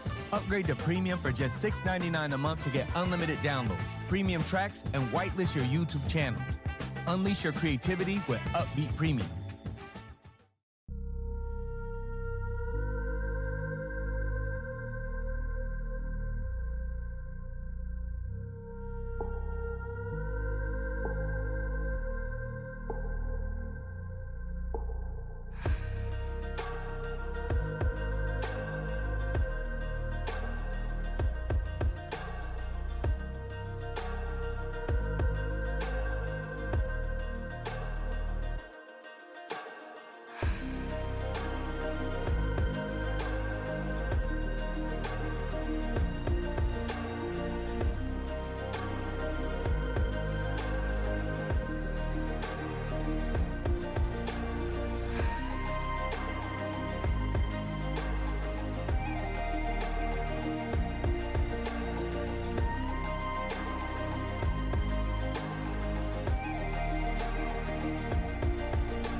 Alrighty.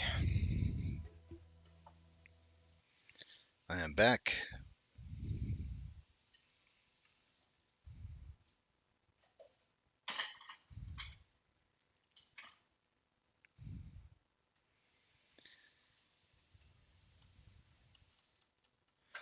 Welcome back to AMC and ADD, where everything is made up and price doesn't matter. That's right. The price is like how many times it takes to lick to the center of a blow pop.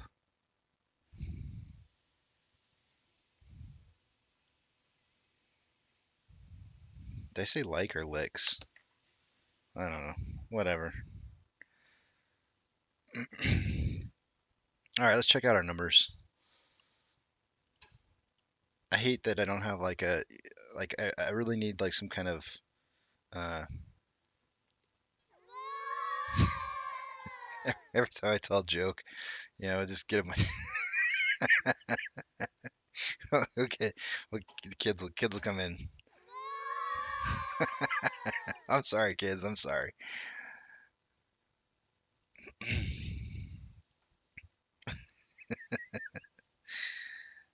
Oh, that's right. Tootsie Pop, not a blow pop. Sorry.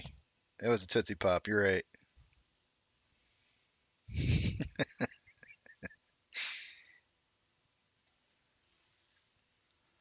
All right, let's take a look at these numbers here. I just logged into Fidelity. Danny says, whatever you said sounded not safe for work. uh, yeah, that's kind of who I am as a person.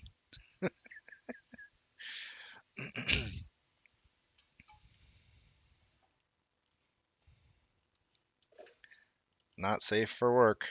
You know me.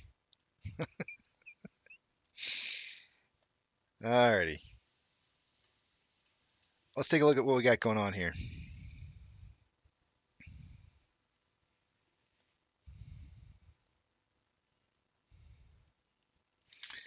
Off exchange. 58.5 an hour ago and 13.52 for the EDGX. Let's refresh that. We're now at 59.53 on the off exchange, and the EDGX is at 13.19. Adding those two numbers together, we have 72.72, nearing 73% of our total volume going through the off exchange for the day to day. Extremely high numbers. Refreshing Ortex.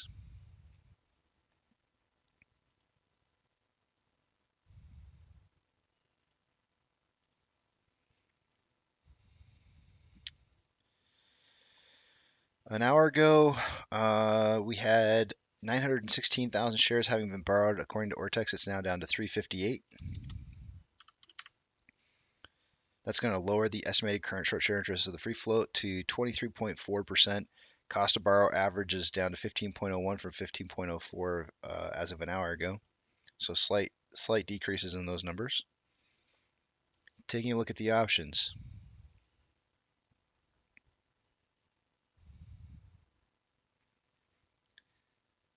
At a $13 strike price. An hour ago, there was 10.9 thousand contracts open. There is now 12.3. And at a $12 strike price, an hour ago, there was 3.9. Now there's 5.3. Just a little over two. It's about 2.5 to 1 ratio in calls versus puts. Still signaling for a 12.50 close price for the day today. Orders by Fidelity customers, AMC still in the top 10, in 10th, with a 60% buy to 40% sell ratio, which has been declining ever since the beginning of this morning. GME had been slipping a couple of spots and we're down to 22. It looks like they slipped one more spot to 23rd, and the buy to sell ratio also failing as well at a 53% buy to 47% sell ratio.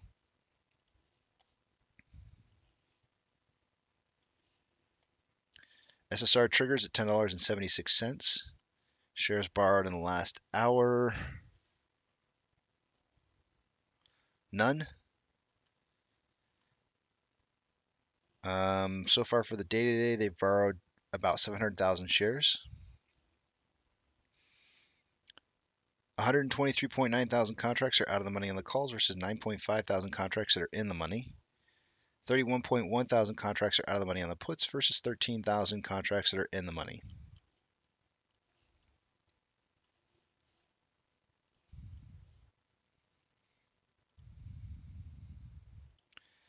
NASDAQ is down 0.17, Dow Jones is down 0.22, and the S&P 500 is down 0.21. The market is declining over advancing with 3,935 decliners to 3,578 advancers. The market's been flip-flopping today. VIX is up 0.36, IWM is up 0.17, Tesla is down 0.91, Amazon is down 2.49, Cinemark is down 0.65, Doge is down 3.24, Bitcoin is down 5.06 and still under 30K. GME is up 4.4%. HYMC is down 3.7. Hood is down 6.97. NCMI is up 2.73, and AMC is up 3.1%. Inflow versus outflow, we currently have $4 million roughly more in outflow than inflow. 18.66 million shares traded for the day today after just almost getting close, about a half hour away from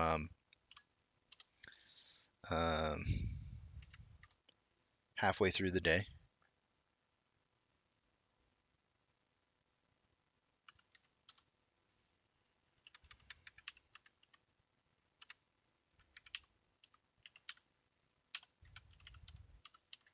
We're on pace for about 43.8 million shares traded for the day today. I suggested in pre-market we would see somewhere between 30 and 50 million.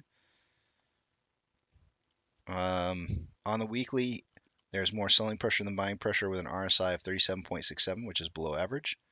On the daily, we have a crossover of more selling pressure than buying pressure within the last day. An RSI at 44.73, which is just about average. Just under average. On a 1 hour interval, we have more selling pressure than buying pressure with an RSI of 53.47, which is about average. On a 30-minute interval, more selling pressure than buying pressure with an RSI of 58.16, which is slightly above average. And on a 5-minute interval, more selling pressure than buying pressure with an RSI of 47.95. So the market has cooled off quite a bit in regards to selling and buying pressure and relative strength index of our stock. Let's see if we can't get a good idea as to where we're maybe running off to here. I didn't really do a good job of pulling up a couple different things. I'm going to trash my Fibonacci retracement that I've got going on here. I want to kind of go back out to the hourly, kind of check that a little bit for some patterns, potential patterns.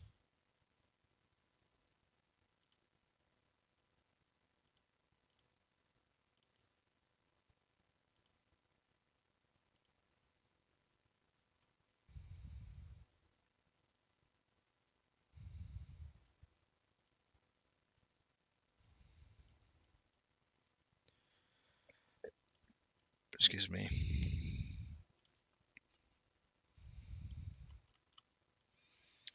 We're well beyond. I had kind of drawn out a marking box for when I thought there could be a potential breakout of this trend here, with some dates, including the 3rd. So just kind of drew that box there to just kind of show that. But we are still in this descending wedge.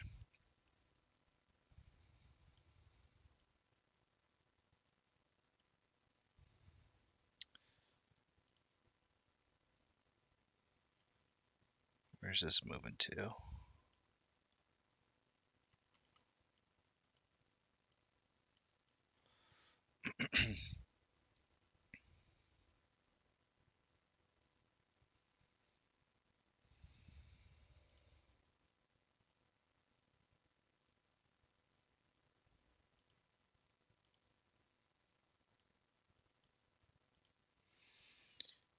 Inside that declining wedge, I feel like we have a potential breakout possibility here. Perhaps. Let me throw the box up here. Within this time window.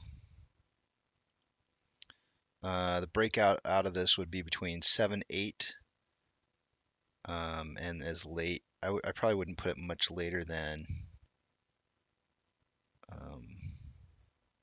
Yeah, I would have to include that.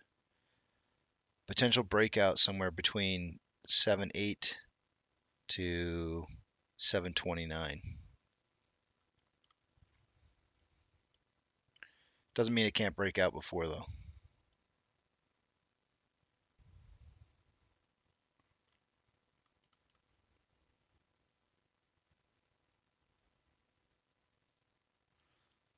Let's see here.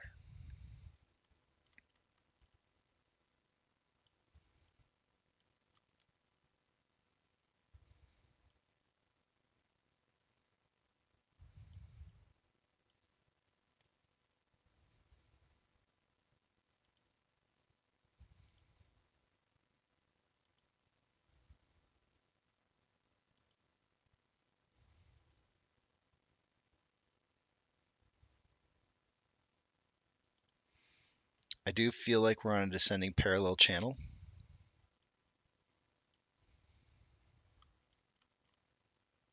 Which should break out going up.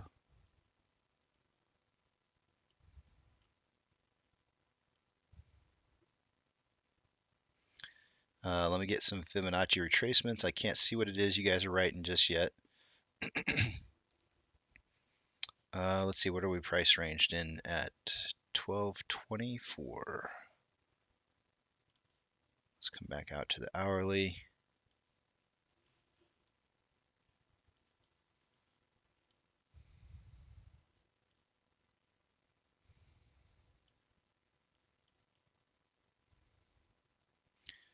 Let's just try this.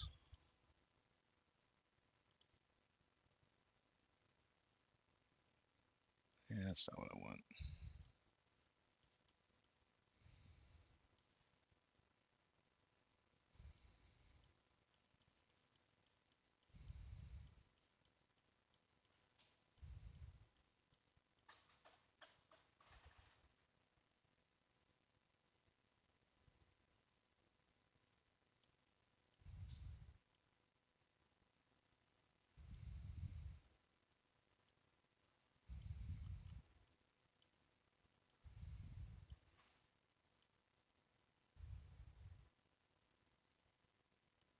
There we go.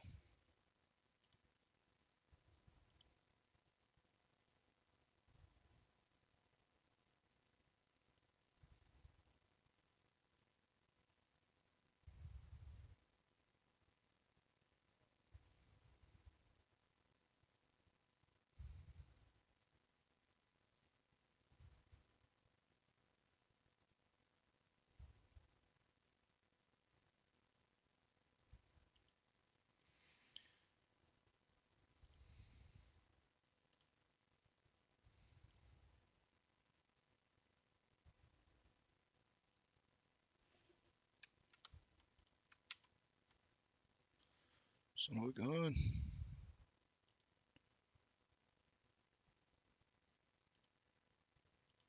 I don't know what I had marked up there. 14.22. Oh, I know what that is. It's supposed to be a solid blue line.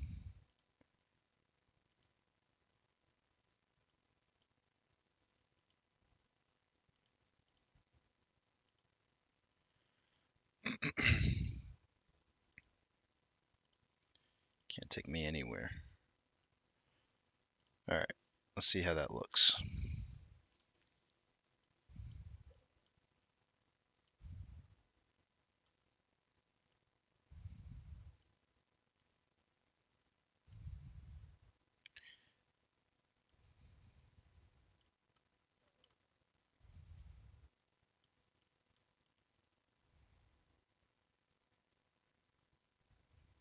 I like it.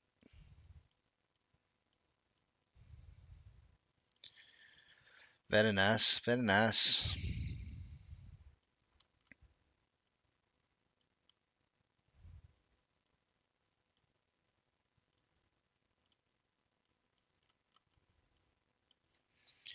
Alrighty.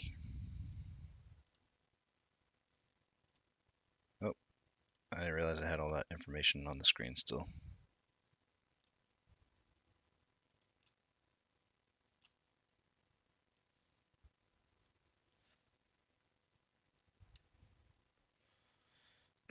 All right, I'm back, and now I can read what it is you guys are saying. Remtac sounds like he's here.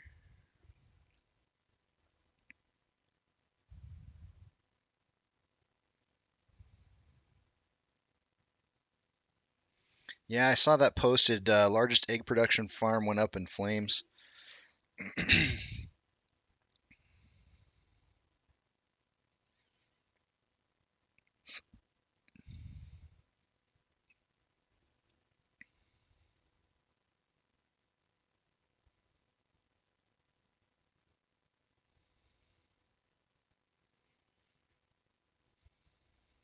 Sammy, how's it going?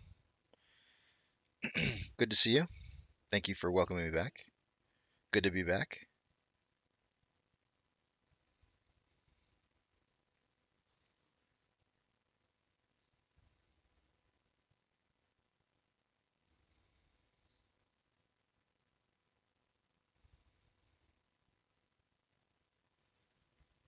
One says AMC is forming a parabolic chart pattern.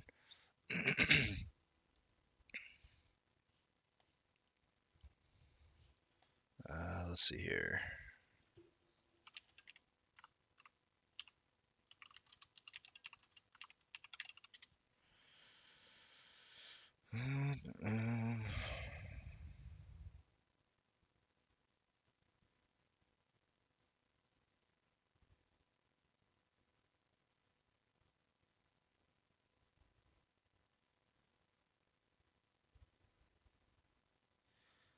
Like an inverse parabolic? No, I see what it is. Oh, yeah. Hold on. My oh my. I got this cough I can't shake. I don't know what it is.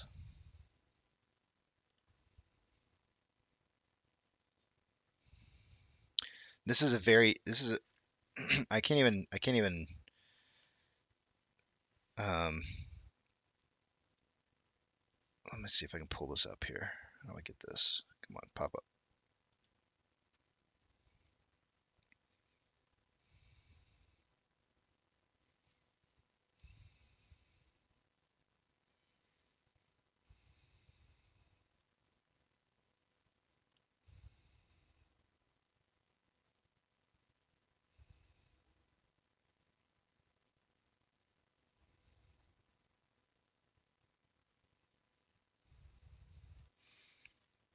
This is I just found actually a website.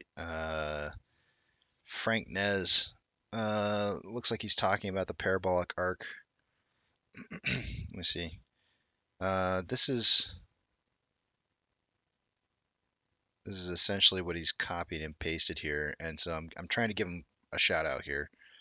But he's got, I don't know if Frank Nez. I don't know who he is. I don't even know when was this posted. March 8th of 2022. So a few months back, Frank Nez posted this from franknez.com. But the one in particular picture that he posts, and let me just copy this here real quick. Put it over. This is the parabolic arc pattern that he's got drawn up here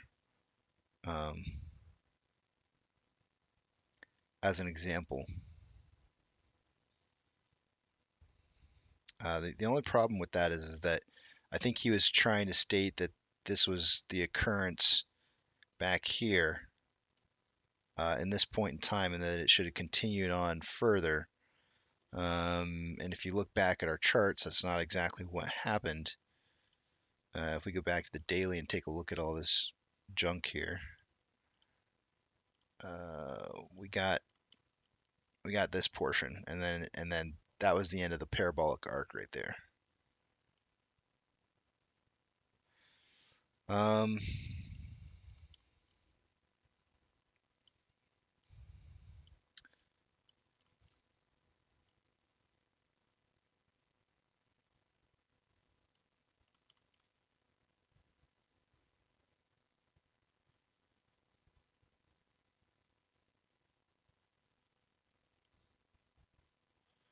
Yeah, I don't know if I fully agree. Let me just see if let me see if there's something closer to the hourly that I see that, um,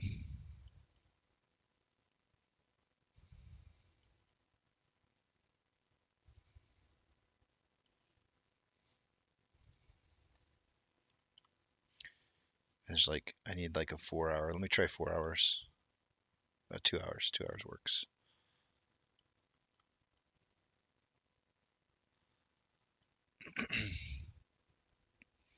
I would think that if you were going to call this like a parabolic arc on like a 2 hour chart, that you would need to see this run up right here. You need to see it come down, and on this rise right here, you would probably need to see that start taking off there.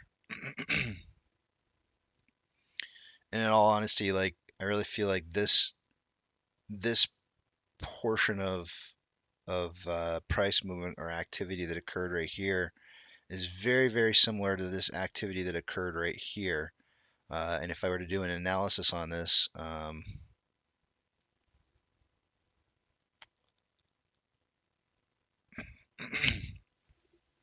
want to say things I can't say. Let's just put it this way. As far as, you know how I've been saying over and over and over, the derivatives are completely controlled by long institutions right now. This whole price movement right here, this is what I've been talking about for quite a while. This is price action to invoke um, options play that shouldn't be there. And this is just a larger scale of that same thing right here. If you were to take this whole movement right here on a smaller time scale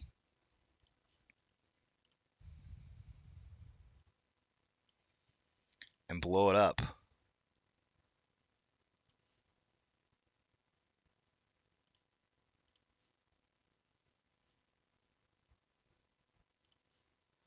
you're getting the same kind of price movement on a much smaller time scale on a much bigger time scale.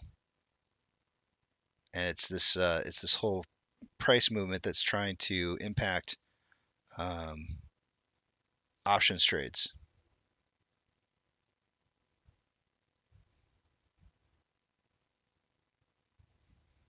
I mean, it's pretty obvious. It doesn't. I don't feel like it really takes a whole lot of um,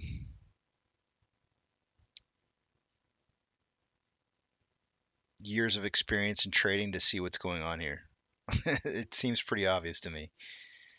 This small little section right here is just this bigger, large section played out. And if I zoom out even further to the daily, ends up being a much bigger daily pattern that's forming. These patterns are just repeating themselves over and over, and they've been doing so since the end of, well, basically the beginning of January, which is basically like right here, right there. This is the one of the first big moves right here to start controlling price around the derivatives was right around the beginning of January. All of this.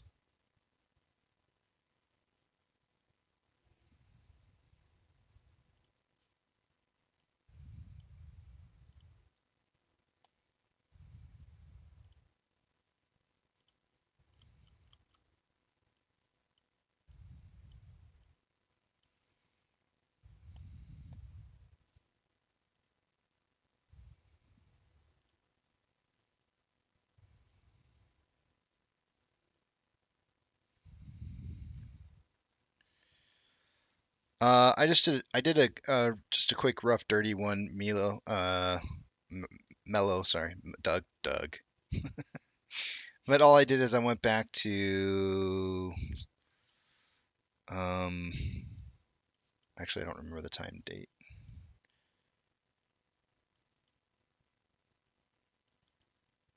Let's see if I can find it.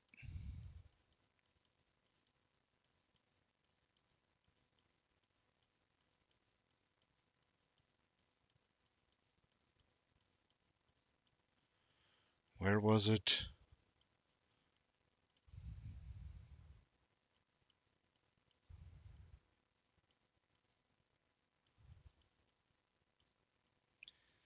It looks like I kind of went with the price range. I went from basically like 512 to 514 and did a Fibonacci retracement off of that time frame. I just wanted Fibonacci, a small Fibonacci retracement of a just kind of a short run that would signify like different support levels and resistance levels on a micro level, not necessarily a macro level, and then just got the retracement for that run up of that period of time right there. So a nice little quick run up here. Um, yeah, from 512 to 514 ish of last year.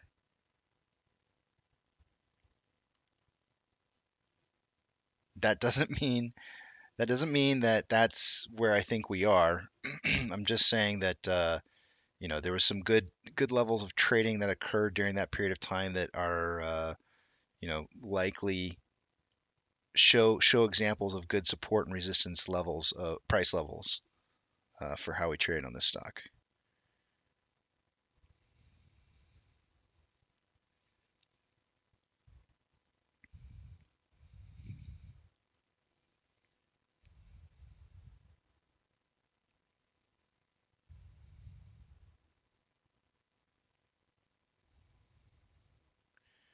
Thank you, Remtac.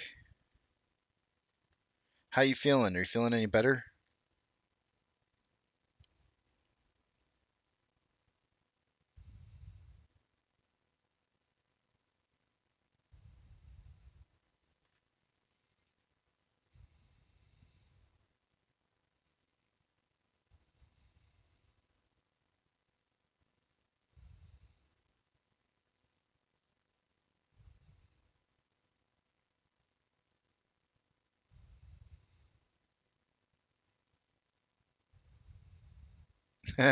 MG Toe said, "Welcome to the casino options players." Well, you know how I feel about it. I think I've stated it quite enough.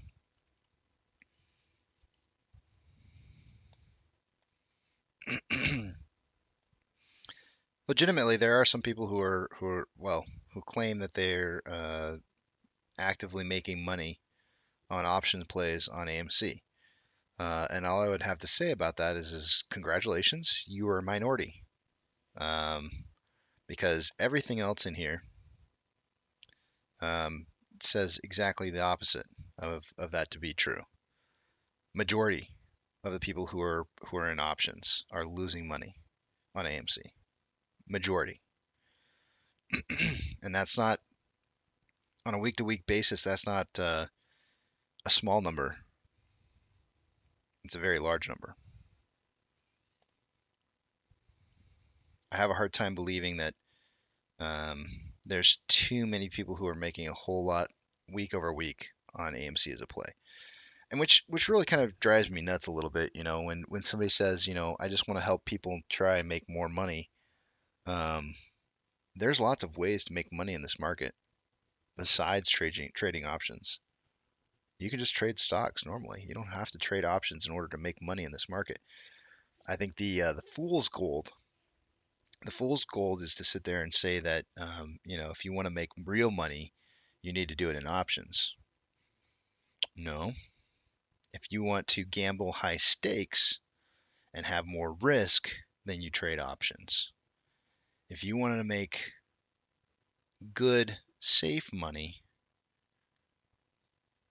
then it would be to just trade stocks like normal. But a lot of people just want to hit it big, quick, and fast. It's basically like walking into a casino with $1,000, or maybe it's $100. I don't know. It's like walking into a casino and basically throwing all your money down on one number and rolling those crap dice and hoping that you hit it. Well, actually, you wouldn't be rolling them; somebody else would. But or betting on red or black. You just throwing all your money down. I actually heard about a guy who did that once. Sold everything that he had, everything. Went to Vegas, put all on like black, I think, or something like that, and won. And I think he had admitted that if he had lost, he was going to commit suicide. He just basically decided to just gamble life away, and he won.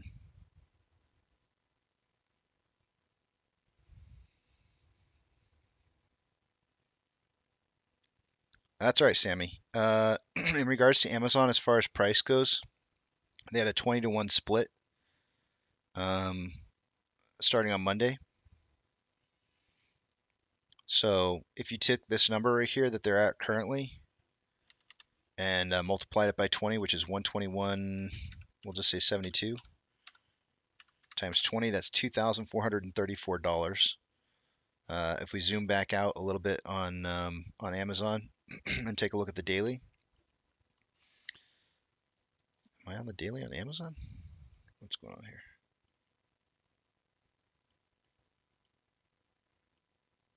Wait a minute. What's going on here? Oh, wait. Did they just modify all the other numbers so that it matches? I think they did.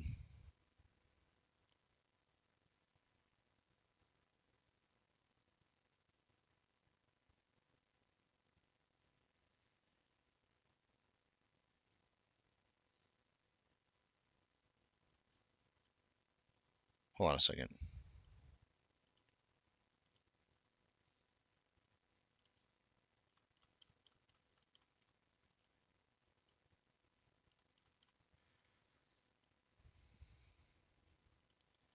What the heck?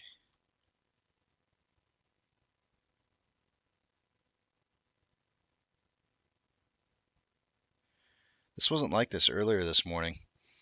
They had a 20-to-1 split, and earlier this morning it was actually showing the price 2 days ago at the 2000 level, and then showed the drop in price. But now it looks like they've adjusted the charts, so all the previous data is reflective of that 20-to-1 change, which is similar probably what happens when you look at Tesla as well, because I know that they've had splits as well. So all the data now is showing that change. So which is kind of cool, I guess. So it puts it in perspective. But if you would have multiplied out, when I first started watching, just to give you an example, when Jeff Bezos left the company, and I think it was, it might have been July of last year, it was $3,500 a share. But if you multiply out their current share price by 20, you get $2,434. And that's essentially about $1,100 less than what it was trading a year ago. So they've had some pretty big losses, but it doesn't reflect. It doesn't reflect. I mean, it does reflect the same way in over time here as you look at it. It should reflect the same, but it doesn't sound as bad when it's only 188 down to 121.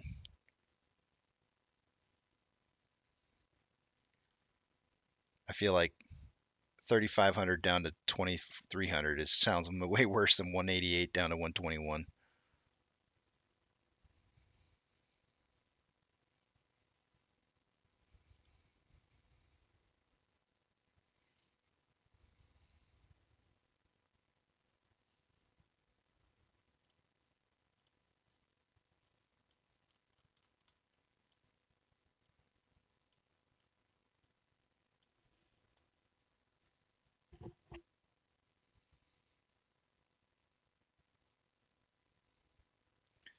Casey's brain, Fibonacci 404 error language. Hold on. That got me coughing COVID laugh there.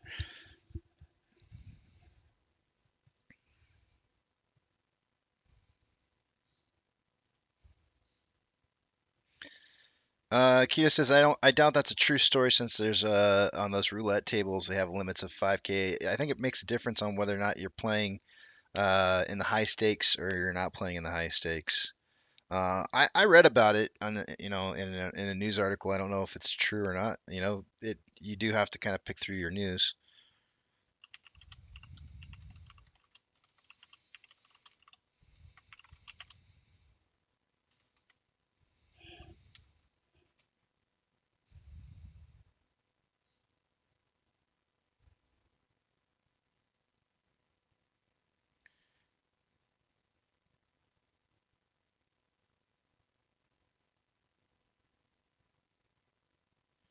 Here we go. I think this is it.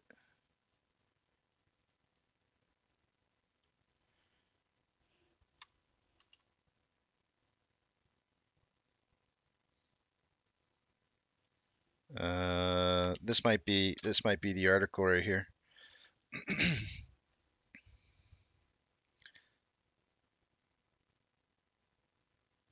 In 2004, Englander Ashley Revel bet his entire life on a single roulette bet at the Plaza Hotel and Casino.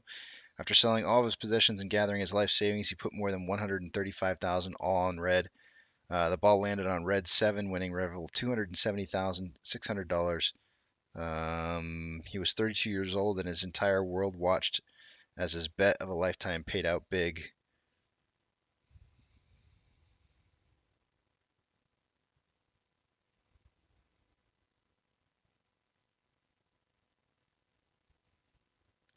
Anyways, it was big news a long time ago. It was a while back.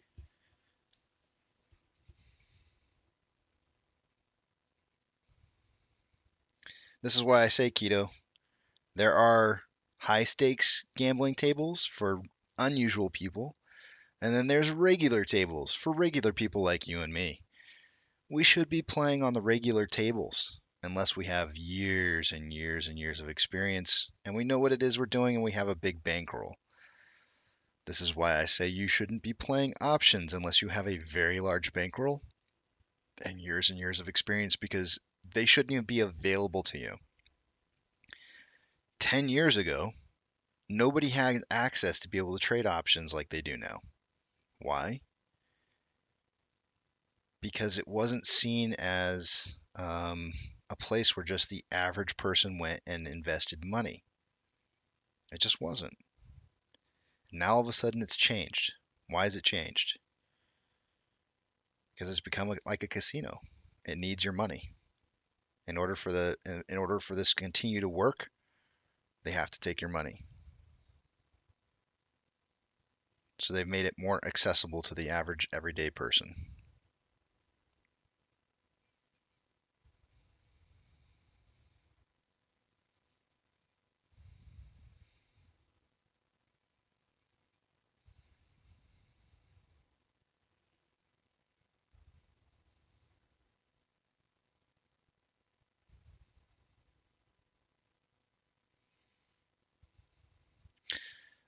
I wanted to mention something about market cap just because it was brought up. And so I'm just going to say this. But market cap is just simply a theoretical valuation of what the stock is worth or what the price of the company is worth to pay out the shareholders. It's by no means meant to be a number to represent actual minute to minute trading price. It's just not. It just simply tells you, based off of your current trading prices and how much of float that there is, this is theoretically how much it would cost for somebody to buy everything. It doesn't tell you um, whether or not you can get to certain levels in price or not. It has no bearing on that whatsoever. It's to give you an idea as to whether or not the value of the company is worth what it is that it's being traded at. That's what it's really supposed to be there as an indicator. And so, if somebody were to tell you that, well, there's no way, if if somebody came up to you and said, is there any way that this company is worth $6.3 billion to pay for AMC on top of everything else that it has in its assets and everything? A lot of people would be like, yeah, sure, it's definitely worth that. If that thing were to raise up to $1 trillion, a lot of people would say, hell no. But that doesn't mean that the price can't be that high and that it can't trade at those levels. If you want a good, if you want a great example of that, I believe a good one to look at is Crocs. I think. Let me just verify. I think that's one. Yeah, let's try it.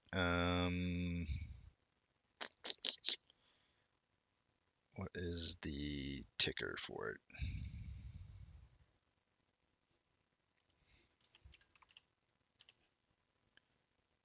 It's just, okay, KROX. So their market cap is $3.71 billion. You'd have to look at all their other assets and everything to determine whether or not you think the company is worth that. But $3.71 billion just to pay off every single institutional and retail owner of their shares that they have in the float is what it would cost you. So then you take a look at that, and then you take a look at the total amount of their assets and how much the company is bringing in earnings per share and all that other kind of good stuff. And it gives you an example of what the company is actually worth. And then you look at those numbers and you say, like, is that a fair valuation?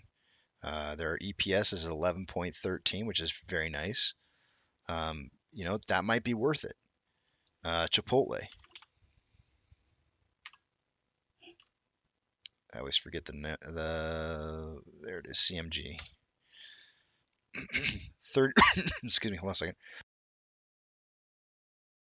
All right, Chipotle, 38.6 billion. With all the Chipotles around the world, stores everywhere, it's trading at $1,380 a share.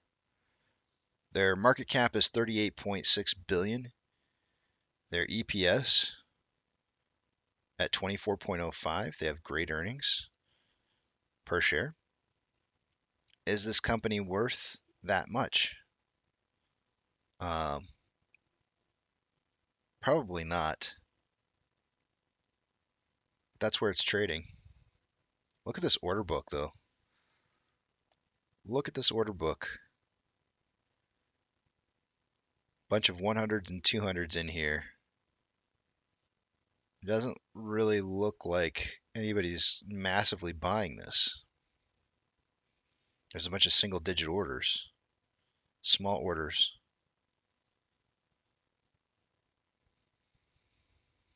What's going on here?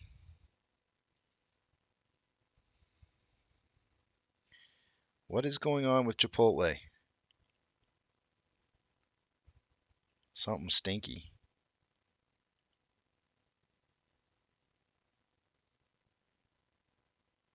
Free float's 27.77 million shares.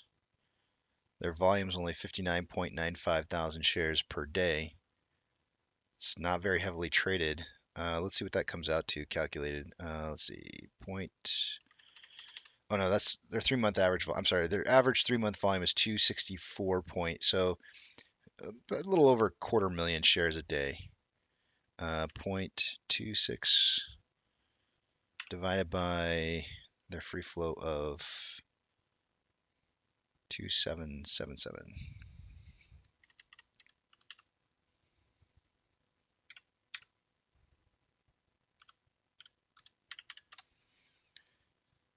Wow, that's really low.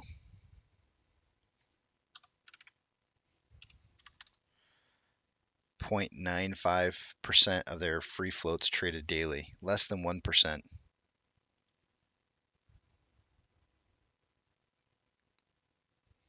Weird stuff. Really weird stuff. Can AMC get this high? Come on, guys. Come on. You want to talk about $200 a share? Come on. Let's be realistic here. It would be super, super easy to beat 200 when you see stuff like this.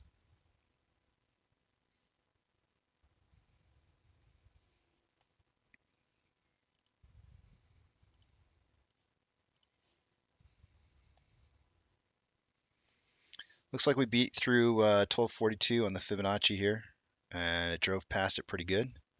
Kind of retraced back down a little bit. We did get a good spike of volume there. We had 511,000 shares traded in that single minute.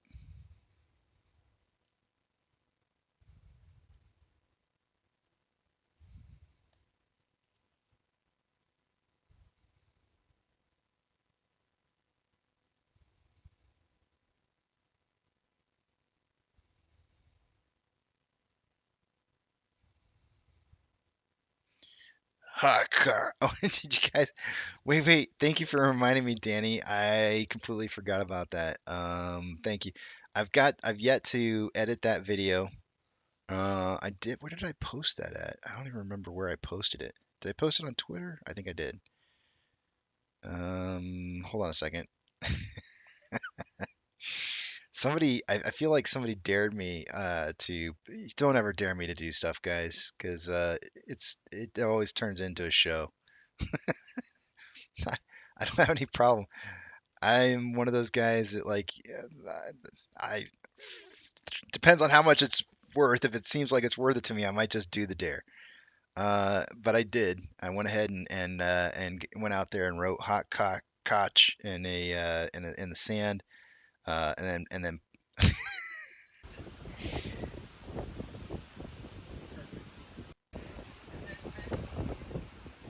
there goes hot koch. Yeah, it needs to be played without sound. But there it went. I'm actually going to fix up this video and we're going to make it so that it plays in reverse. And basically, it's going to look like this. It's going to start out like just kind of water up there like that, and then play in reverse where it reveals his name. And maybe we'll add some like sick music to it or something. I don't know. We'll do something. We'll make it look cool.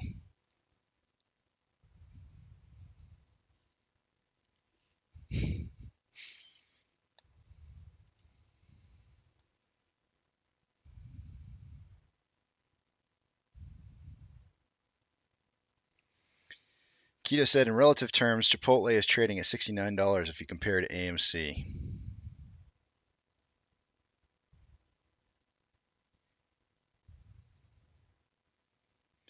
Are we possibly in the to squeeze right now?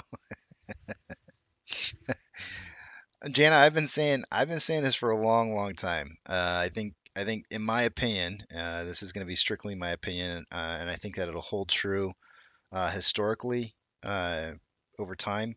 That the 13th of May of last year would have probably been the first defining point of when the squeeze actually started. So my answer is yes, but not everybody's going to agree with me until this is all done and over. In fact, it'll probably be a good decade after this is all said and done that people will actually start to agree with what it is that I've been saying.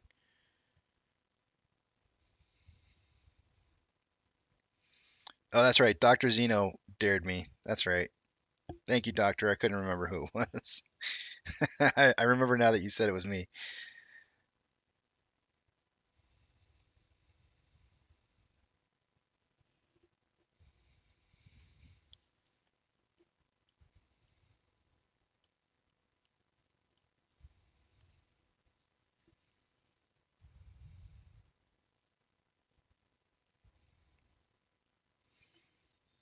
Total Recall's back on HBO 2 weeks.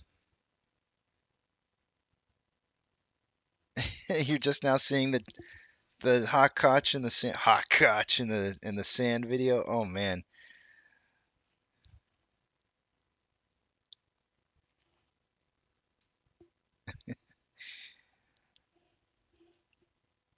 it's really difficult from perspective. You know what? This is great. This is a great opportunity. That now that you just said, I believe you, Casey. Let me just say this. I know I've told you guys my analogy of the grass is always greener on the other side, and then I since have related it to surfing and how you stand out on the shore, you pick your spot where you see where the swells are forming really good, where you're getting your breaks at. You go out there, you sit in the water, you wait and wait and wait and wait, and you look up and down the beach and you see waves are breaking everywhere bigger than where you're at, and you're like, oh, I'm gonna go down to where the break is, and you swim down there, and then you find out that the waves now are bigger where you just came from than where you're at currently, and so then you get frustrated, so you swim back to where you were, and then the waves are bigger back where you just came from, and it's just kind of like one of those things. The grass is always greener on the other side.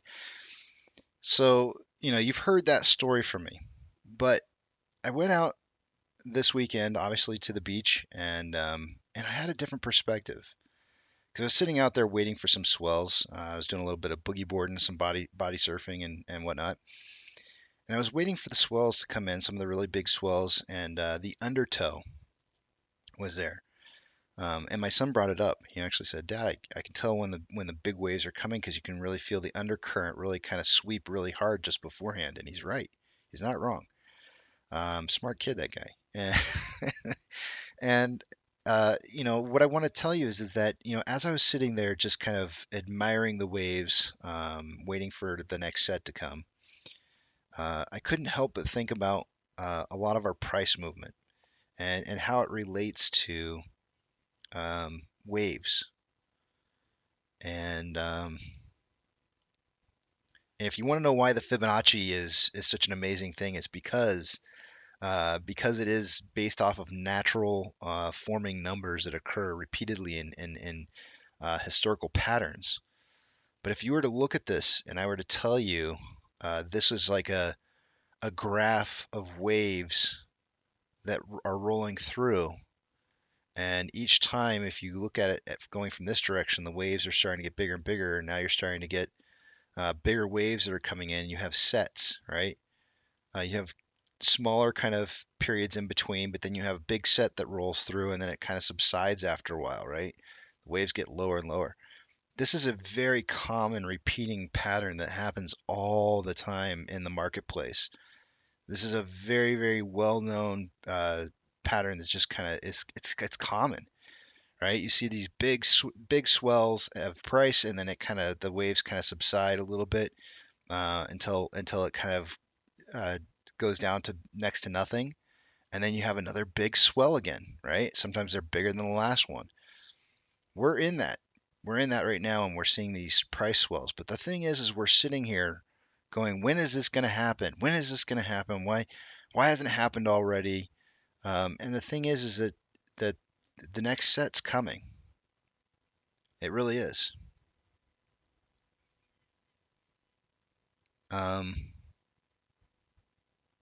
This guy right here who jumped on this wave, this guy that jumped on right here on this wave, thought it was going to be this, but bigger. And so he jumped on, or he jumped off maybe. Maybe he jumped off the wave and then he jumped on and then realized, ah, crap, it's not what I thought it was. Sometimes you just got to wait. You'll know when it's happening. It will happen, and you just have to know that it's going to happen. But you got to wait for the waves to happen. You'll know it. There'll be no mistaking it. You won't have to ask. It'll be pretty obvious. But we're just in between sets right now. So when you sit up on your board, you relax, you enjoy the view, you smell the ocean breeze. Or you can smell the desperation.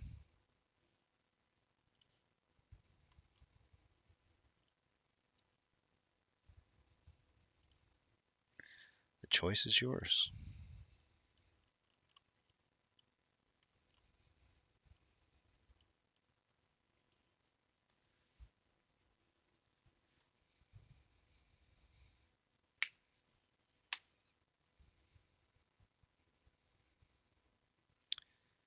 I don't know the answer to that, Big Tramp. I'm sorry. I think you meant Jurassic World. Does anyone know how to get the NFT? I think that you're supposed to be awarded it after you. Um, I know there's supposed to be some kind of email system going out. If you bought your tickets, I think through the app, though. I think you either have to buy them through the app or through the Investor Connect, I think, page or something like that. Something of that.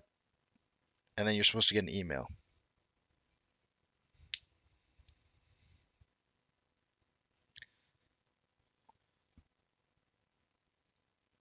And I think it's issued the day after the release on Thursday. So we might, I think typically they send the emails out like a week later or maybe Monday after.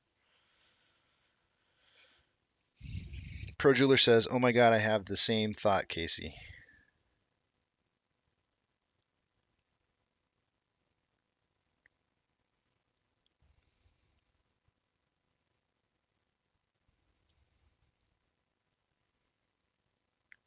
Doug in Real Life says, "It gets real interesting when you apply wave particle duality to the chart." It does. It really does. You can see some very interesting patterns that occur. Yes, you do have to go to the double feature on Thursday, and I'm going. My wife absolutely loves Jurassic Park and would not miss it.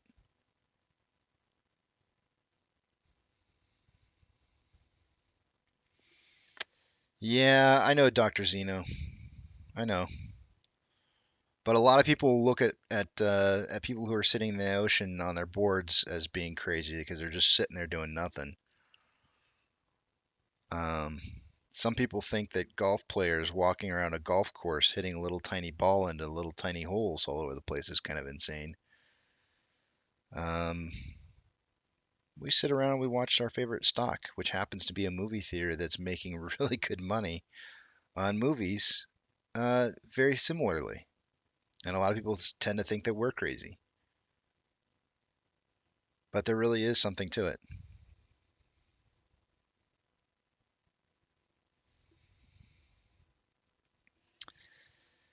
Ty, we're in a little bit of a different setup than GME was when they switched over to the Russell 1000 because a lot of their shares on loan had been dissipated, and also their short interest as well, whereas ours hasn't. We're actually some of the highest levels that we've seen, and I don't know how that's going to impact it.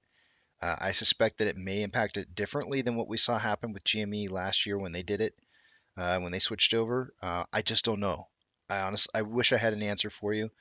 I'm going through this the very first time with you, just like we are all in this together, and I really have no idea how it's going to impact it. It didn't have a whole lot of impact on GME, but like I said, GME's short interest and on loan amounts had already been diminished to some of the lowest levels that they had when it switched over, and we're the exact opposite. So if I could give you an answer, I really would, but I don't know. I don't know what that answer is.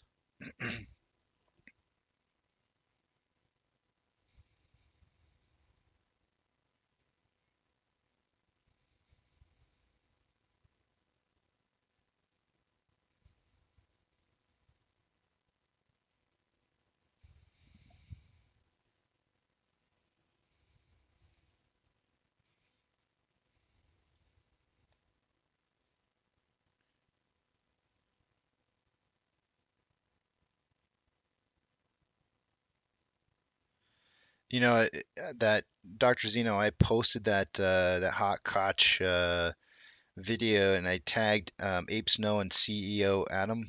Um, I tagged Adam Aaron on it, and I after I had sent it, I almost deleted it because I thought, oh shit, what if Adam Aaron thinks I'm saying that we're gonna wash hot Koch off the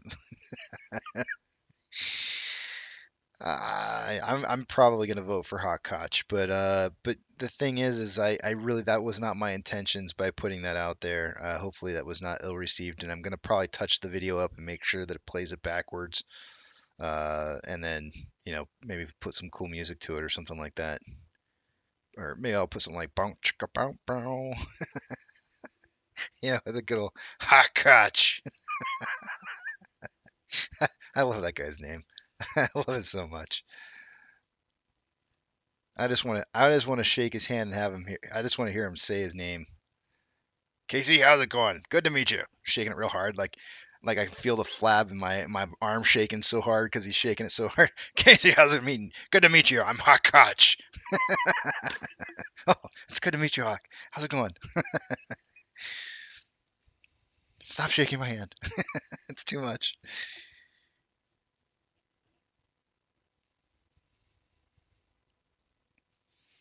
Yeah, I don't know, Ty. I don't know. Quad witching is the 17th. Is that correct? Hold on a second. Let me pull out my calendar. That is correct. 17th is quad witching. Um, I mean, I'm not. How many times have we like thrown dates out and said this is it? You know what I mean? 2 weeks, buddy. 2 weeks.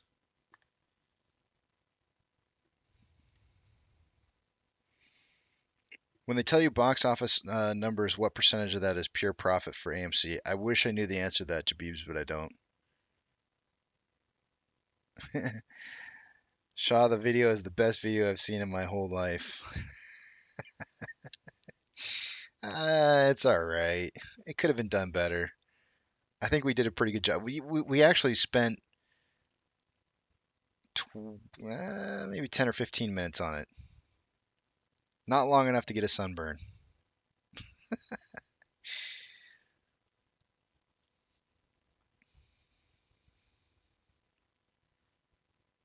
My hopes is, I thought, if we did it good enough, that it might actually attract the attention of Hakach himself.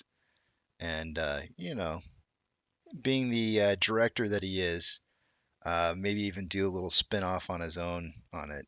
Maybe attempt to put his own touch to it. That sounds so weird.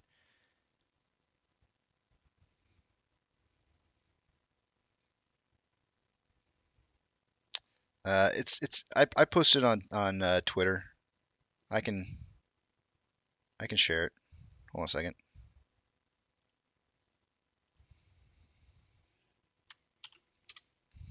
Do it without sound though, because as it stands, it was just me saying things to my son as the water was coming.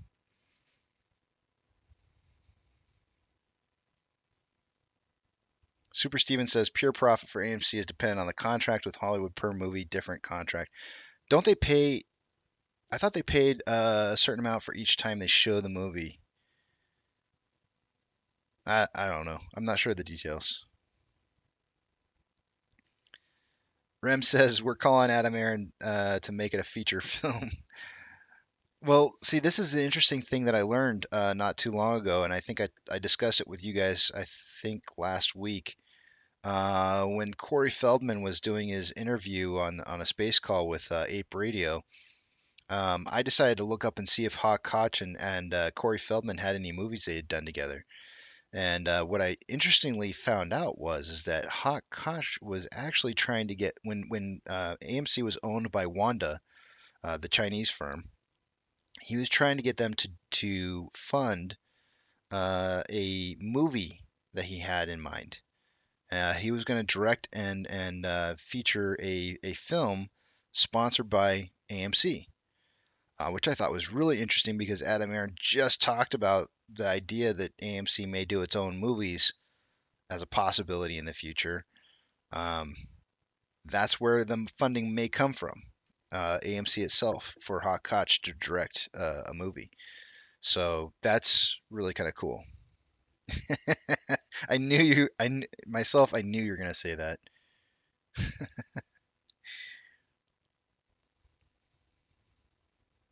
Oh yeah, yeah, yeah. And while I was on break too, I saw somebody posted something about AMC having purchased more HYMC, and I have not verified that. So let me just check and see if that is indeed the case. I normally get Fintel updates on SEC reports.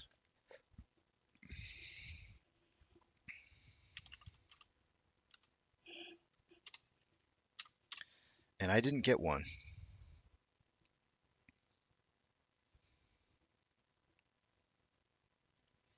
So let me just verify and see if that's true or not.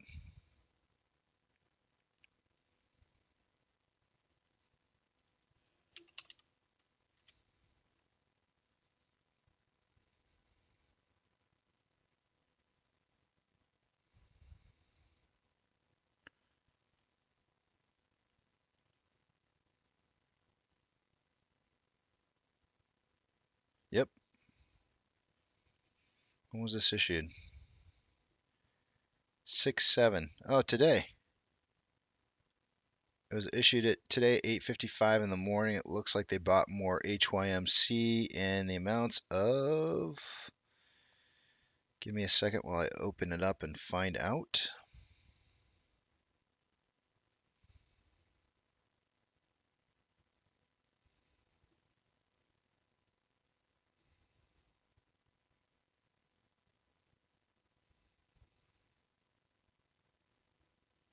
Does it say form 4?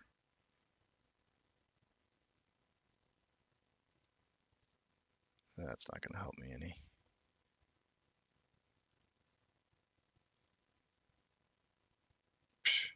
That's even worse.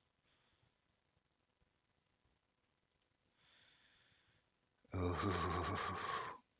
Hold on a second. I gotta go. I gotta go to Fintel because I can't stand that. SEC sucks. Hold on one second.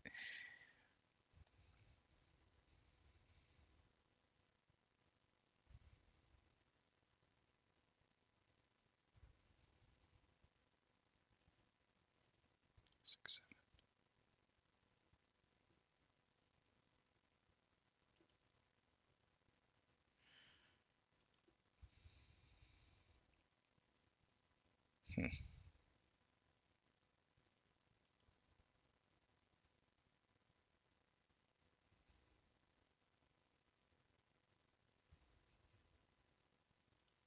come on.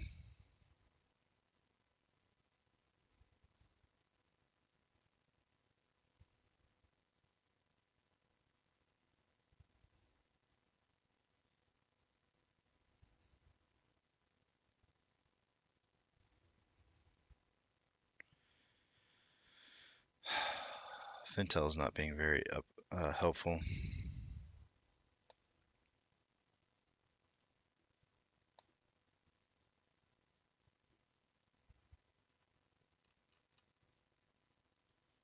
Fine, I'll do it the hard way.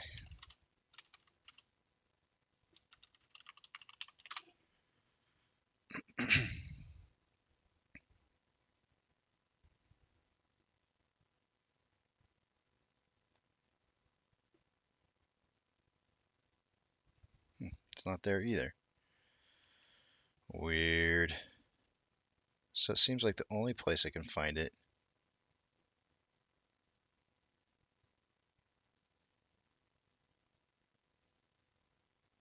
Why can't I get?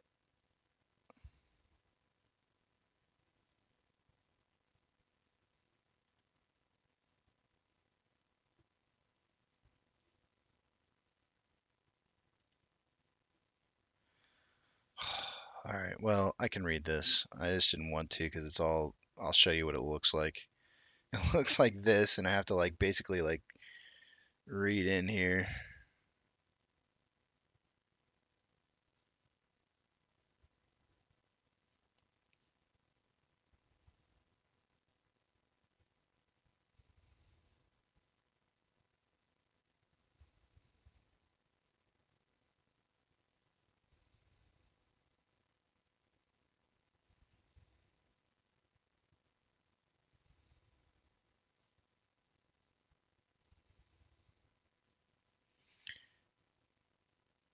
Okay, so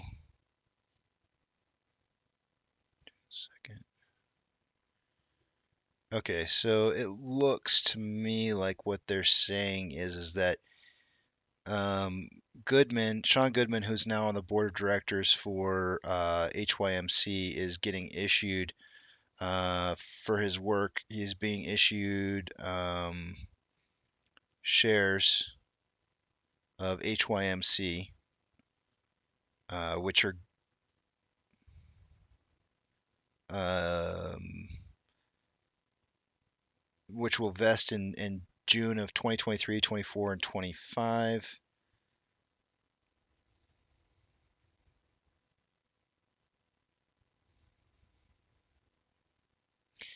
And I'm not sure if they go directly to him or if they go to AMC.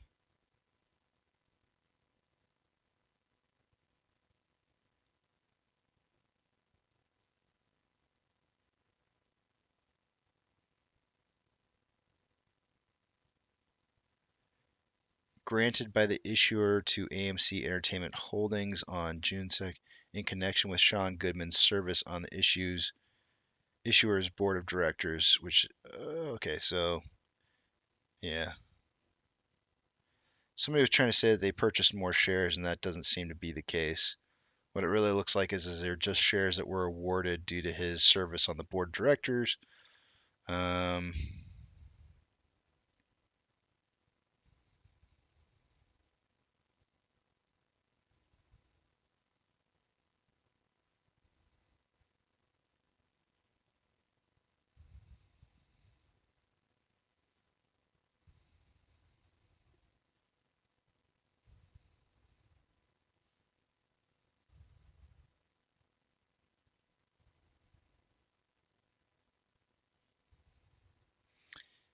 Yeah, so I think that those shares will go directly to AMC because he was appointed by AMC. So AMC will collect more shares, 50% of which are vested immediately, and 50% which will be vested over a three-year period of time. And it looks like it's in the amount of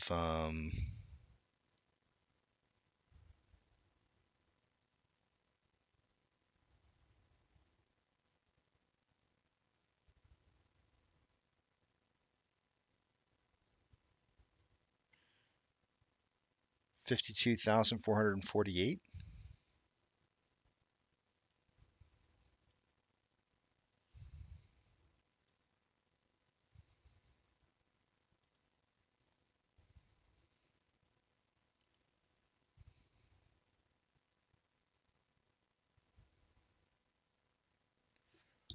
Um,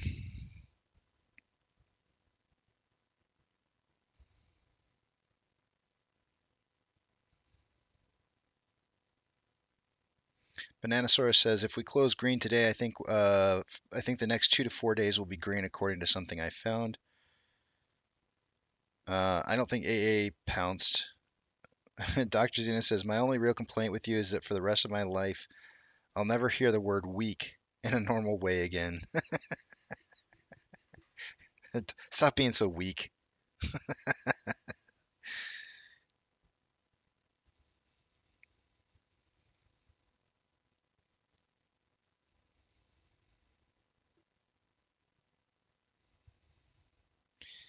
Thick said, I'm upset that I missed my chance to draw out AMC when we stopped at Panama City and walked the beach. Yeah, man. I just parked my truck out there with it spray painted all over it.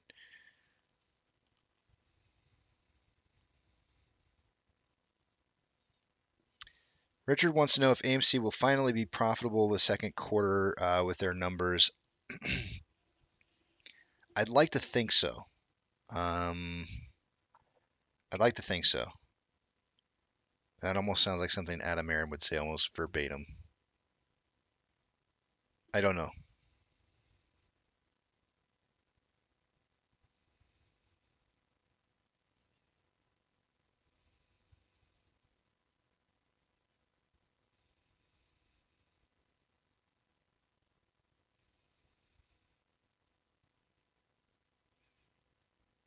Ooh, shoot. I missed, Francis, I missed the entire hour, I think, already. I think I skipped over the numbers for 12. Let's do them.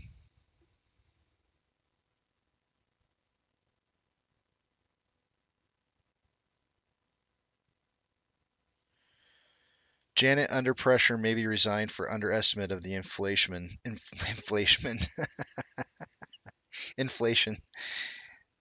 Tim, good morning or good afternoon. Oh, Jabib's hitting him hard.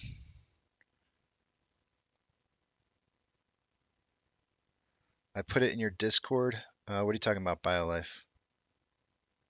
Hold on a second, let me look. I'm afraid to go look. I don't know what I'm looking for.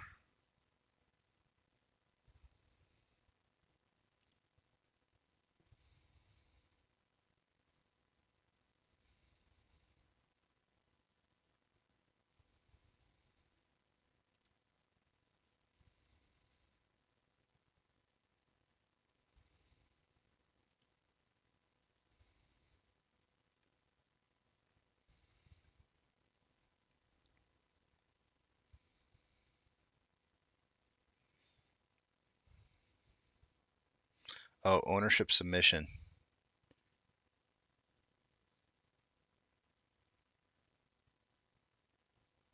Thank you. Thank you. That is so much easier to read than that piece of crap that I read. Yeah, so that amount should go to AMC, it looks like to me.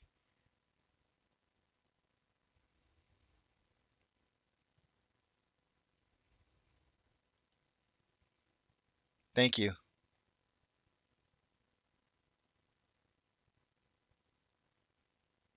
And typically speaking, any shares that are ever owned by companies are DRS shares, just so you guys know. It's kind of a common thing that most people, for example, and this is kind of one of those things that DRS people like to kind of throw out there. They go, well, why does AMC advertise DRS as their DRS agent? And it's because they're legally obligated to. They have to. They have to do it. It's the only reason. I did a great breakdown video on that. I shouldn't say I did. Darth actually did it, and I just was a place for Darth to be able to give his information. But if you look under some of the interviews that I've done, you'll find one on DRS shares, and you'll see that AMC is actually required to do what it is that they do. All their shares that they issue have to go through DRS. It's the only way that they can certify that they're actually real.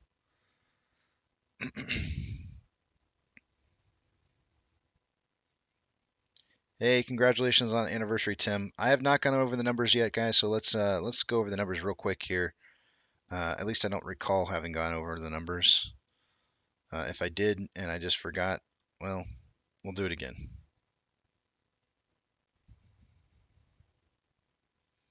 Which I'm still trying to get back, vacation. Still trying to get back into the swing of things here. So let's see. So first things first, let's take a look at the off exchange. Remember, guys, I'm not going to be able to see what it is that you are putting up there for me to read. But taking a look at the off exchange first, 59.53 an hour ago and 13.19 in the EDGX. It is now 59.32 and 13.23. Adding those two values up, we get 72.55% of our total volume going through in the off exchanges. Very, very high.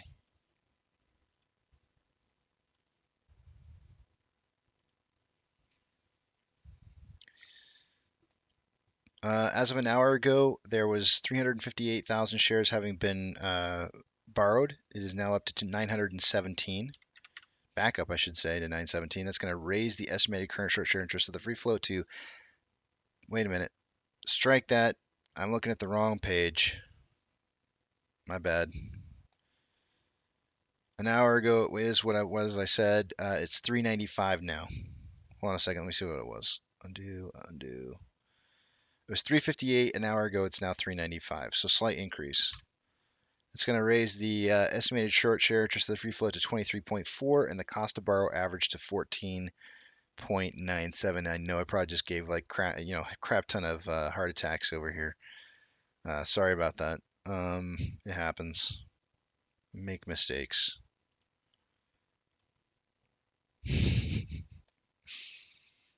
Two weeks. At a $13 strike, an hour ago there was 12.3 thousand contracts. There's now 18.6. On the puts, at a $12 strike price, an hour ago there was 5.3 thousand contracts. There is now 6.9. Nice. Nice.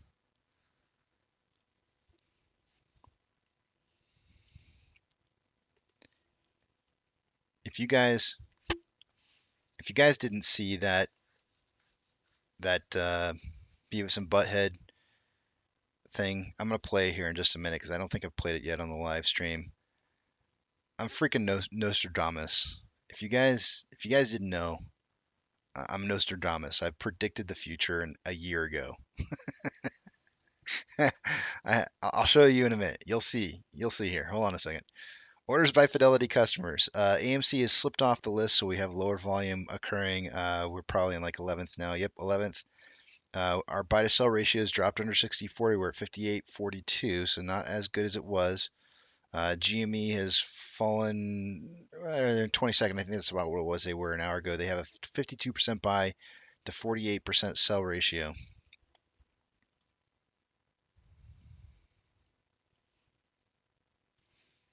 $10.76 is the trigger price for SSR for the day-to-day. They borrowed an additional 50,000 shares out of the available And the fees have gone up to 9.9 from 9.2%. That makes it a total of 750,000 shares borrowed for the day-to-day. 123.9 thousand contracts are out of the money on the calls versus 9.5 thousand contracts that are in the money. 31.1 thousand contracts are out of the money on the puts versus 13,000 contracts that are in the money.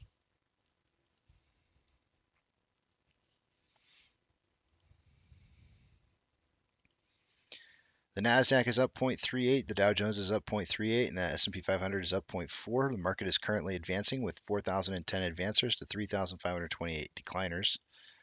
The third flip-flop that it's had since market open. VIX is now down 2.03, IWM is up 0.73, Tesla up 0.02, Amazon is down 2.08, Cinemark is down 8.85%, Doge is down 2.96%, Bitcoin down 4.61 and about trying to cross back above 30K here, but still underneath. GME is up 6.12, HYMC is down 2.21, Hood is down 6.49. NCMI is up 2.73% and AMC is up 4.52. We currently have more buying pressure than selling pressure with by roughly $4 million. Wait, take that back. More selling pressure than buying pressure in terms of money flow by $4 million. 22.86 million shares have been traded so far for the day-to-day. Let's see what kind of pace we're on.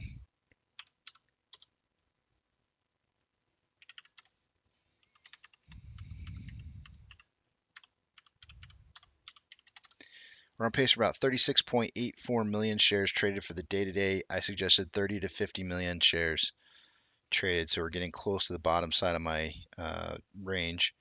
On the weekly, we have more selling pressure than buying pressure with an RSI of 37.94, which is below average. On the daily, we have a crossover within the last 2 days with more selling pressure than buying pressure with an RSI of 45.56, which is just below average. On the hourly, more selling pressure than buying pressure with an RSI of 57.46, which is above average. On a 30-minute interval, we have more selling pressure than buying pressure with an RSI of 61.23, which is above average. And a 5-minute interval, more buying pressure than selling pressure with an RSI of 55.04, which is just about average. All right. The amount of things that occurred, and I know it's only like 2 or 3.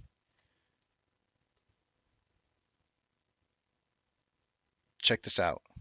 Danny's all, I'm Nostradamus and stuff.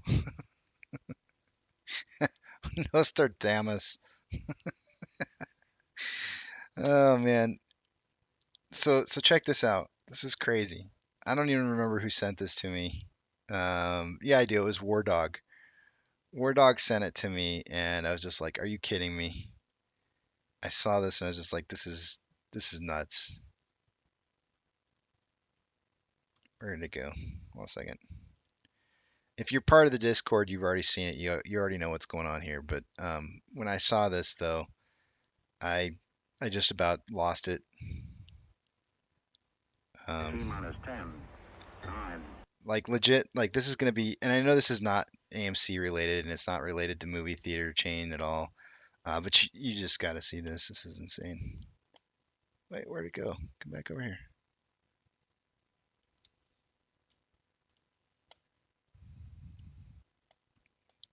This is insane.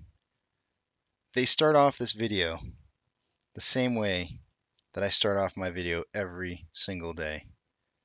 I just about lost it. And especially when they did the whole 69 thing like I always do. I couldn't believe it. T-minus 10, 9, 8, 7, 6, 5, 4, 3, 2, 1, 0. Ignition.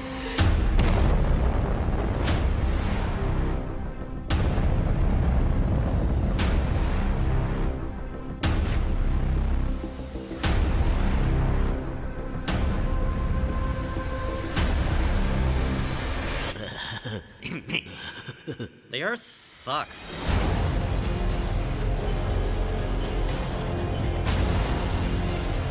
Wait a minute. I think the floor is not working.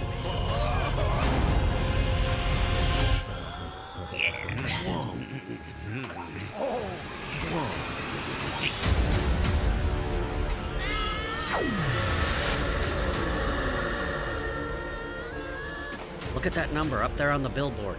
There's a 2, and then some kind of circle. No, dumbass, not that number. That one.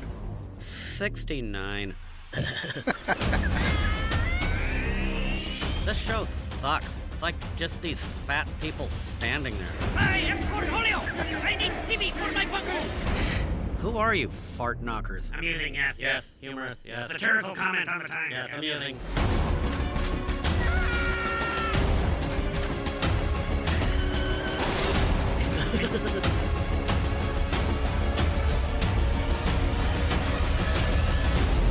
Beavis and Butthead Do the Universe, a new movie streaming June 23rd, exclusively on Paramount Plus. Beavis, this changes everything. Beavis, this changes everything. We're gonna be so rich. I lost it, guys. I lost it when I saw it. I was like, holy crap, there's way too many parallels here. What is going on? It's too many. It was just way too many for me. Let's see here. I know, Pro Jeweler. I want to see it on the big screen too, and it's not going to be on the big screen. I'm like, I am not buying it. If they want me to go see it, they got to put it on the big screen. It's going to piss me off.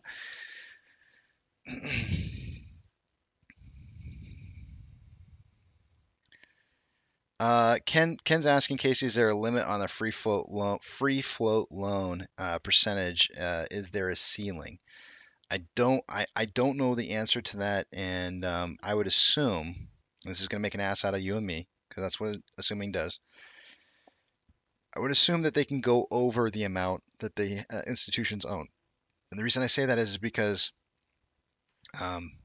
institutions can loan out shares that are beyond the shares that they own.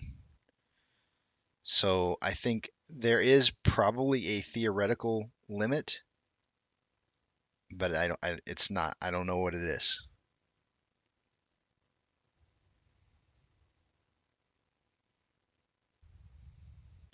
I know, Jana, when I saw it, I was like, oh, wouldn't it be something if June 23rd was the day?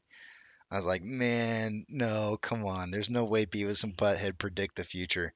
Earth sucks. We're going to the moon. I kid you not. I can't make that kind of stuff up. I've been doing Beavis and Butthead impersonations, and especially with Muskhead and what do we call it? Muskhead and Bezos. The sun. It's like hot and stuff. If it happens June 23rd, if we start rocketing off on June 23rd, I'm just gonna I don't know. I will lose it. I will completely lose it. I'll tell you what though. Mike, why did I say Mike? Yeah, Mike Judge. Mike Judge owes me a beer. Cause damn it, he stole my intro. He can't do that. I want my money.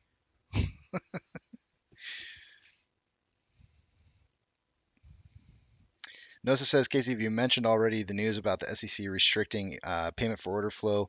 I've been away for a while due to work.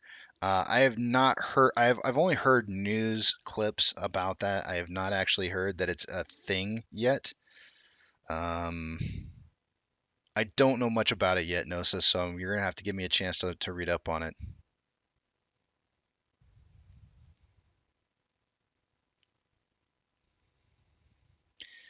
Thick said 2.09 trillion today. That's a massive increase. I mean, that's not just a tiny increase. That's a pretty big jump there.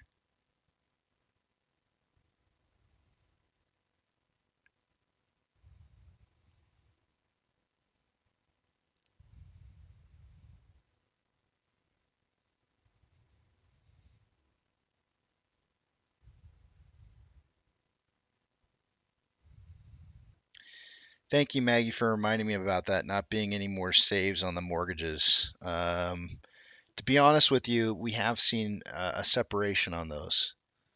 So on those mortgage-backed securities, they're doing the same thing now. They're no longer inverse, so I don't feel like there's an inverse relationship to how it's moving and how the market's moving. Let's look at, so this is the MBB for the day today. Let's get rid of the Bollinger Bands. Let's see here. Where's the beginning of the day?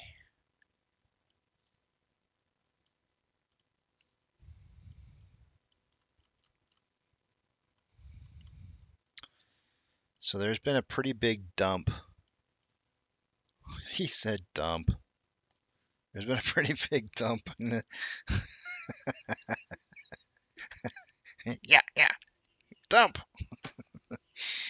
There's a pretty big dump in need TV for my Bungholio.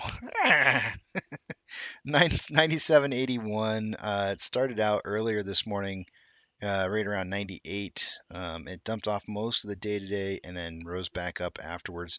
The big jump right here is right here. So this is day over day. Okay, so this is actually I can't see it because of the for whatever reason, but this is the start of the new day. So yesterday they had the big decline on the mortgage-backed securities right here, and then today it's been mostly pumping. He said pump and dump. The SPY, on the other hand, over the last 2 days, I mean, kind of the same thing. Dumping yesterday and pumping today. So I feel like they're more in line now than they used to be.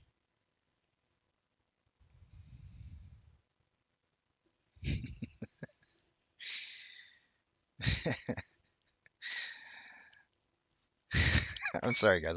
I'm gonna lose it. I'm gonna just die laughing here in a second.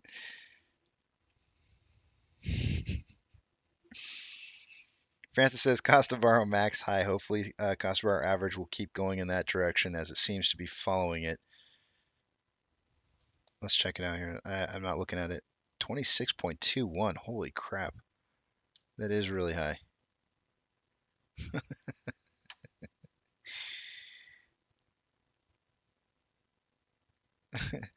Beavis and Butthead should be sitting next to me in the. They should be, Jana. You're right. In the passenger seat. Maggie says I've already lost it. I know, Maggie. I know. Now I'm gonna sound like Homer Simpson here. I know, Maggie. I know.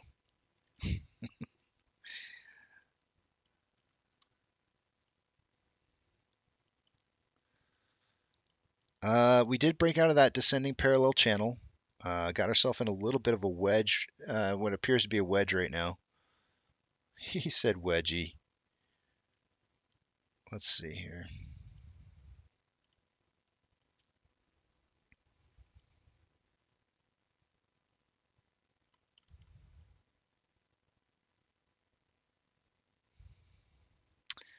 I'm not really sure where we're going to head for the rest of the day today.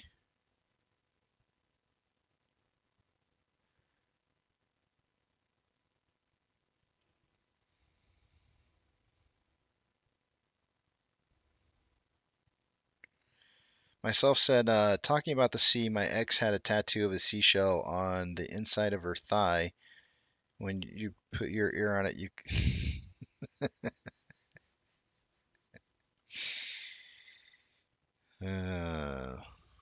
Yeah. That smells like fish.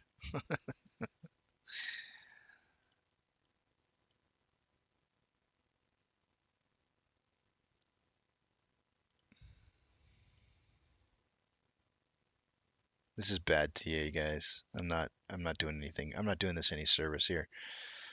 I'm just looking for something. Give me a second.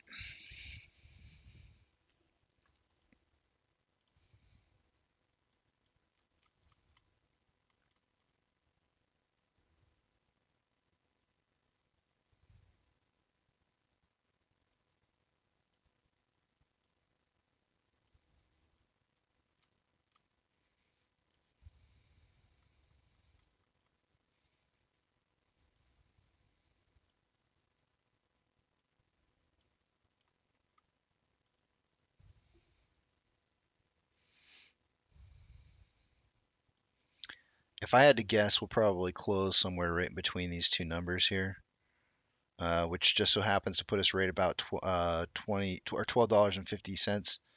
But I'm seeing somewhere between 12.37 and potentially 12.50.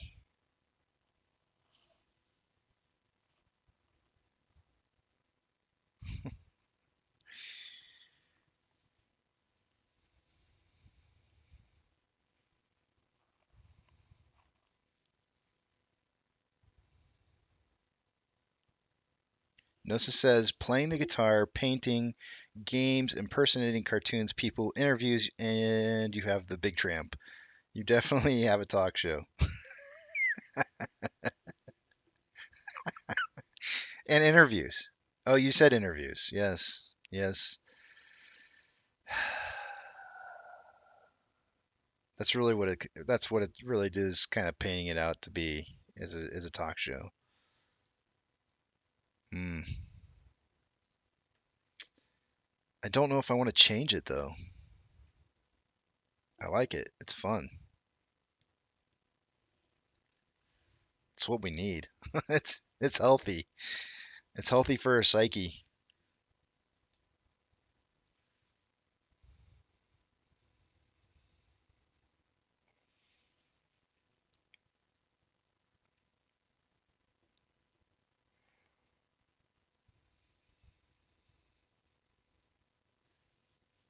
Let me just check the news here real quick, guys. Oh, son of a gun. Oh, there we go.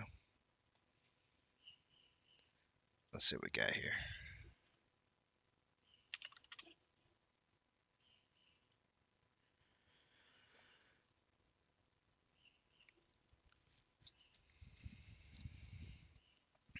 Short circle GameStop and AMC sensing retail fatigue. That's what they're saying on Reuters. Bearish investors are ramping up bets against meme stocks, GameStop Corporation, and AMC Entertainment Holdings, spotlighting how short sell. They're basically saying we're done.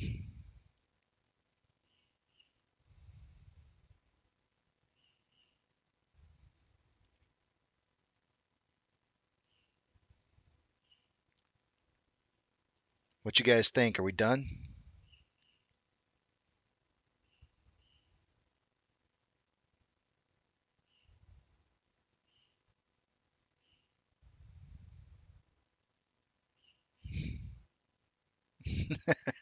Remtac just starts laughing. Casey, the stock market Oprah.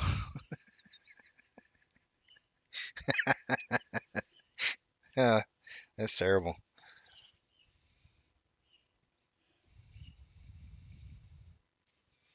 There you go. Buck says, pry the shares from my cold, dead hands. Oh, no, not the opinions of journalists, says Bjork. Not leaving, only buying more, Francis says. Did the shorts cover yet? Maggie says. Hell no. That's what I thought. I didn't think anybody was done yet. They're sure making it out like we are, though. I love it. Yes. Yes, yes. OBS is definitely showing us a picture that we're done here. We're just selling off in droves. I can see it already. You know what, guys? In all honesty, I'm not even kidding you. I hate saying this. I really hate saying it because it really kind of throws out this like negative connotation, because people start thinking that I'm trying to say that you need to sell, and I'm not saying that. So please don't take it this way. But if there were people massively selling off in droves right now, the price would actually probably really be rising. It really would. And the reason for that is that those shares would be hitting the market and they would be sucked up so fast that it would cause a little bit of a price bump up. And I kid you not, it was right when Lou told everybody that they needed Blue Ice and Lou told everybody they needed to sell their shares. It was exactly that week when everybody started selling some of their shares that you started seeing price increasing. When there's a demand, when there's a major demand for shares to meet orders to complete them, there will be a rise in price. There absolutely will be a rise in price because those shares get traded back and forth and it causes massive amounts of volume to just start cycling. I'm not suggesting we should sell. I don't think we don't need to. Our institutions are the ones that need to sell.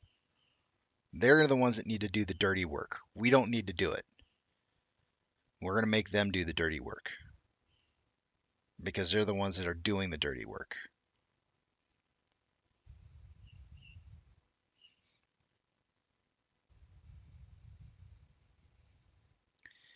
Maggie says Bank of America says we are winning.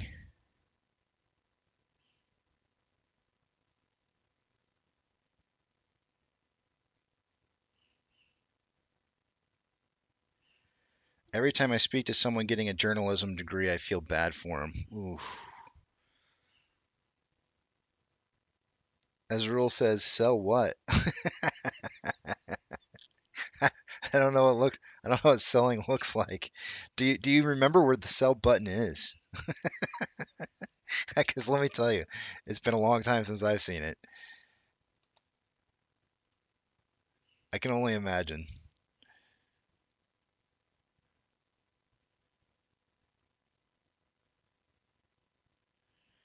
Exactly, Björk. Exactly. This is not the sign of people who have been selling. There has been some selling, but it's not. It's it'd be a lie. If somebody's sitting there telling you that nobody's selling, they'd be lying to you, right? You can see it. You can see that there's definitely some selling going on, especially on retail side. There's been a couple of certain periods of time where I've seen paper hands that have come and gone, and you can see it, and you can see it in the volume. It's pretty evident, but by far the majority of us have been holding really well, and not only have we been holding, but we've been buying as well. So, and it shows up in the orders.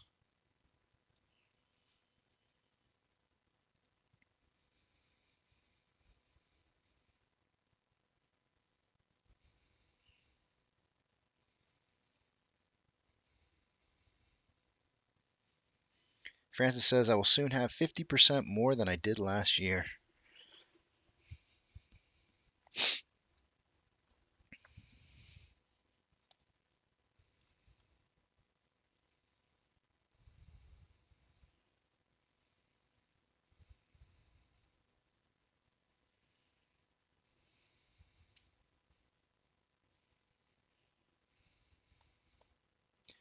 Something I forgot to look at this weekend was to see if Adam Aaron had been posting anything.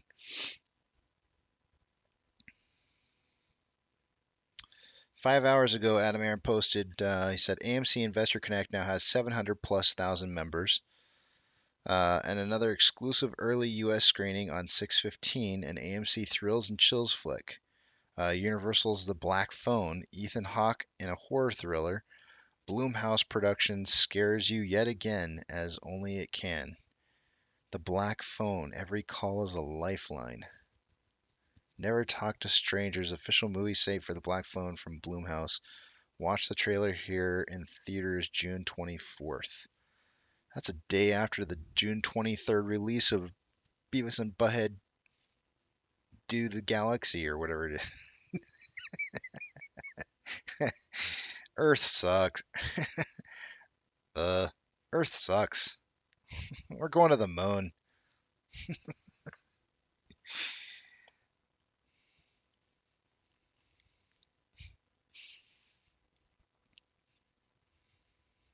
Beavis, this changes everything.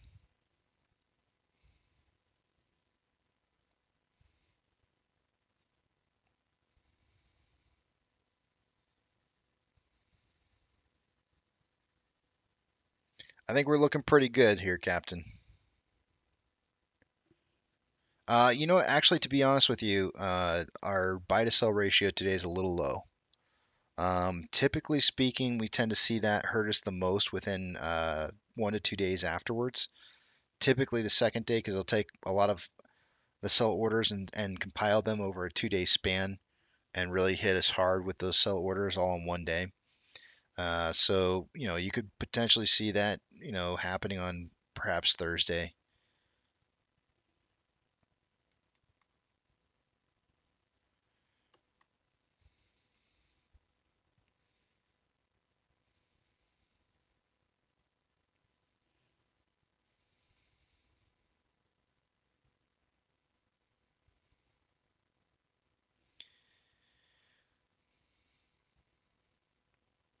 Hold on a second.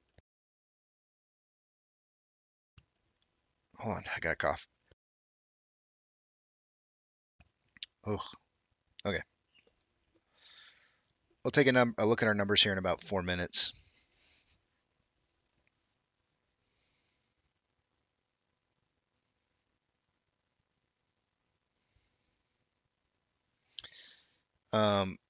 Somebody had made an interesting point earlier. It might have been Keto. I don't recall who it was, but they said that AMC would be trading in like I think it was a $60 or $70 range if we were trading closer to like Chipotle as far as market cap goes. I'm trying to look back to see if I can find that, but anyways, all I got to say to that is, if you want to know what our market cap, if you want to know whether or not AMC is trading in a fair price zone, that's what you would use market cap for. You'd look at the company in comparison to some other companies that are out there with their earnings and whatnot. Actually, kind of curious about Cinemark here, real quick. EPS on Cinemark is -4. AMC is -2. So we actually have a better earnings per share than Cinemark. So if you look at Cinemark's 2.03 billion market cap, their free float is 107.15. So let's see here. We'll just compare apples to apples, right? Why not? 107.15 divided by 2.03 billion. I mean, it's not even really a fair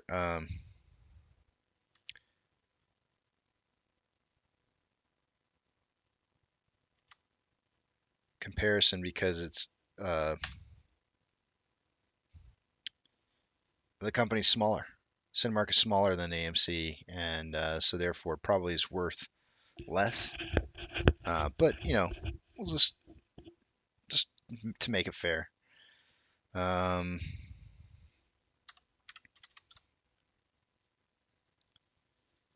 So let's see if I get that right. 5.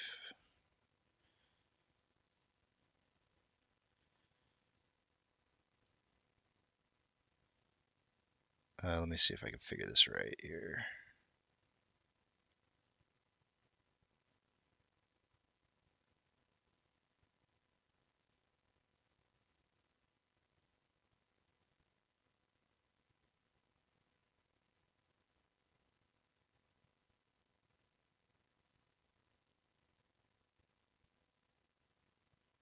Yeah, that's 5.27. Okay. Let me just write this down. Take a look at AMC's again. 515.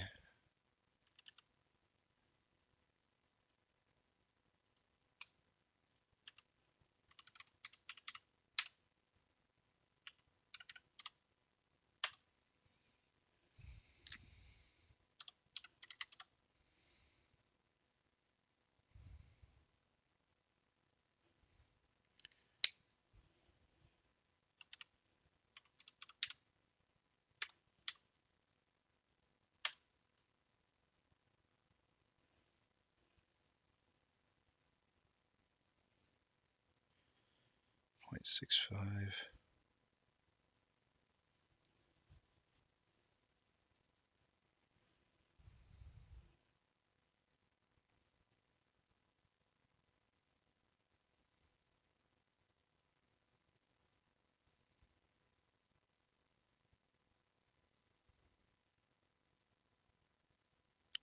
I think I'm doing the math right on this. And just give me a second. I never do this math well in front of people. Let's see.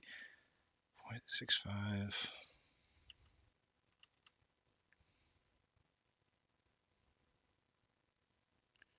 So 6.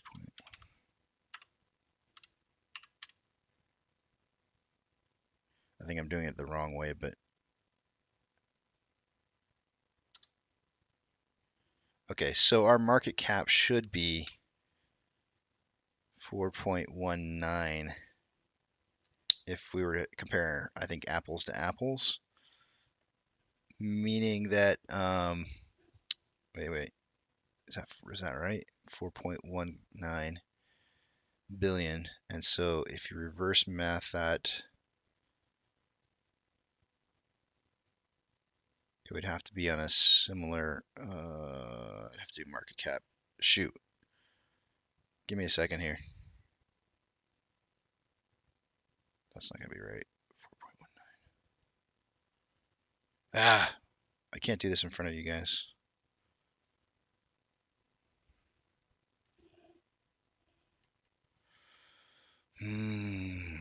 Let's see here.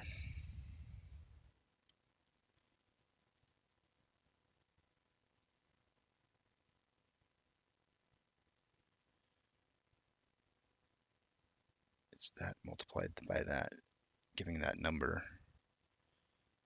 So you figure out the difference of the ratios, which I have.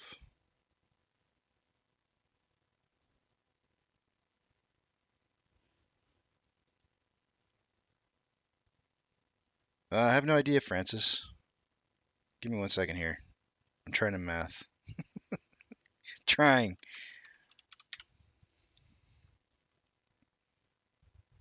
I think I did it backwards. Ah, there we go. 1.51. All right, that's going to be right. Okay. 1.518. There we go.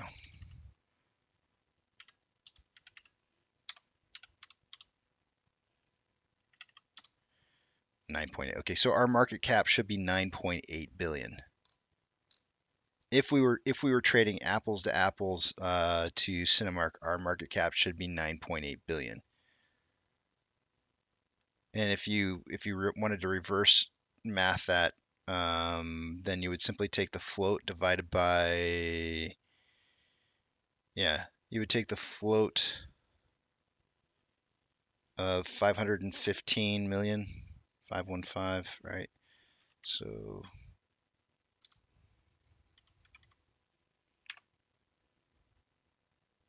shoot, what did I just say that value was? Hold on a second.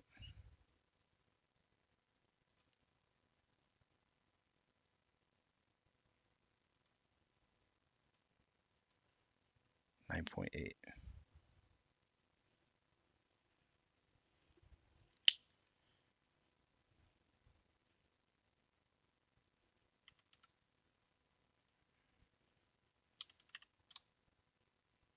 Oh, stop.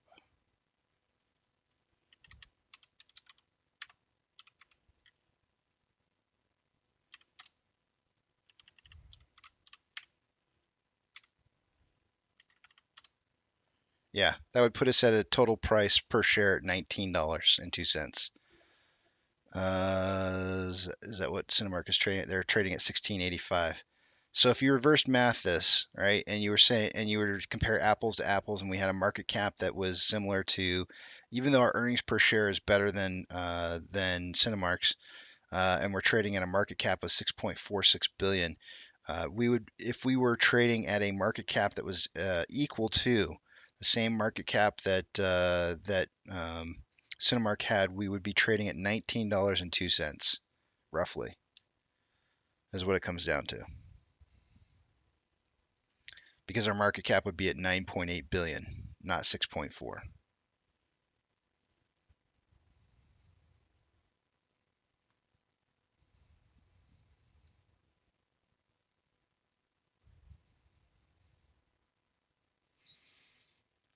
Bjork says, Casey, you have access to Fintel's owners section. I do not. Can you see what stocks people are buying there? No, I used to. I used to pay for it, Bjork. and I don't have access to it anymore. I stopped paying for it because all the access to the information that I was getting, I didn't really feel like it was worth it. Like um, there wasn't enough information there that I felt was worth having. I wasn't using it.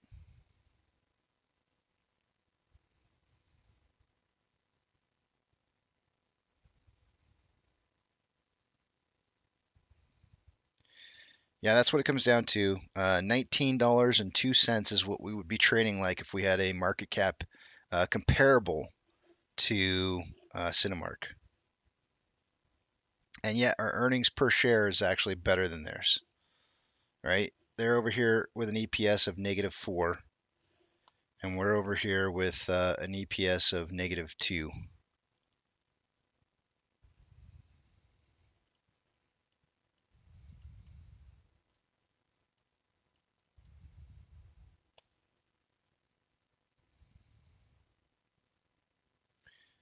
All right, let's take a look at our numbers.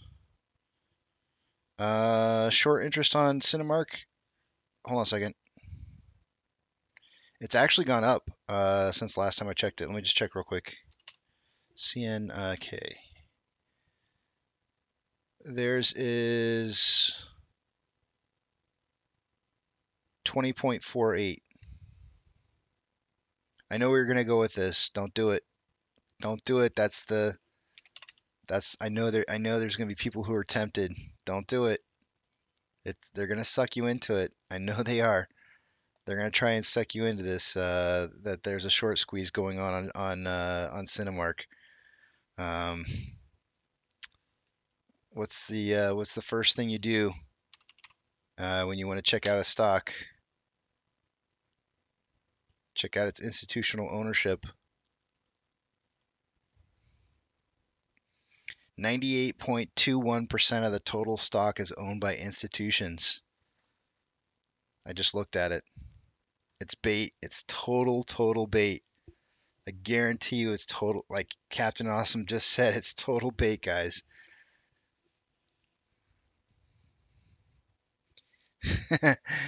I've gone there, Jabibs. I've gone there just because I look at these numbers all the time. I look at all this stuff and I'm just trying to figure out like why things are looking the way that they're looking. So I feel like I know where it is you're going with it because it's like, yep, I've already been down that road.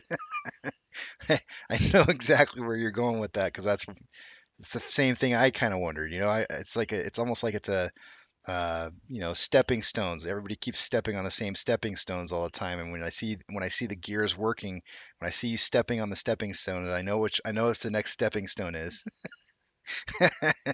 And you gotta look at all the data, understand why things are the way that they are. If institutions own majority of the shares that are out there, of course they're gonna let it short squeeze. Why? Because they're gonna turn a bunch of people into bag holders. Don't don't be that people. Don't be those people. David, how's it going, man? Time to take a run over our numbers here and check and see where everything's at.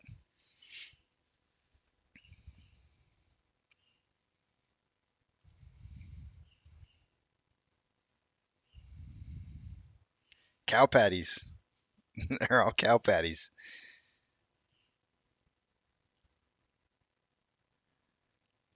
No, no, you're not. Not yet.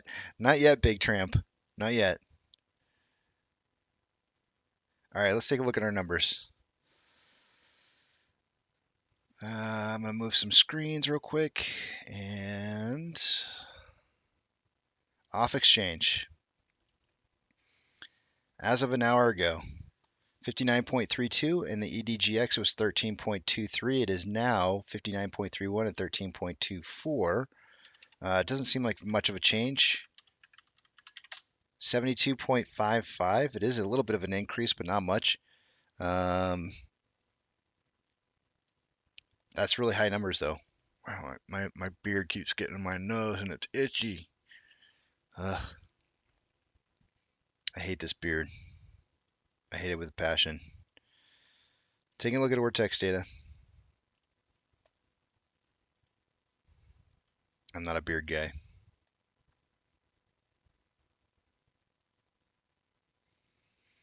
As of an hour ago, there was 395 million shares, or sorry, 395,000 shares having been borrowed. It is up to 558,000 shares.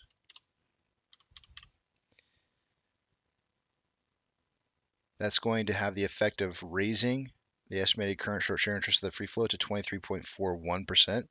Cost to borrow has gone up to 15.21% now. Cost to borrow max is really high at 26.21. Taking a look at the options.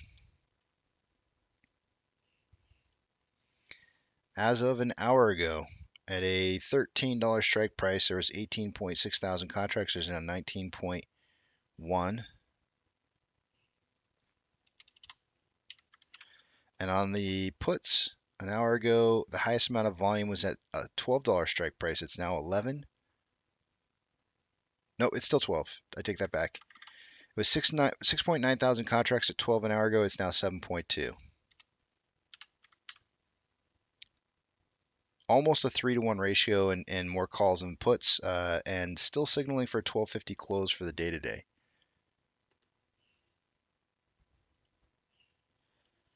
Orders by Fidelity customers. AMC is dropped out of the top 10. Currently in 11th with 57% buys, a 43% sell ratio. Underneath the 60-40, I like to see as a bare minimum.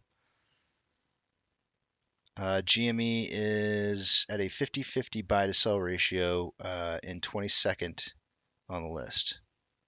So we're having a little bit of a struggling day with buy orders.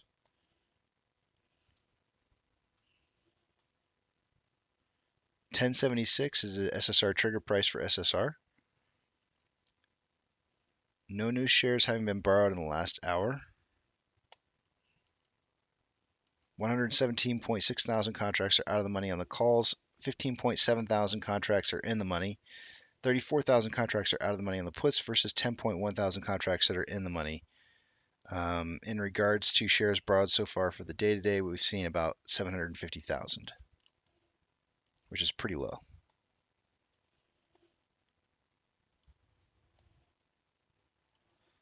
NASDAQ is up 0.7, Dow Jones is up 0.58, and the S&P 500 is up 0.67.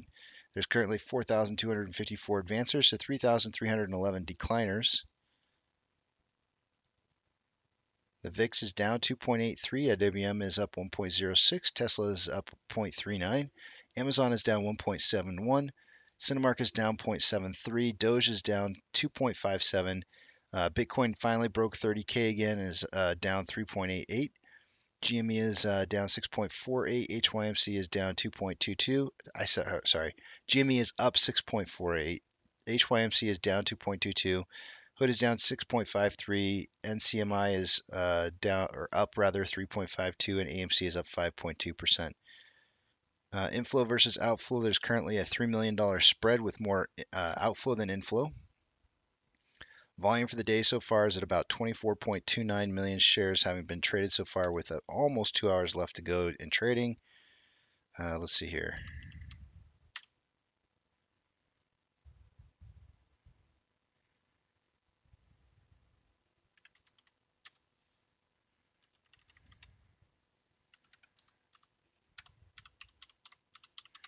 We're on pace for about 33.2 million shares traded for the day today. I suggested in pre-market we would see somewhere between 30 and 50 million shares traded. It's getting really close to the bottom side of my prediction there. On the weekly, more selling pressure than buying pressure with an RSI of 38.14, which is below average. On the daily, more selling pressure than buying pressure with an RSI of 45.99, which is just about average. On the hourly, we have more selling pressure than buying pressure with an RSI of 60.24, which is above average. On a 30-minute interval, more buying pressure than selling pressure with an RSI of 63.8, which is above average. And on a 5-minute interval, more buying pressure than selling pressure. And it does appear that we're, with RSI at 66.79, which is above average, it does appear that we're breaking out of this wedge. I wouldn't have seen that coming. I quite frankly felt that we would probably close somewhere between 1235-ish maybe and 1250. We did have, hold on a second, I just want to check this trend channel.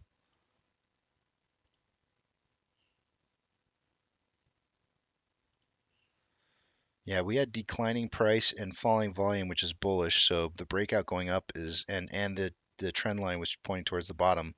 So the breakout going up makes sense. Just doesn't. Normally you don't see the breakouts until closer to the end. Like I would have drawn like a breakout box probably somewhere around here if I was going to draw one. So this is abnormal, but I'm okay with it. I'm actually going to leave this here until we actually see this breakout.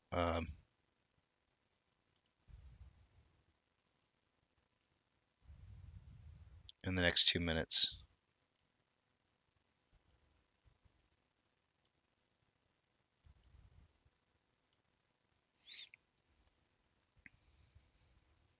I want to see not a fake breakout, but I want to see like a continuation of price movement.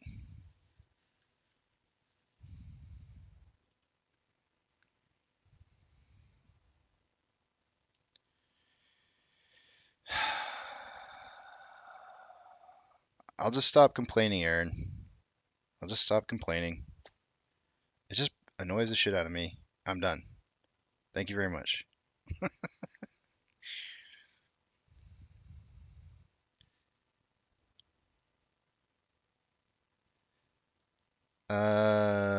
Oscar, welcome to the channel. We do have a rule around here about no shoutouts on random stocks without intent. Very specific intent, like asking a question. I'm not into advertising stocks without context, though.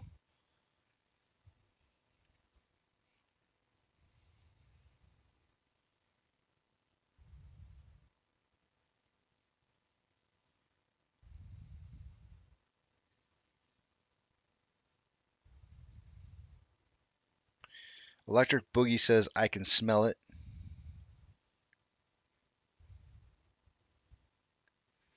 Check Discord. Okay.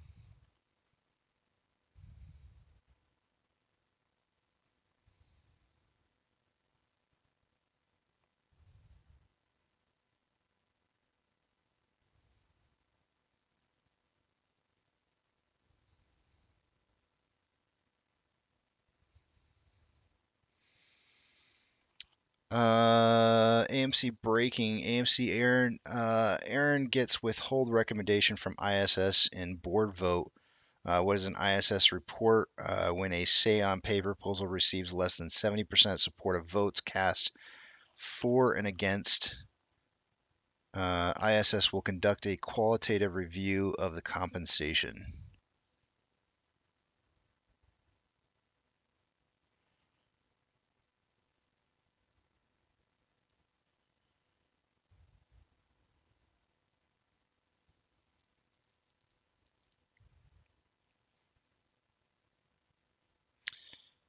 Alrighty.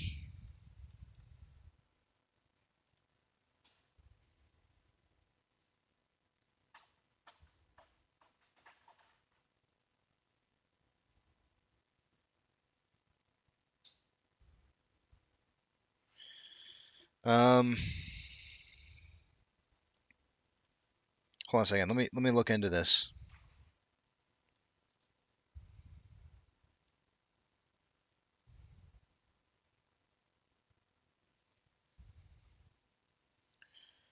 Let me look into this.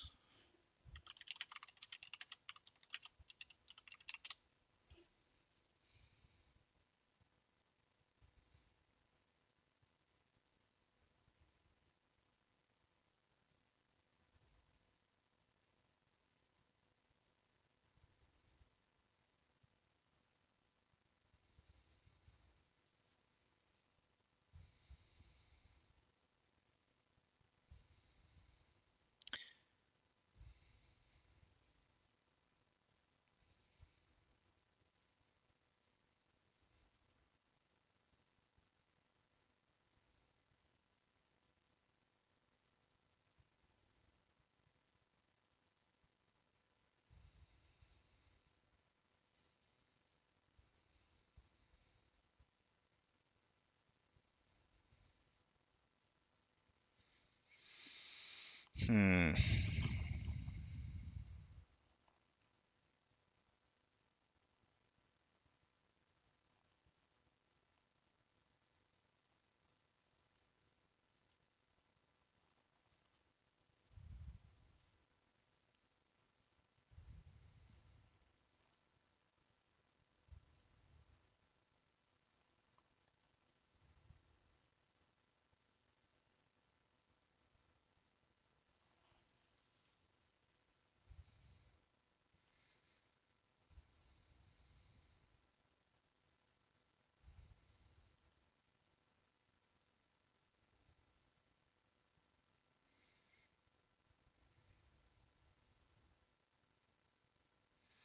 All right, let me go back to the original news.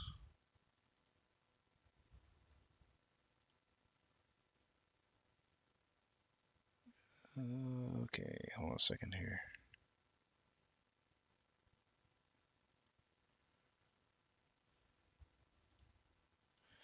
So what this may mean, excuse me, what this may mean, hold on one second.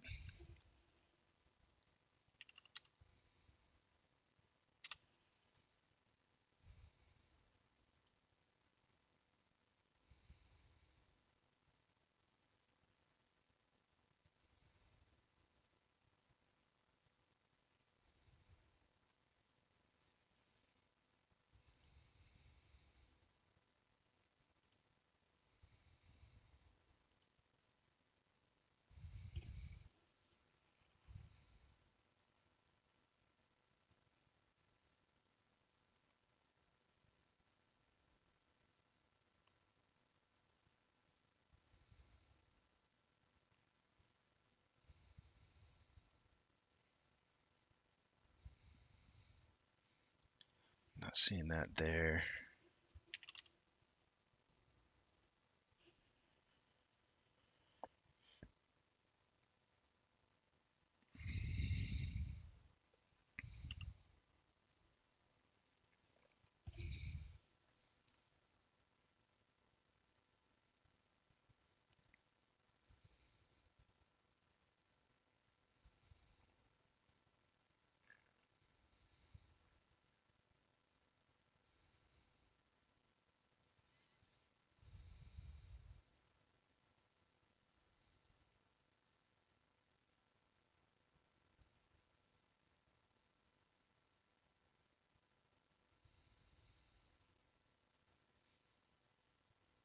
So I did basically the same thing that AMC Bigham's did as well, which is I looked up to see what is that exactly, and I'm showing, the very first thing that pops up from Wikipedia, which is the same thing he posted here, is Institutional Shareholder Services is a proxy advisory firm. Hedge funds, mutual funds, and similar organizations that own shares of multiple companies pay ISS to advise and often vote their shares regarding shareholder votes. Now, in our particular case, the shareholders of loaned out shares, I believe that the individuals who own the shares are supposed to get the voting rights.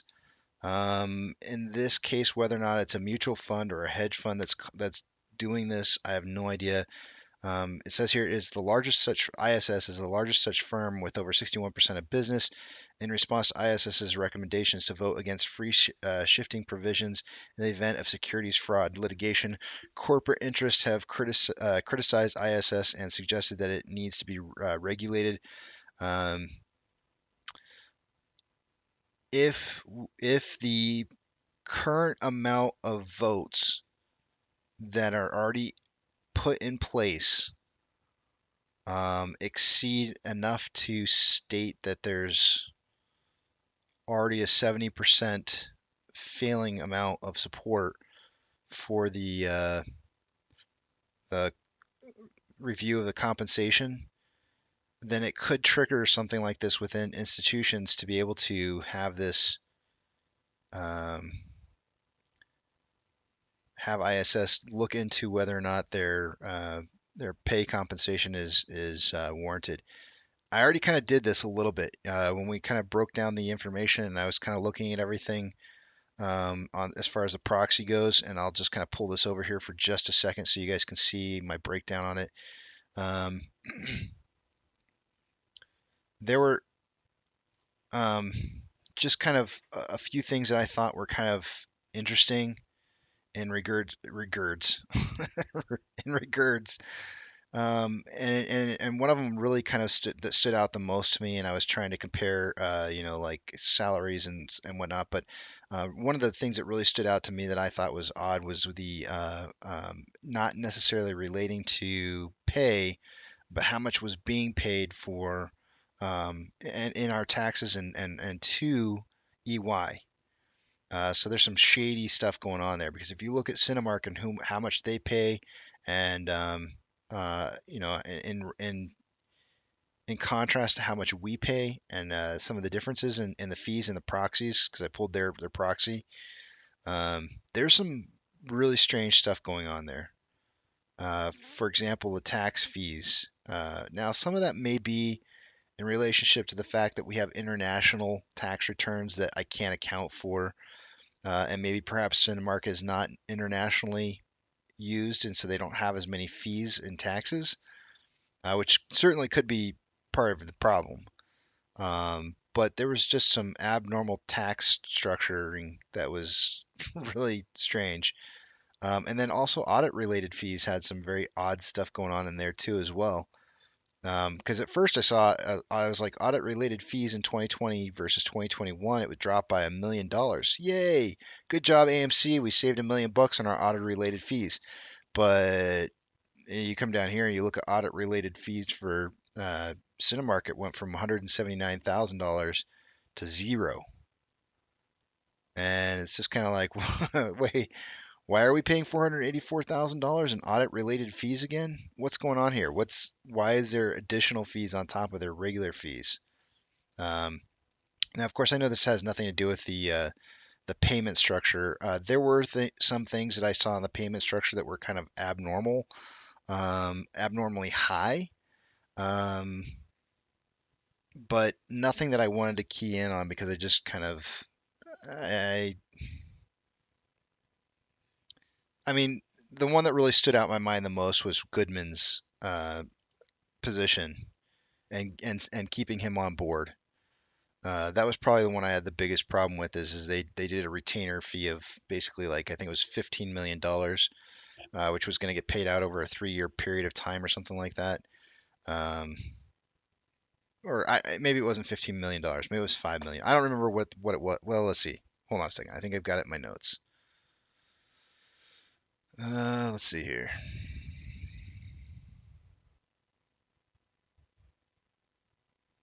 No, I don't have it in my notes. But it's pretty easy to find in the proxy. They're paying him some kind of retention fee over a 3-year period of span of time, and it was kind of one of those things. It wasn't $15 million; it was less than that. I don't remember how much it was, but and I just sat there and I was kind of like, that's kind of excessive. I'm sure he's a great asset to the company, but I just don't know if I would continue to pay or pay that much money. It seemed pretty excessive. Let me see here.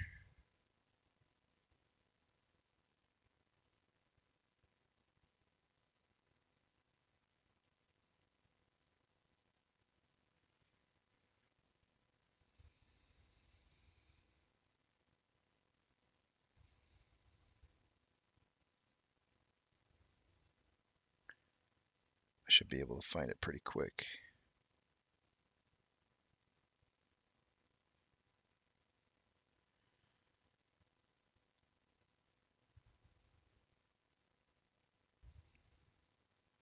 It's audit committee.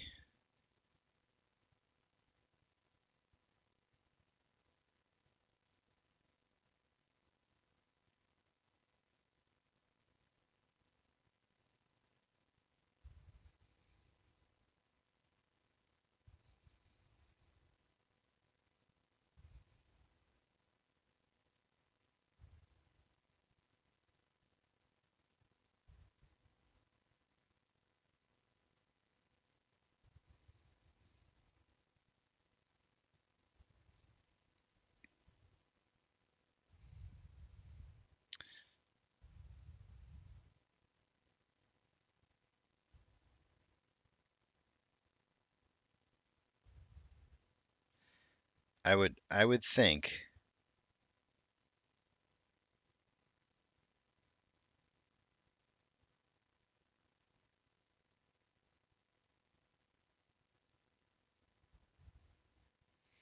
this is the kind of stuff that they would pay EY to make sure that their pay structure looks good.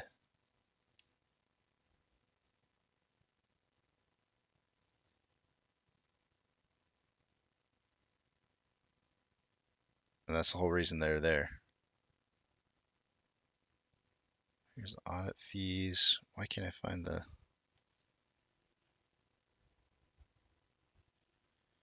No, I gotta go, guys. I gotta go take a break. I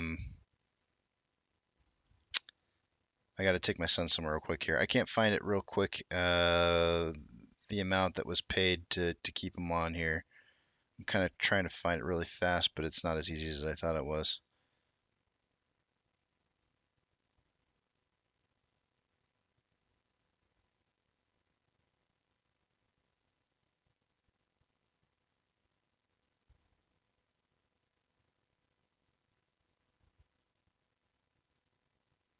Anyways, I gotta take a break, so I'm gonna head out here, and I'll touch on some of this stuff when I get back. Let me get the price up here so you guys can see it a little bit better.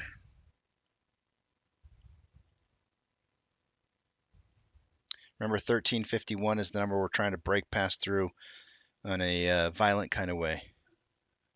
See you guys in just a bit. James says, no, I don't, but that'd be funny if it was, James. See you guys in a bit.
Hey, it's Benji from All Good Folks. If you love our music and you want to support Upbeat's amazing community of artists, upgrade to Premium today and help us keep creating great new tracks for you.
Looking to take your content to the next level? Upbeat Premium gives you unlimited access.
Welcome back to the Power Hour. It's that time of the day where we toast to the final hour.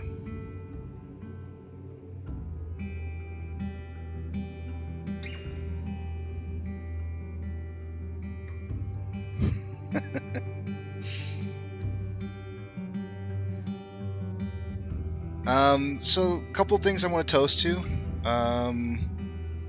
First of all, to all the beaches where you can smell the ocean breeze, or even on this channel where you can smell the desperation. But to all the beaches, the sons of beaches, cheers to them, number one. And number two, my son Bradley just turned 20 years old. He's serving the United States Air Force, and cheers to him on his 20th birthday yesterday. Cheers, Bradley. You can't drink yet, but cheers.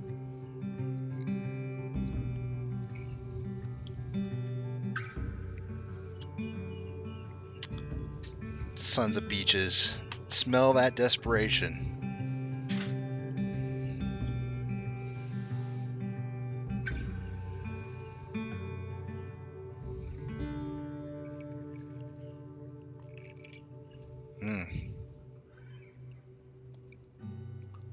Music's almost over. I'll turn it off here in just a second. And then we'll cover the numbers.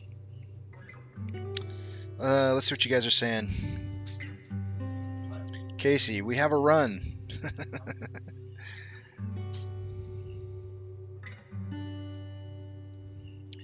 I just saw some of the posts that Doug had put out there on Discord in regards to the payment for order flow being possibly removed.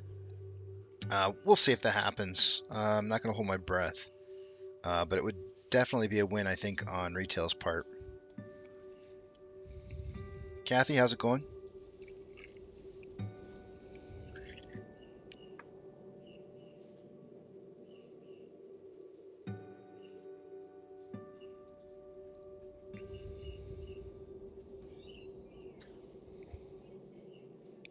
Let me stop this music because I cannot think with this music playing at the same time. That's one thing that I have always struggled with in life. I can never study or play music while I'm working. It just does not work. I can't. My brain will not function with music going on in the background. My brain wants to think about the music and not what it is I'm trying to do. AMC Level 2 Live says, do you think bearish Harami candlesticks on the back end would be a good indicator to sell soon after? Bearish Harami candlestick setup after the last two runs. Let me just check that real quick. I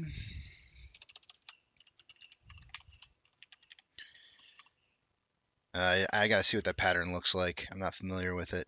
Let's see here.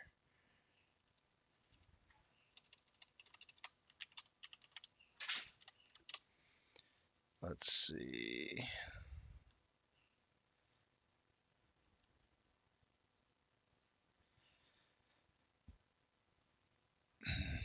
We'd have to change my style.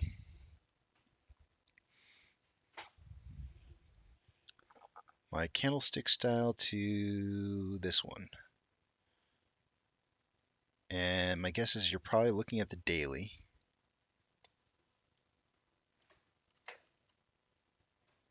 And so you're probably looking at this right here. And this is June 2nd. Which day did you say? You said January 28th and June 16th. June 16th would be right here. So potentially you'd be looking at this one right here. You're looking at this. I think you're looking, if I think you're saying what I think it is you're saying, you're talking about the 17th of June and the 18th and actually that run up might be a little bit too late, but it is definitely it fits very well within that secondary run up. But the problem is that you're going to see this a lot though, right? Like you could see Actually, I don't see it anywhere else. Here's another example of it right here as well. Nope, that doesn't have as much of a candle wick on the bottom side.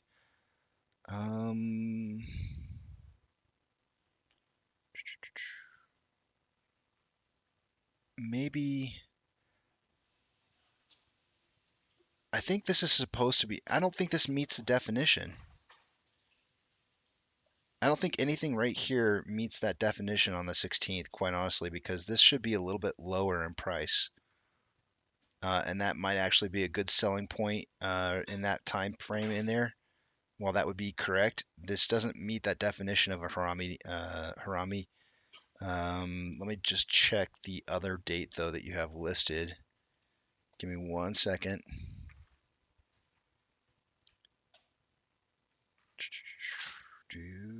January 28th. Yes. January 28th. Let's see here. January 28th. I don't see it.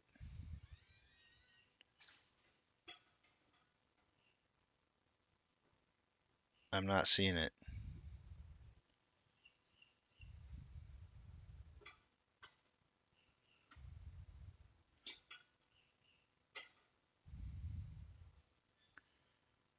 Because this is what you're supposed to be looking for right here. There's a bearish harami.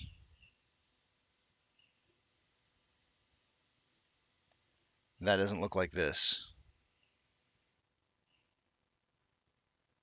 So essentially, in order for it to be a bearish harami, you're looking for the secondary candlestick to be within the full size of the body of the pricing on the candlestick before. So this does not meet it here, and this one over here does not meet it as well because again, the price is outside the body. If this was down a little bit further, perhaps maybe you could make the claim that this was very close to a bearish harami, but not it. So I'm going with no.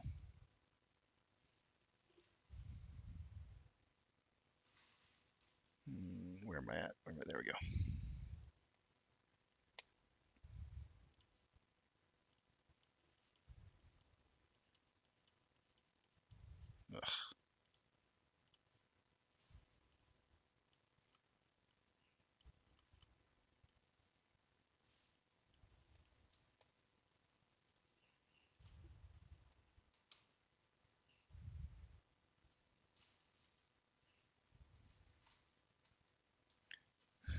No, Bradley is not MCon.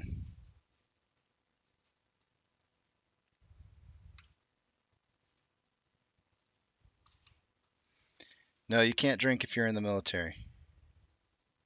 If you are, I think they loosened the rules a long time ago for people who are stationed overseas, but I think that since has changed back and is still strict on that. Green Thumb says it used to be 18 to drink on Fort Bliss, general's prerogative, and I do believe that that's the case. It is up to them. I think they've since most generals, I think, do not allow it anymore. Are you sure you enjoyed your vacation, Menji asks. Yes, I am sure.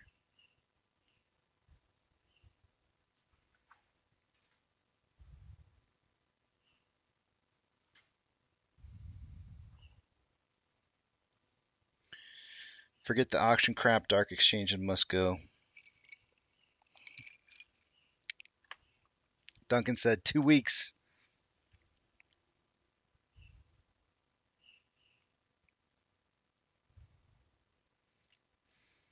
I still think that volume, day over day volume, is what you're really kind of looking for as your first indicator. AMC level 2 live and synthetic price failures. I still think that those are a better method for kind of verifying a good selling point. That second one on the June 17th that I was looking at is really close to that time frame.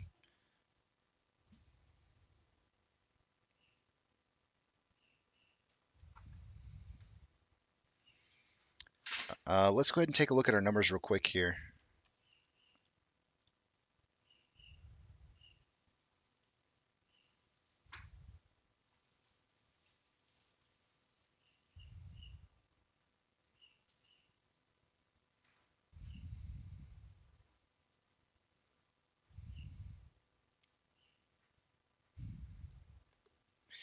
This is one last look at of the numbers for the day today, just to kind of see where we stand for closing.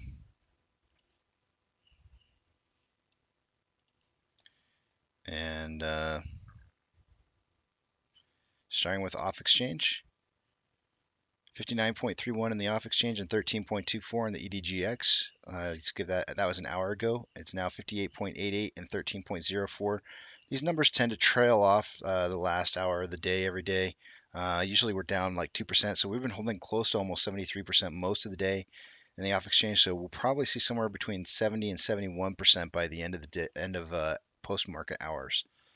But as it stands right now, we have a total of 71.92% of our total volume going through off exchange. It'll be really close between. It'll be somewhere around 70%, I would imagine. Taking a look at Ortex data.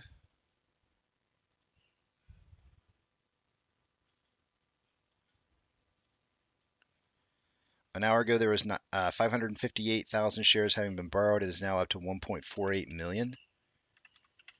Man, cost to borrow is driving up. Estimated current short share interest is going to rise due to that 1.48 increase.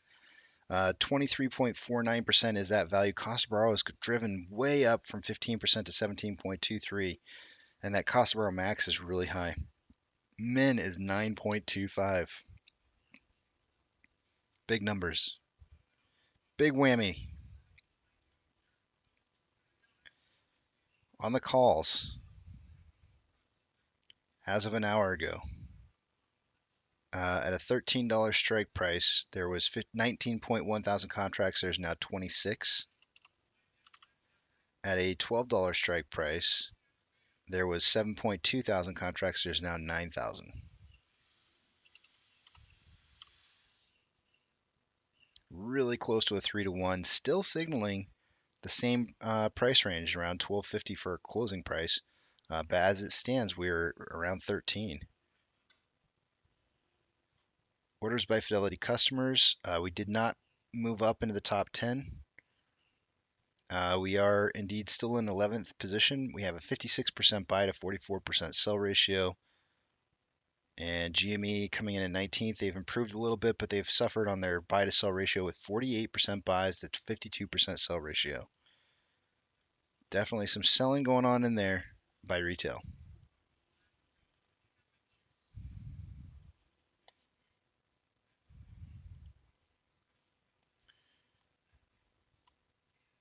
Shares borrowed in the last hour. I don't see any new additional shares. 106.8 thousand contracts are out of the money on the calls versus 26.5 that are in the money. 36.2 thousand contracts are out of the money on the puts versus 8,000 contracts that are in the money.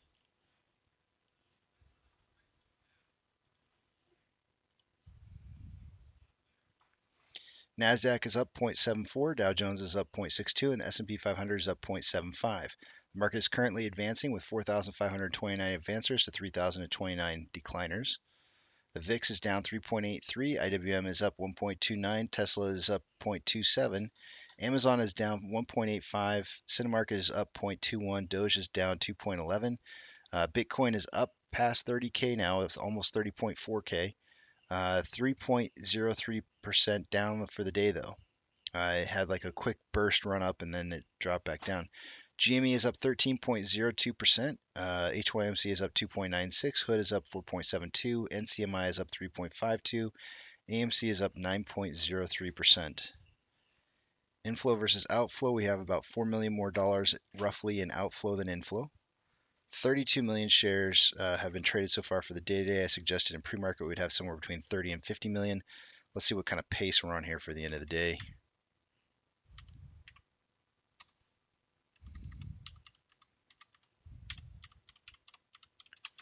Volume definitely picking up in the later portion of the day. We're on pace for about 36.17 million shares traded for the day today.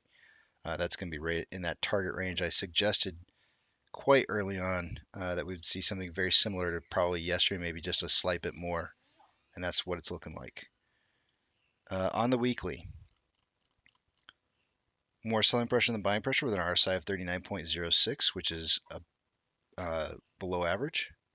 On the daily, we have more equal amounts of buying and selling pressure with an RSI of 47.96, which is just about average. On the hourly, more buying pressure than selling pressure. In fact, there's no selling pressure whatsoever with an RSI of 69.02, almost signaling oversold, overbought rather.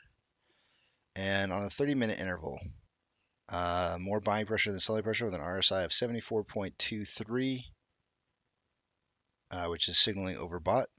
On a 5-minute interval, more selling pressure than buying pressure with an RSI of 76.16, which is overbought.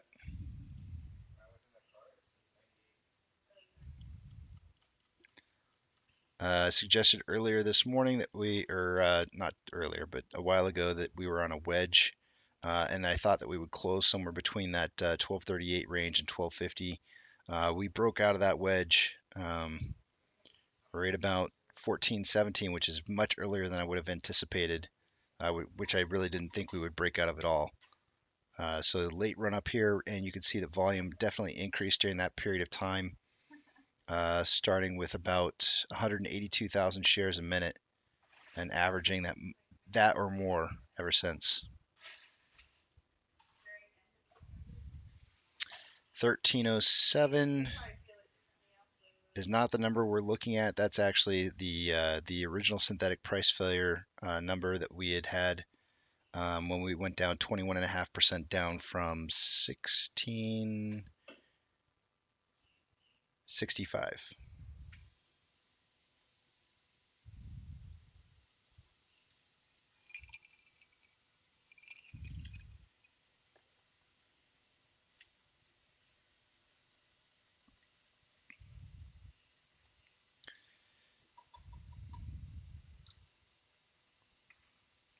Green Thumb says, "Hey Casey, can you check out Froggy Styles' next stream?" I know somebody wanted me to check out something he said he was going to talk about, so it's probably in reference to that. Let me just check here.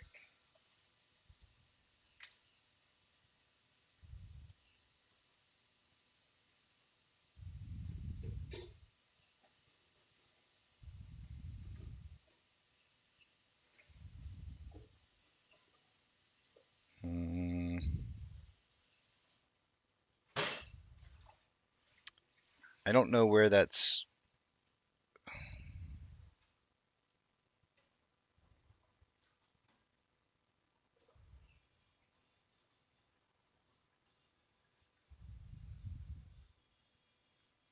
I don't see.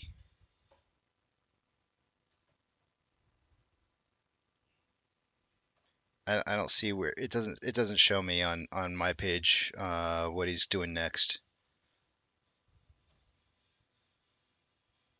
I can go to his videos tab, and all I see is what he did earlier today. I don't see anything set up for the future.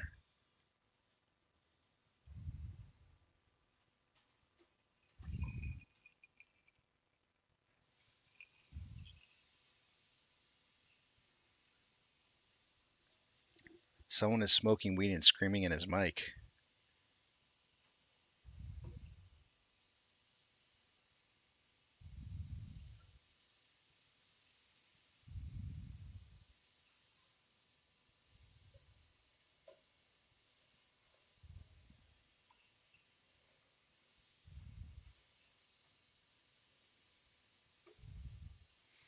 Haze Monster says it's closing at 1307.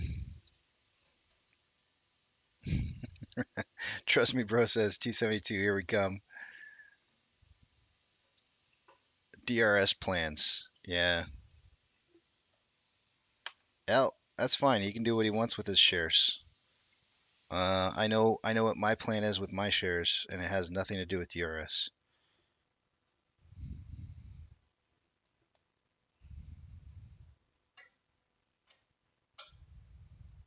I don't know about you guys, but I already spent some time involved in buying a share through DRS before I would ever do anything with any broker.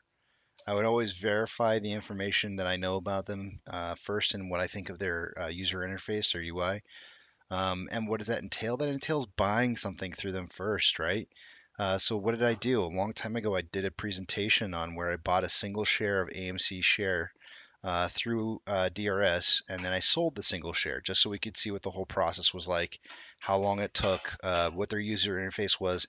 If we had problems, which we did have problems, if we had problems, what was their customer service like? Those are all things that are extremely important when it is you're choosing a broker. They already are disqualified right off the bat for breaking golden rule number 3, which is the fact that they don't allow pre-market and after-hour trading. Now, if you had a small portion of your shares that you just planned on holding on to forever, um, that might be something you might want to consider to put there, or not. I'm not saying you should consider it, but I'm saying that if you're considering putting it there, that's up to you. That's your choice. I mean, it's your choice to put all your shares there. But for me, knowing what it is that I know about the company and who they deal with and how they choose to do business, I would not give them any of my business.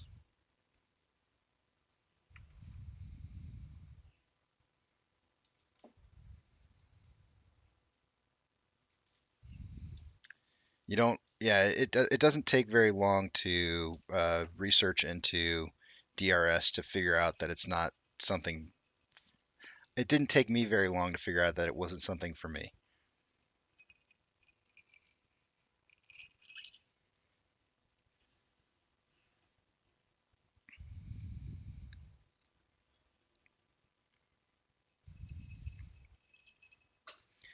I do have a presentation that was done by Darth.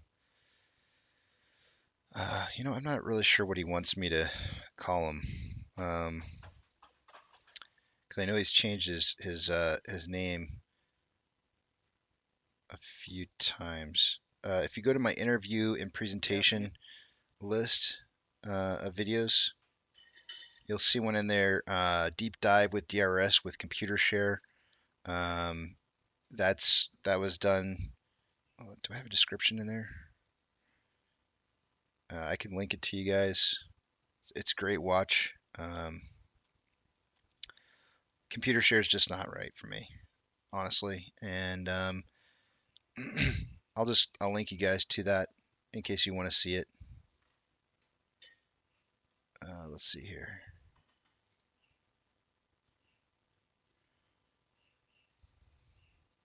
But I think it's a pretty good presentation.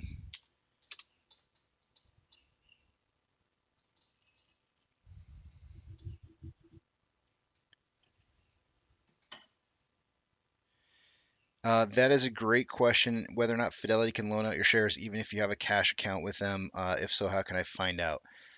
I don't know of a way. And they will likely tell you that they're not loaning your shares out. And other than that, there is no other way. Yeah, Duncan says, remember the partial share. I bought a single share through DRS, guys, and I can just tell you from my research, the fact that they gave me ownership of a partial share, you cannot register in your name a partial share ownership. The fact that they're willing to give somebody partial share ownership through purchase shares through DRS tells me they're not on the up and up. So anybody, they're just not. You can't have it in your name. It's impossible to have a partial share in your name. And they gave me a partial share.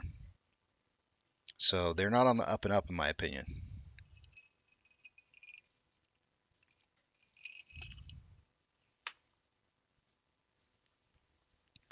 How do you set a sell limit price if price is much higher than the current stock price?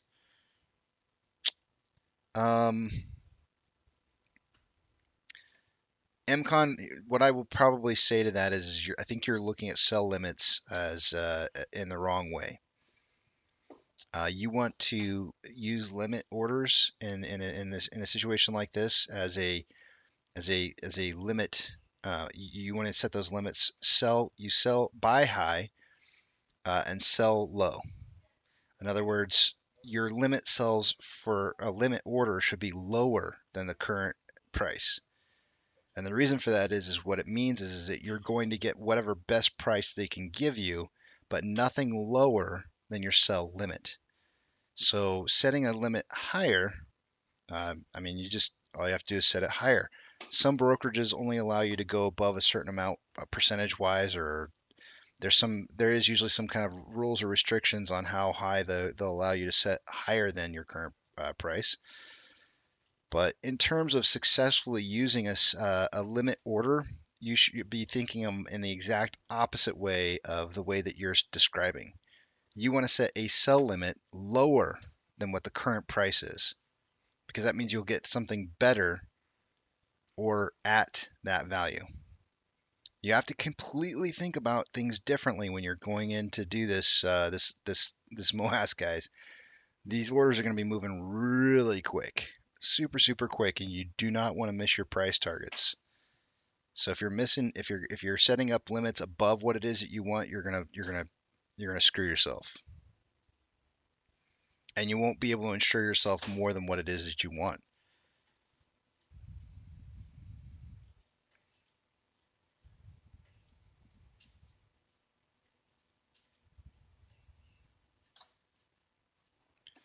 Mobile Mexican Silverback says Casey Paint the Big Tramp Mobile Cherry Red after MOASS. Okay. I don't reds. I like blue. Cobalt blue is my favorite, man.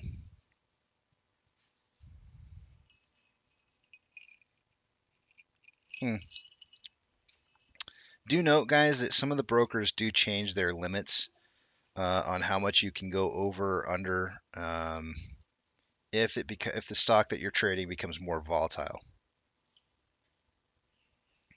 And I'm getting no data here. What is going on?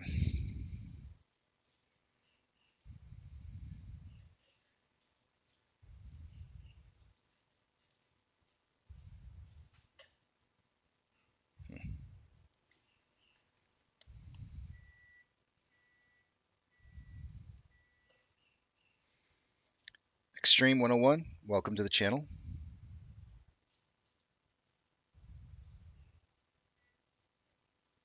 Yes, that's correct, Ethan. I think it's Ethan, right? Or Fish. Wait. Narkill. Narkill? Yo. Hey, yo. Fidelity said they can't lend them in a cash account, supposedly.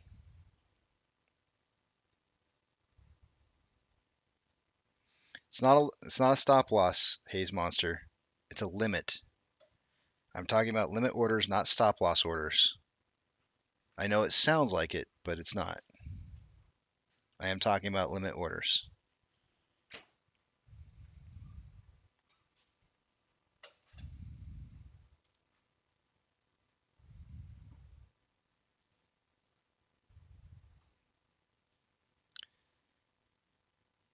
Oh, Fidelity's had fractional trading for a long time.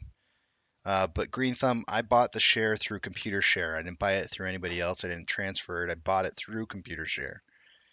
And it was only a partial share. And they will not transfer over partial shares.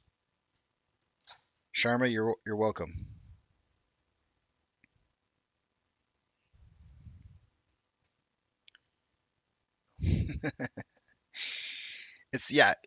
That's actually, Alex, exactly what I think of. It's the exact opposite of what Warren Buffett said, which is sell low, buy high. The difference is with these limit orders, they really protect you and make sure that your order is completed at a better than or equal to price, and that's what you want. You're welcome, MCon.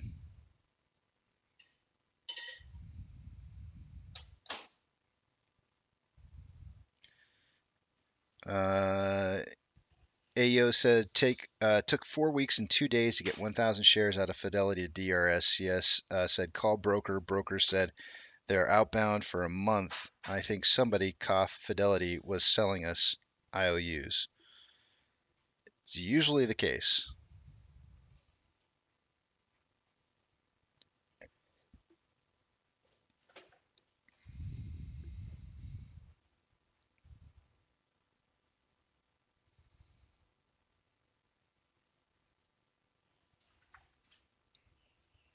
It does say 17 caches. And by the way, I didn't check my IMs yet, and I'm just gonna do it anyways, cause screw it, I don't care.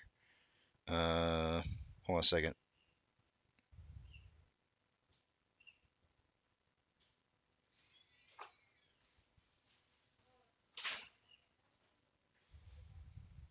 I'm gonna throw it out anyways.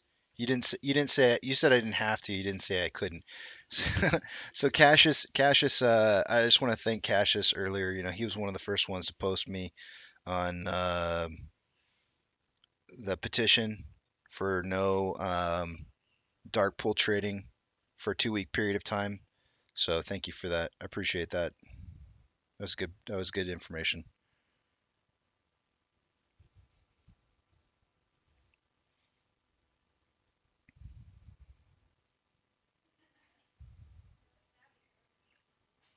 JP, welcome back, buddy.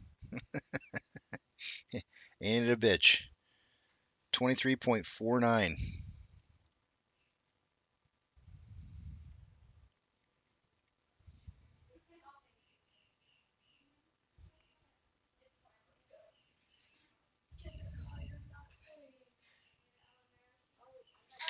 JP, you would be correct. That is the highest I think that we have seen for AMC.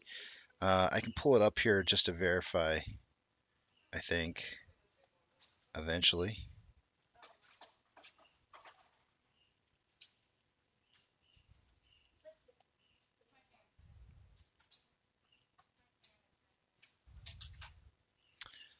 So 23.37 was the number from this morning. Okay, so prior to January, it was actually higher. It was like 72%. But leading up to the June run, it was 23.61. So not the highest ever, but not much higher than what it is all currently at.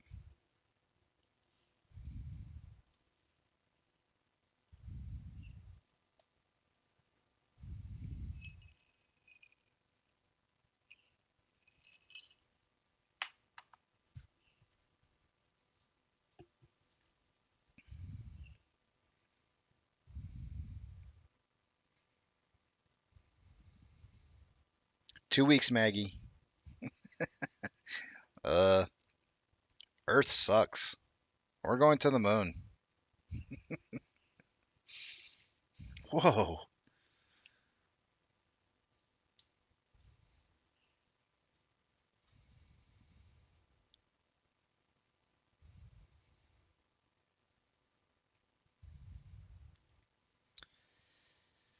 Um, Extreme. I'm telling you right now that AMC Bigums is my hero.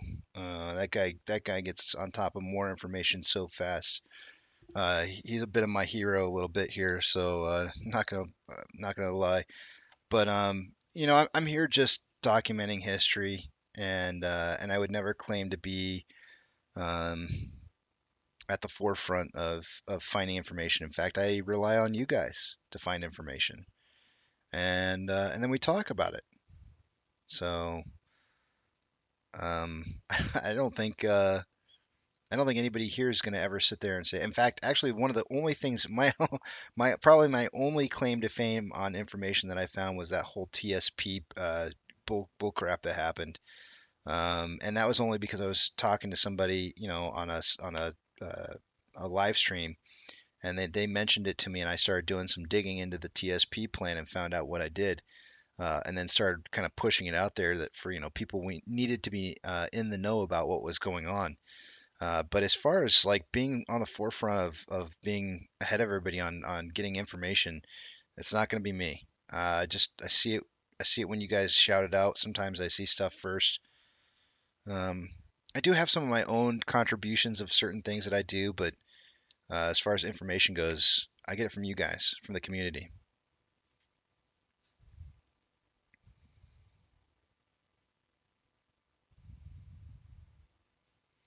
June 15th by 11:59. That is correct, Micah. I will be doing a live presentation on Monday of what it is that I, have found in the proxy, and the reason I do it just before the Monday before the vote is that I think that's when it's kind of got the most impact. And don't forget that you can modify or change your votes.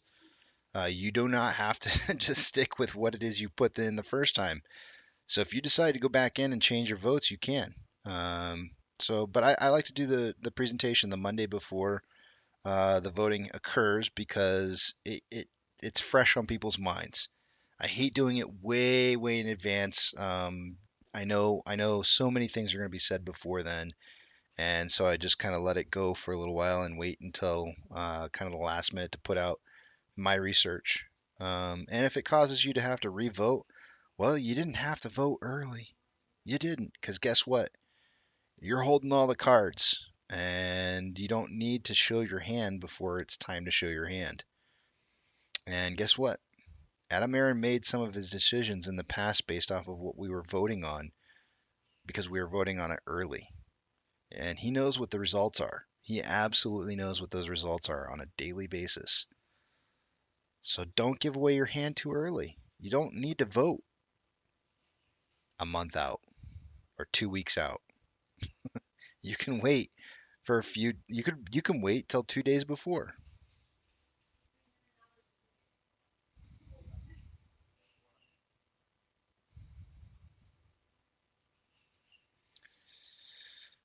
Bigham's is talking about the petition now. He doesn't like the wording.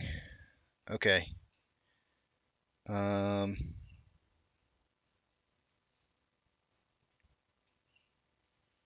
Green Thumb says, BS, you trained and woke a bunch of people. I appreciate it, man. I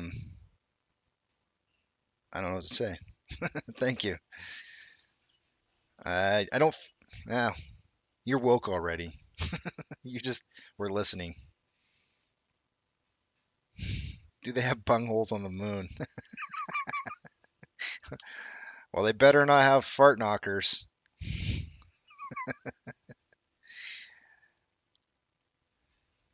Trust me, bro says, I hope we rip in the after hours. Yeah, it'd be cool.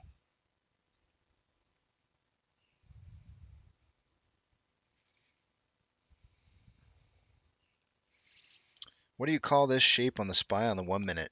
Let's check it out.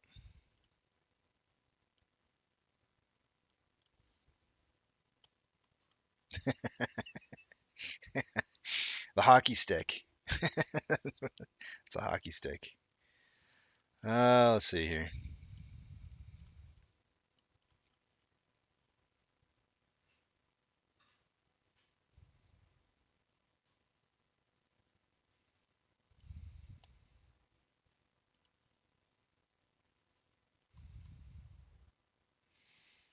For the most part, I see a bunch of sideways trading. I mean, it may have ran up, but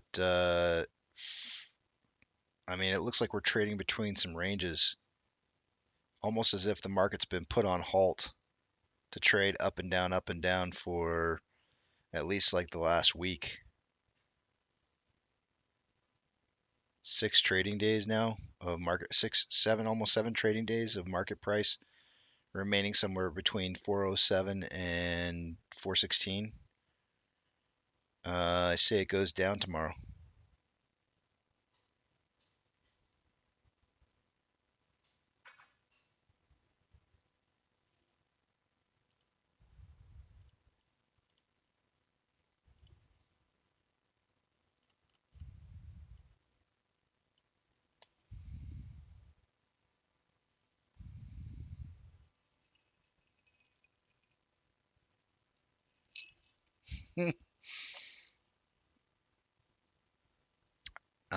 We're still gonna be friends, Stacy's mom.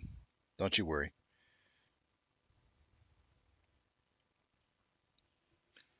Bitcoin and GME having a ball at the moment. There's Bitcoin.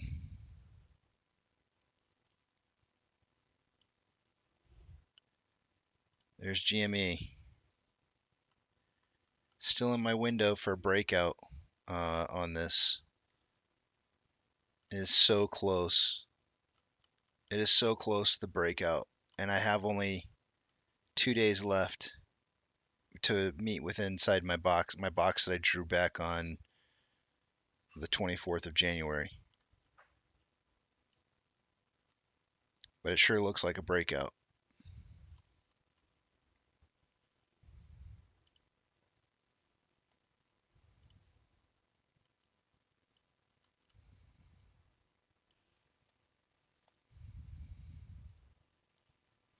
Yes, we are above max pain. Max pain was 1250, sir.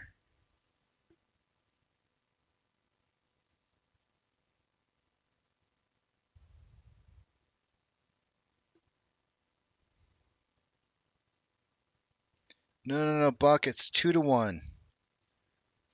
I can only imagine that was rough.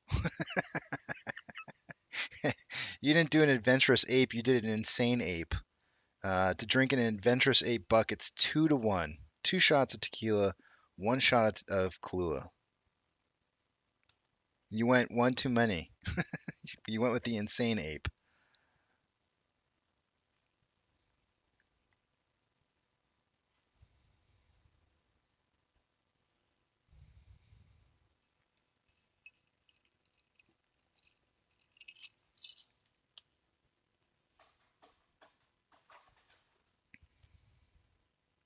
Yeah, I can only imagine. See, the 2-1 ratio gives that Kahlua gives the tequila a nice smoky flavor, almost like it almost tastes like a finely aged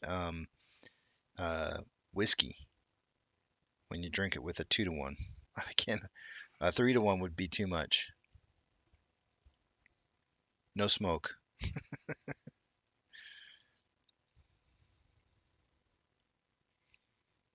Remember 1351 tonight, guys. That's a big number for us. If in the aftermarket hours it breaks past 1351, we're collecting new highs. It's 15% up from our low of $11.75.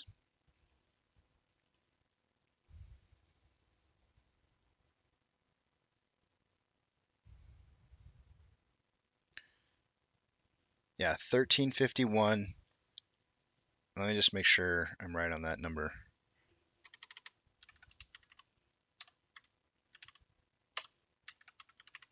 Yeah, 1351. If we hit 1351, it needs to drive through that value. If it can drive past 15% up from our bottom of 1175, then you have a breakout and we're collecting new highs. If not, if it just kisses it and then comes back down, it's still in the realm of seeing new lows.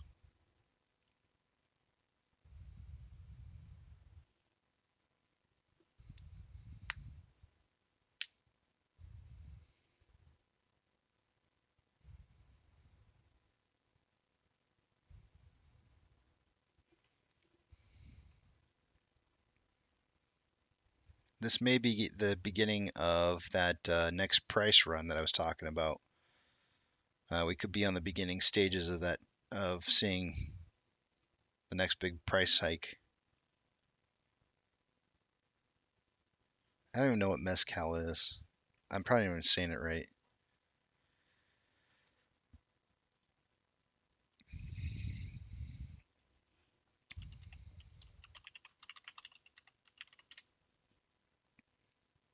Oh, it's tequila. It's MEZ. Yeah, got it.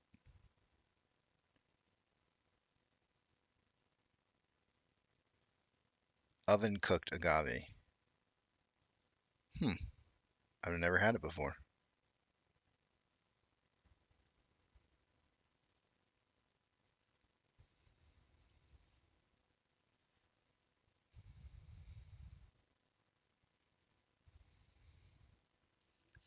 Trent says this daily candle engulfs Monday and Friday. That's bullish as heck. Let me just check it out.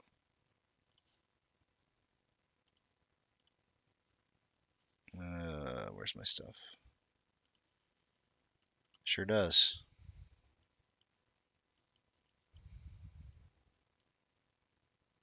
Not quite yesterday, but yeah, I mean, I see what you're saying.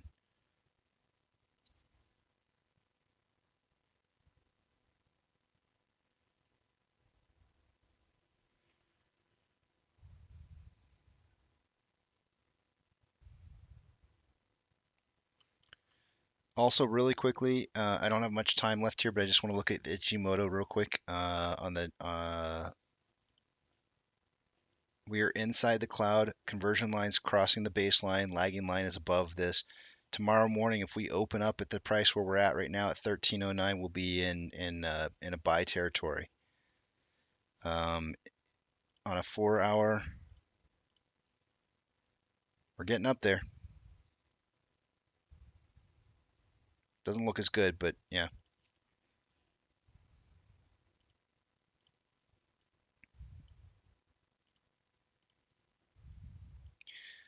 Well, guys, it's that time of the day. I hate to do it to you, but all good things must come to an end.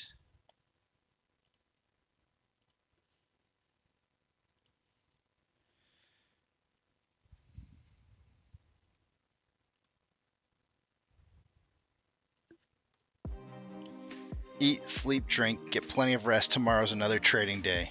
Spend time with your family, spend time with your friends, spend time with your pets. Go out and do something like see a movie. There's plenty of good movies out still. Go see one. But above all else, don't have a good night. Have a great night.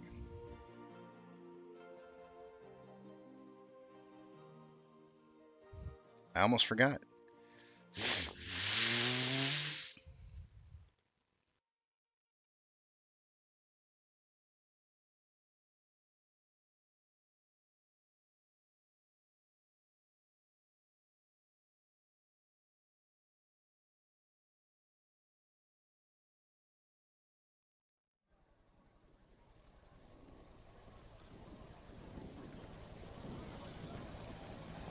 T-minus 90 seconds and counting. All systems are go. We're about 90 seconds from the launch of Space Shuttle Discovery.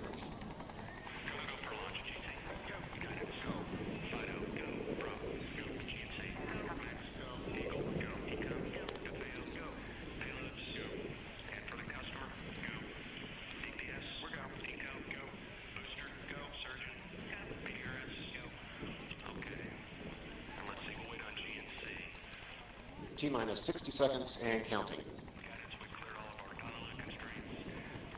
We are transferring to orbiter internal power at this time. Discovery is now running off its 3 onboard fuel cells. Coming up on a go for auto sequence start.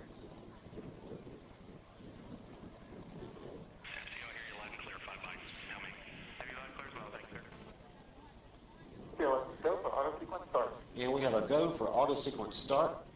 Discovery's onboard computers have primary control of all the vehicle's critical functions. T-minus 17 seconds and counting. 15, 12, 11, 10, 9, 8, 7, 6,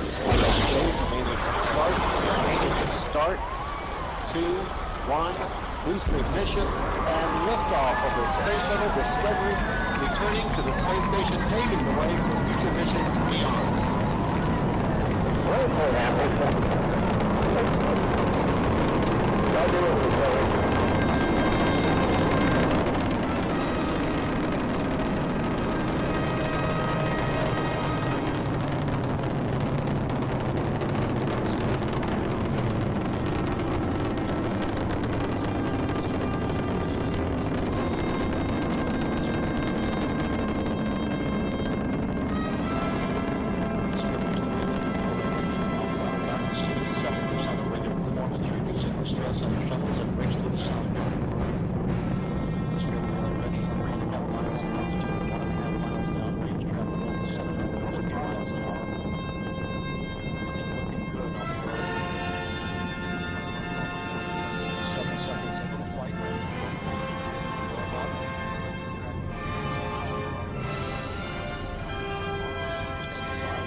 confirmed. Guidance now converging. Discovery's onboard computers commanding the main engine nozzles to swivel, aiming the shuttle for its precise target in space for main engine cutoff. Okay, you sound good.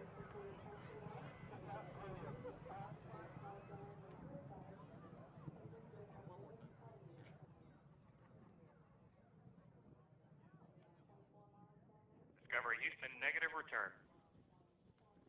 Copy, negative return.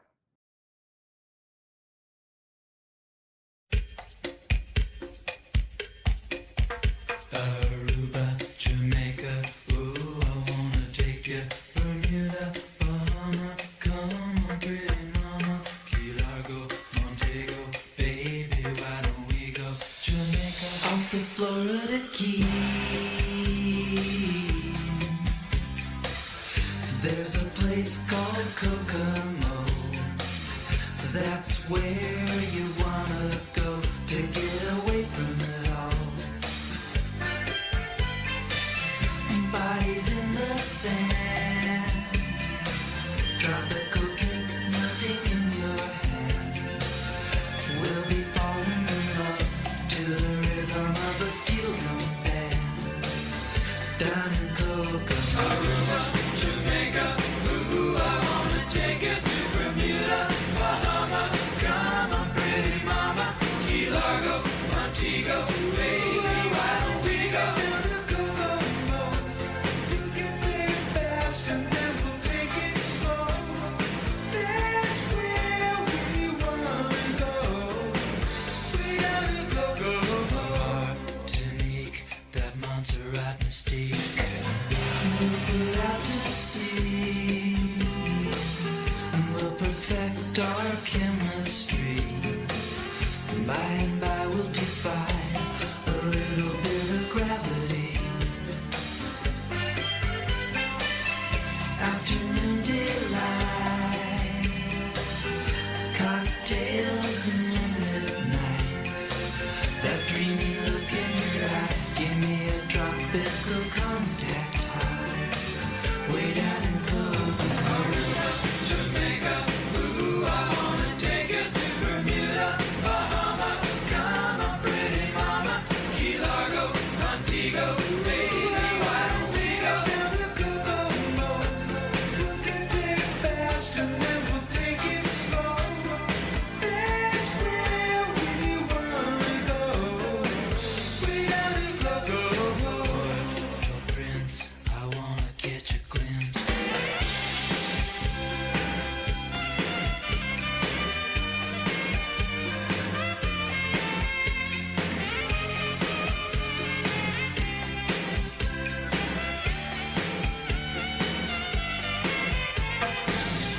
Everybody knows a little place like Kokomo.